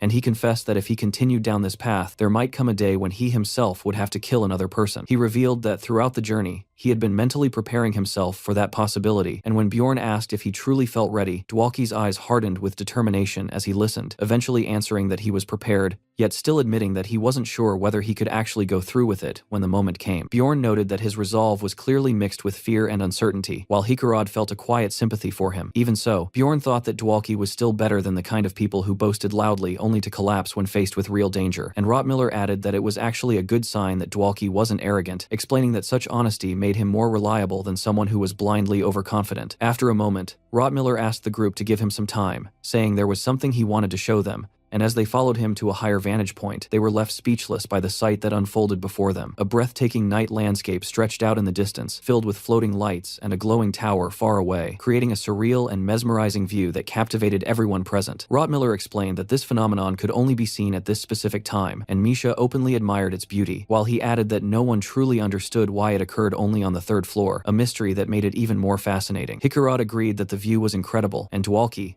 blushing slightly, admitted that understanding the reason didn't matter when the sight itself was so breathtaking. Rottmiller then asked Dwalki if witnessing something like this gave him the courage to continue exploring, and as Dwalki gazed out at the glowing scenery, he quietly contemplated his answer, lost in thought, until the lights eventually faded away, and the labyrinth returned to its usual darkness. That night, as the others rested around the campfire, Bjorn remained on watch duty, observing the group in silence, and while doing so, he noticed something subtle. Dwalki stayed awake longer than the others, clearly troubled by his thoughts, before eventually his breathing steadied, signaling that he had finally fallen asleep. The next day, as they continued traveling deeper into the third floor, Bjorn quietly calculated his progress and realized he had earned just over 50 experience points so far, noting that he needed a total of 150 experience to reach level 4, and since he was currently level 3, he could absorb up to 3 essences. Having already absorbed 2, he recognized that he still had 1 slot available, which led him to decide that there was no need to rush leveling up, instead resolving to reserve that final slot for a truly valuable essence rather than wasting it on something mediocre. Their movement came to a halt when Rottmiller suddenly raised his hand and announced that they had reached their destination, pointing ahead to a fortified palisade and explaining that everything beyond it was classified as the orc habitat. This region contained the highest density of monsters on the 3rd floor, and that only creatures of 8th rank or higher appeared within it, making it one of the most dangerous yet rewarding hunting grounds available before attempting the 4th floor. Accepting the risk, the party moved forward, understanding that although the area ranked 2nd in difficulty, it offered the best opportunity for efficient hunting, and Hikarad suggested that they work together here first and adjust their long-term plans based on how well they perform. Not long after entering, Rottmiller spotted a group of incoming orcs and immediately alerted the team, and as the lead orc growled in response, the entire group of enemies charged toward them with weapons raised. Hikarad quickly rallied everyone, ordering them to follow their practiced formation, and the orc warriors advanced aggressively, wielding axes, bows, and even preparing spells. Dwalki responded by casting an 8th rank offensive spell, Ice Spear, causing massive spears of ice to form and launch forward, impaling the charging orcs from a distance while Rottmiller supported him with ranged attacks, and at the same time,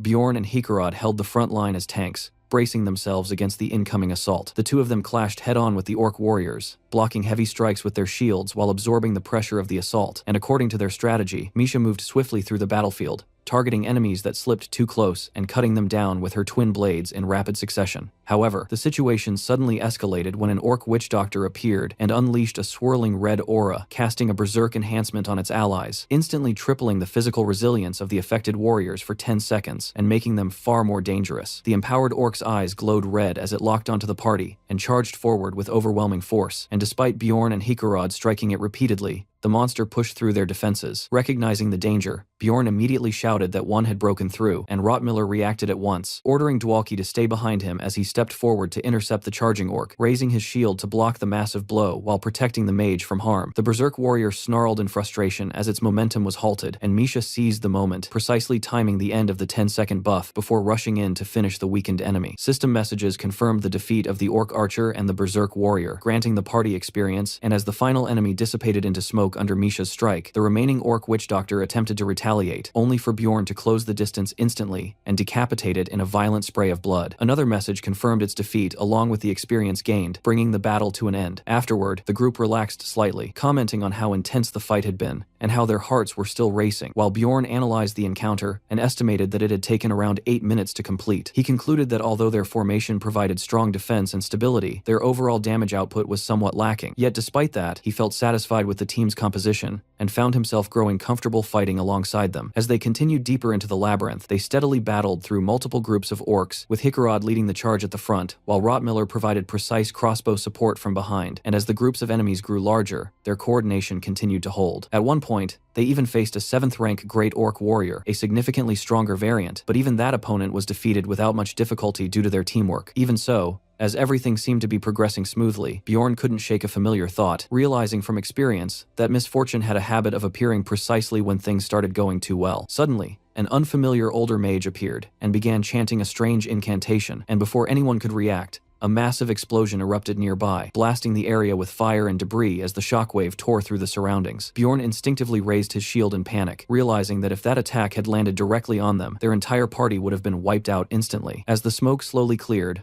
a lone figure stood calmly before them, and the old mage declared that the orc habitat belonged to the Jarwi clan, ordering them to leave immediately. Bjorn immediately recalled from his knowledge of Dungeon and Stone that while it was originally a single-player game, clans in this world could claim regions of the labyrinth and restrict access to hunting grounds, though such territorial control required significant power and effort and was usually reserved for boss zones or areas with rare monsters. Because of that, he couldn't understand why a powerful clan would bother claiming a relatively ordinary third-floor field. Hikarad, clearly surprised, pointed out that the Jarwi clan was known to operate on the 6th floor and demanded to know why they were here, but the elder coldly replied that he had no obligation to explain anything. Hikarad muttered that while strong clans could legally control parts of the labyrinth, he had never heard of this particular habitat being officially assigned to them, and then bluntly questioned whether they were even who they claimed to be. The elder's expression hardened at the accusation, calling it an interesting claim as both sides tensed, the atmosphere turning hostile as they prepared for possible conflict. Bjorn thought Hikarad was being a bit too aggressive, but he understood that it came from his responsibility as the team's leader, and before things could escalate further, Misha suddenly moved behind Bjorn, clutching him tightly as she trembled, clearly trying to avoid someone. Bjorn immediately noticed her fear and wondered what had triggered such a reaction, and at that moment, the elder called out, asking if the halfling among them was someone he recognized. Misha froze, her eyes widening with fear, and quietly revealed to Bjorn that the red-haired scout standing among the opposing group was her brother, Talon. The moment she acknowledged him, Talon snapped at her angrily, telling her not to call him her brother in public, forcing her to hurriedly apologize. The elder then turned to Talon and asked if she was indeed his sister, which he confirmed without hesitation, but he immediately cut off any attempt at leniency, stating that the matter was purely familial and that their father wouldn't care what happened to her. Accepting that stance, the elder finally explained their situation, stating that the clan urgently needed the essence of the great orc warrior for their own purposes, and asking Bjorn's group to leave the area for the time being. Bjorn found this reasoning suspicious, silently questioning why a powerful 6th floor clan would go to such lengths for an essence that wasn't even considered rare, suspecting that there was likely another hidden motive behind their actions. The elder added that since they were already actively hunting in the area, there would be no monsters left for Bjorn's party anyway, making it clear that even if they stayed, their efforts would be sabotaged,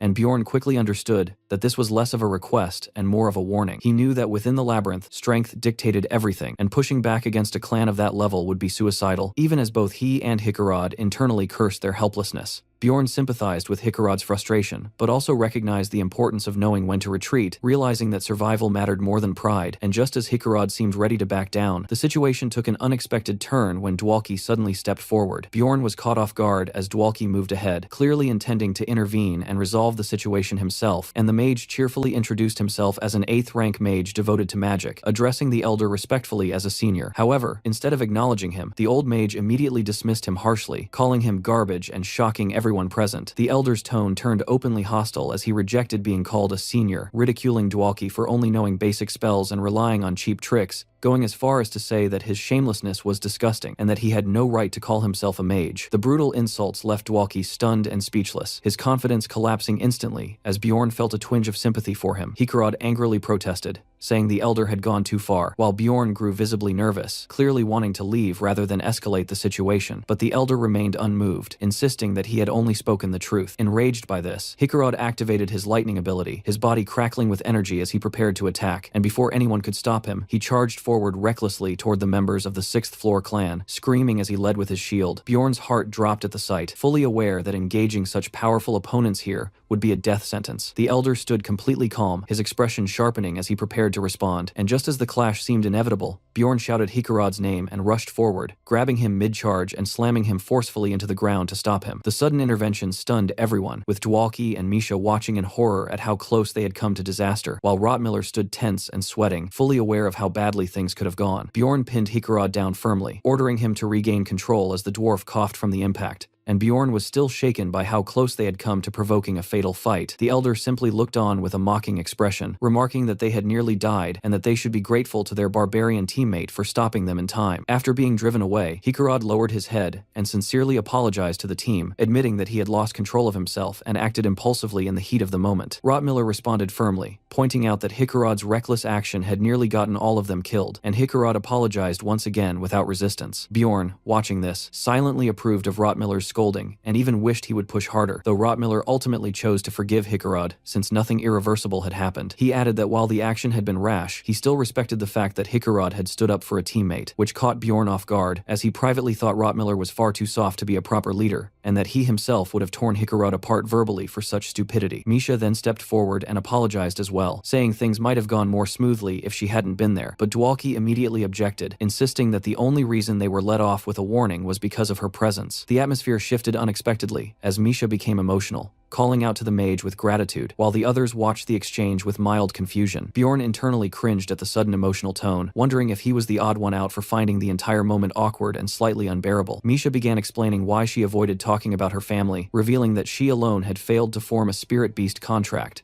which was a defining trait among therianthropes. It was explained that therianthropes could form contracts with ancient spirit beasts that manifested in various ways, some summoning their beasts to fight alongside them, others becoming possessed to enhance their physical abilities, or receiving blessings that granted unique powers. However, only a select few were chosen, and since Misha belonged to the prestigious Karlstein bloodline, her inability to form such a contract brought shame upon her entire family. She recalled how things had once been different, remembering her childhood when she played happily with her siblings, but everything changed once she reached adulthood, without forming a contract, as her family began to ignore her and treat her as an outcast. Her relatives labeled her a halfling, accusing her of being of mixed blood, and she remembered her brother glaring at her with contempt, while others branded her an illegitimate child. With her mother gone and no way to defend herself against those accusations, she eventually fled her home to escape the discrimination and learned to fight on her own, which ultimately led her to become an explorer. Hickerod listened with sympathy and thanked her for sharing something so personal, while Misha in turn expressed her gratitude for him standing up for the team earlier, acknowledging him as a true comrade. Inspired by the moment, Hickerod decided to share his own story, explaining that his original dream had been to become a blacksmith, but he had lacked the talent to succeed, spending 10 years without even graduating from training. Eventually, needing money to survive, he abandoned that dream after turning 30 and became an explorer instead. Dwalki then joined in, admitting that he might be the least talented among them, revealing that he had only entered the world of magic due to his family's status, but had failed to qualify for the magic tower. He recalled standing before the towering structure, unable to enter, painfully aware of his limitations, and reflected that if he had been a true mage, the earlier confrontation with the elder mage might have turned out differently. He remembered the elder's furious expression as a symbol of his own inadequacy, and believed that he might have earned at least a little respect if he had been more capable. Hickerod immediately rejected that way of thinking, declaring that the elder mage was the real problem and that Dwalki himself was a good mage, which moved Dwalki to tears as he thanked him. Rottmiller then spoke, admitting that despite working with many teams over the years, he had never experienced this kind of emotional bonding before, while Bjorn internally thought the entire situation was making him sick. To his shock, Rottmiller then confessed that he also had something to apologize for, explaining that he had felt irritated earlier when Hickerod and Misha spoke about age and experience, realizing that his frustration stemmed from envy. He admitted that he had resented them for complaining despite being born into non-human races without fully understanding their struggles, and Misha gently responded by pointing out that humans also had their own advantages, noting that talented humans could become extremely powerful. Bjorn silently agreed with that, but kept his thoughts to himself, recognizing that such opportunities were limited to the exceptionally gifted. Hickerod then lightened the mood by joking that their group was basically a team of misfits or halflings in their own way, suggesting that they should look out for one another, and everyone agreed, resolving to support each other as they continued their journey together. Then, as if on cue, all eyes turned toward Bjorn, silently expecting him to share something as well, and he immediately felt cornered, internally panicking as he tried to come up with something to say, completely unaccustomed to this kind of group confession. After a moment of hesitation, he abruptly blurted out that he had no mother, which made everyone pause awkwardly, unsure how to react, while even he wondered if that statement alone was enough. Doubling down, he loudly added that his mother had died right after giving birth to him, and that his father had disappeared in the labyrinth when he was still a child, declaring that even now, as an adult, he would never be able to see his parents again. Breathing heavily, he finished his hastily constructed tragic story and asked himself how that compared to the others, leaving the group visibly affected. Misha tearfully apologized for complaining about her own family without knowing his past. Dwalki reacted with sympathy, believing Bjorn had been quietly carrying this pain all along, and Hickerod reached out to comfort him, but Bjorn immediately rejected their attempts, raising his voice and insisting that he was completely fine. Despite his resistance, the group now saw him as the youngest and most pitiful among them, and resolved to treat him with even greater care, while Bjorn internally brushed it off, knowing that his story had been exaggerated. He reminded himself that regardless of everything, he had become a powerful barbarian who reached 7th rank in just 3 months, even if that journey involved being thrown into a brutal, game-like reality where he had died countless times. Just then, Misha suddenly noticed something off about him and called out, assuming he was still affected by thoughts of his mother, while Bjorn inwardly sighed at how absurd his situation had become. Rotmiller quickly shifted the conversation, asking what their next move should be and suggesting that they head toward the witch's forest. Bjorn immediately reacted internally to that suggestion, while Misha proposed an alternative route, only for Rotmiller to point out that it would take 6 days to reach. Dwalki then suggested that they could simply advance to the 4th floor, though he admitted it might not be ideal for close combat fighters, and Hikarad firmly opposed the idea, insisting that it was too early, and warning that many teams underestimated the 4th floor and ended up dying because of it. Bjorn recalled from his own knowledge that the witch's forest was not an efficient hunting ground and was typically visited only when necessary, realizing that Hikarad's true concern was the danger of the 4th floor. The narration elaborated that while the 4th floor mostly contained 7th and 8th rank monsters similar to the 3rd, it also had the potential to spawn extremely dangerous 6th rank creatures, which were rare but almost guaranteed to be encountered eventually if one spent enough time there. Bjorn remembered how often he had died on that floor in the game due to lack of preparation, which made him understand Hikarad's caution. Even so, Bjorn stepped forward and stated firmly that they should challenge the 4th floor, arguing that their current team, with 2 strong tanks, was capable of handling it. He believed that with his newly acquired vampire essence and their overall composition, they could at least survive an encounter with a 6th rank monster, and although he acknowledged that their damage output was not ideal, he trusted that the mage and the experienced members could make up for that weakness. Misha and Dwalki exchanged uncertain looks, clearly nervous about following a barbarian's judgment.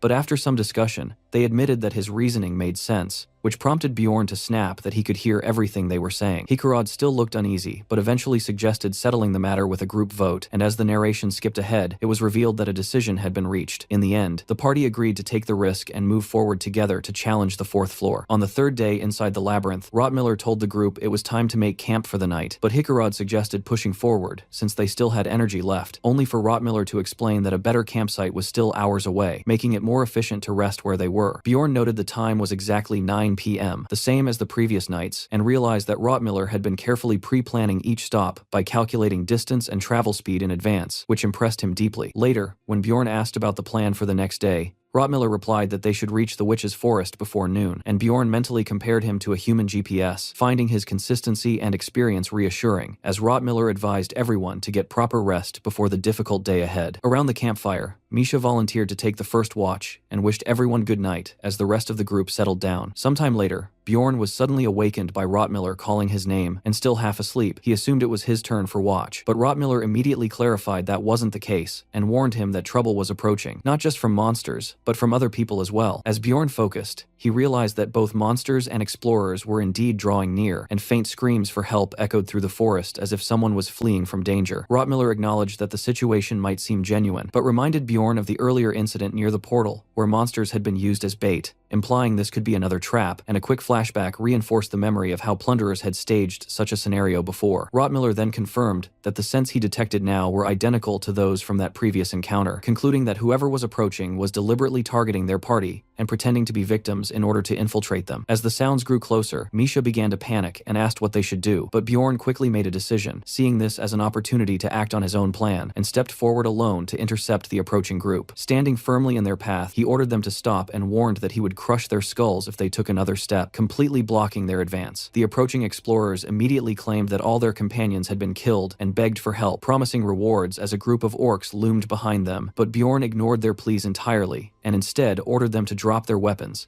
carefully observing their reactions. He noticed that the orcs behind them weren't attacking and were simply watching, likely reassessing the situation now that more people were present, which only made Bjorn more certain of his suspicions and simplified his strategy. He gave the group a final ultimatum: disarm or leave, and after a moment of tense hesitation, the leader panicked and agreed, quickly throwing down his sword and pleading for assistance. Bjorn calmly instructed Rotmiller to collect all their weapons, and Rotmiller complied without hesitation, while one of the orcs clicked its tongue in visible frustration before the entire group of monsters began to withdraw silently into the forest. Shortly after, a blonde, beautiful woman stepped forward and formally thanked them, introducing herself as Elisa and claiming that Bjorn had saved their lives, while the artist highlighted her revealing outfit as Hikarad awkwardly cleared his throat in response. Hikarad introduced himself politely and expressed sympathy for their situation, clearly affected by her presence, while Bjorn internally noted that the dwarf had already fallen for her appearance. The two men accompanying her introduced themselves as Tayson Irita and Hans Argot, and upon hearing the name Hans, Bjorn recalled that a plunderer from his very first labyrinth expedition had shared the same name, finding the coincidence unsettling. Hans casually remarked that his name was common, and asked if Bjorn had known someone else with it, and Bjorn simply replied that he had, while thinking to himself that the man he once knew was already dead. Elisa then thanked Bjorn again with emotional sincerity, claiming that they would have died without his help, and attributing their survival to the protection of the god Leetless, which caught Rottmiller's attention as he asked if she was truly a priestess. She proudly confirmed that she served the light goddess, who governed exploration and relationships, speaking confidently about divine guidance. But despite this, Bjorn remained unconvinced and inwardly dismissed her as a plunderer, pretending to be something she wasn't. Hans then politely asked Elisa to examine his injury, and she readily agreed, and as Bjorn watched the scene unfold, he was shocked to realize that she was genuinely using divine healing magic, something that immediately threw the group into confusion. Misha panicked, wondering if they had misjudged her, while Rottmiller insisted that his earlier assessment had been accurate, though even Bjorn acknowledged that in this world, priestesses were regarded as truly sacred figures, making the situation far more complicated than expected. Elisa, smiling confidently, stated that her healing should be proof of her innocence, and asked for their confiscated weapons to be returned, but Bjorn bluntly refused, leaving her visibly stunned. He explained that her status as a priestess might matter to humans, but barbarians followed their ancestors and were not bound by the same reverence, making it irrelevant to him. Instead, he demanded that they pay the reward for being saved first, seeing no reason to change his stance, even if she truly possessed divine power. And when Elisa nervously asked how much he expected, Bjorn calmly declared that their lives were worth 2 million stones. When she protested that they didn't have that kind of money, he forced her to promise repayment after leaving the labyrinth, making it clear that he trusted no one outside his own kind. He then added that if they lacked money, they could repay him with valuable items instead, specifically demanding the high-quality armor worn by her male companions, which left them visibly shaken, and after a moment of hesitation, Hans reluctantly agreed, admitting that their armor was worth far less than their lives, and accepting Bjorn's terms. After stripping the defeated enemies of their armor and weapons, Bjorn decided he had taken enough for now, clenching his hand as a reminder to himself that no matter how much he gained, he needed to stay sharp and alert in this world where danger never gave warnings. Nearby, Elisa calmly turned to the others and offered to heal anyone who was injured, her voice steady as if nothing was wrong. But in the very next instant, Bjorn moved. Without hesitation, he swung his mace down from behind in a lethal strike, following the most basic battlefield doctrine: eliminate the healer first. His eyes burned with cold, murderous focus as the blow landed, crushing Elisa's head completely and sending her body flying several meters away, smashing into the ground with such force that it left a crater as blood and debris scattered in all directions. Hikarad gasped in horror at the sight of Bjorn's blood-soaked weapon, while Dwalki and Misha screamed his name in shock, unable to process what had just happened, and Tayson and Hans panicked as well, demanding to know what he was doing. Bjorn, still splattered with Elisa's blood, turned toward them with an unsettling smile and calmly claimed it had been a mistake, saying he acted out of fear that they might be plunderers. His explanation only made things worse, as Tayson and Hans broke down completely, convinced they were about to be killed by lunatics, but Bjorn suddenly noticed something strange. Their fear wasn't directed at him anymore. Their eyes were fixed on something behind him. As he turned, he saw Tayson's face twist unnaturally as blood began to leak from his features, and in the next moment, dark purple energy erupted from his body, causing him to collapse lifelessly to the ground. Hans screamed in terror, while Hikarad immediately demanded to know if Dwalki had cast something, but the mage insisted in panic that he had done nothing at all. Then, from the shattered remains of Elisa's body, something impossible happened. Her corpse, mangled and broken, began to move as dark energy surged through it, and a warped, unnatural voice echoed from her, expressing surprise that Bjorn had recognized her as an enemy. Bjorn stared at the grotesque sight, realizing instantly that something had gone terribly wrong, and as Elisa's broken form rose again, twisted and soaked in blood, she demanded to know how he had discovered her true nature. Her body convulsed with dark power as she shrieked that it was already too late for them, and Bjorn could only grit his teeth in frustration, thinking bitterly that nothing in his life ever went smoothly. Rottmiller and Misha stood frozen in fear at the horrifying scene, but Bjorn quickly snapped at everyone to calm down, declaring that he would handle it, before immediately stepping forward and smashing Elisa's head again with even greater force. Her body collapsed once more, lying motionless as smoke rose from it, but Hikarad shouted in disbelief, accusing Bjorn of desecrating a corpse, unable to understand his brutality. Bjorn, still tense, admitted that he had acted out of fear, and argued that sometimes the best defense was overwhelming offense, knowing that if she came back again, there would be no room for hesitation. At that moment, a narration revealed the truth. Elisa belonged to a hidden class known as Karui's Priest, a rare class that could only be obtained by priests who reached the 5th floor. This class granted access to both divine abilities and cursed magic, but came with severe consequences, as Karui was an evil god, and anyone discovered to be his priest was executed immediately. To maintain such power, the user had to regularly sacrifice living beings, which explained why Elisa had become a plunderer, hunting others within the labyrinth. As if to confirm this, Elisa rose once more, her body now fully enveloped in dark energy, and she retaliated by casting a curse on Hans. Black energy wrapping around him and choking the life out of him as he collapsed dead at her feet. Standing there with a distorted face, partially fused with a skeletal mask of dark power, she lamented the loss of her two trusted subordinates, blaming Bjorn for their deaths. Bjorn responded coldly, mocking her even in that state, saying she was still blaming others for her own actions and concluding that her parents must have raised her poorly, then angrily pointing out that Hans and Taysen had died because of her and that she should have stayed dead the first time he crushed her skull. At the same time, he theatrically declared that he would avenge them as if they were comrades, even while internally feeling a twisted excitement at the thought of looting their gear afterward. Elisa then activated another ability, Death's Calling, causing the corpses of Hans and Taysen to twitch and rise once again, reanimated as undead servants. Hikarod panicked as he watched the transformation unfold, and the narration explained that while this skill usually summoned weak undead, using the bodies of her own subordinates created far stronger minions. With dark energy swirling around her, Elisa gave her command without hesitation,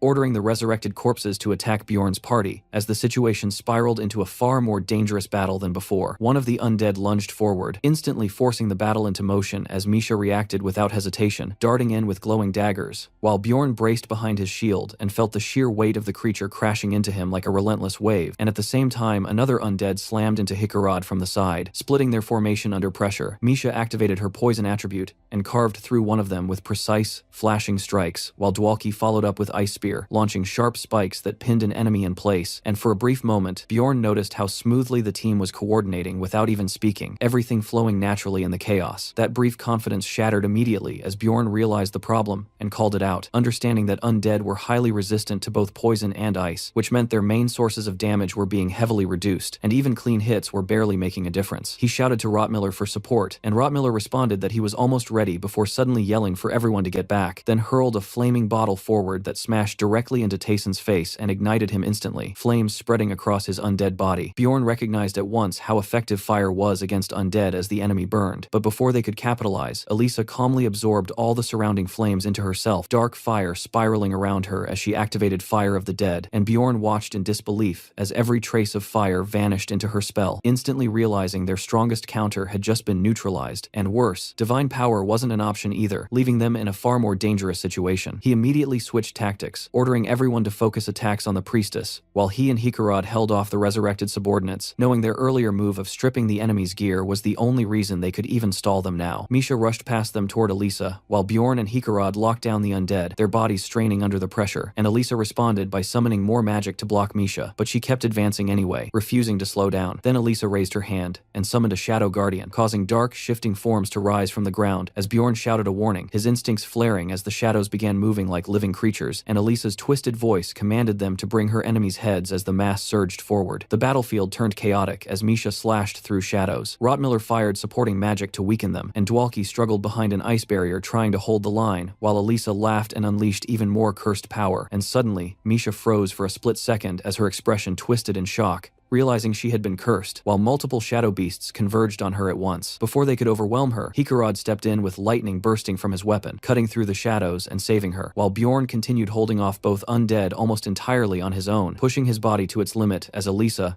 now furious, lashed out wildly and screamed the names of Hans and Taysen, blaming them even in death as her rage spiraled further. Bjorn mocked her coldly in the middle of the fight, pinning one undead and choking the other while telling her subordinates were too busy being restrained by him to help, which only deepened the hatred burning in her eyes. Her expression twisted into something venomous as she swore she would never forget this humiliation, and in the next moment she began casting spiritification, and Bjorn's eyes widened in horror as he realized she was escaping. But it was already too late as she vanished upward in a pillar of dark energy, leaving behind a final curse that they would never leave the labyrinth alive. The battlefield fell into an uneasy silence as Bjorn cursed under his breath, knowing they had been just moments away from finishing her, yet she had escaped while leaving something far worse behind. System messages began flooding in immediately, listing curse after curse affecting his body: energy decrease, decomposition, stamina drain, tracking effects, vengeful spirit walking stacking rapidly until they exceeded 15, and Bjorn's expression darkened as he realized Elisa hadn't just fled, she had crippled him. He turned sharply to Dwalki and demanded the curses be removed, only for the mage to hesitate and admit he could cast curses but not dispel them, and for a moment Bjorn just stared in silence,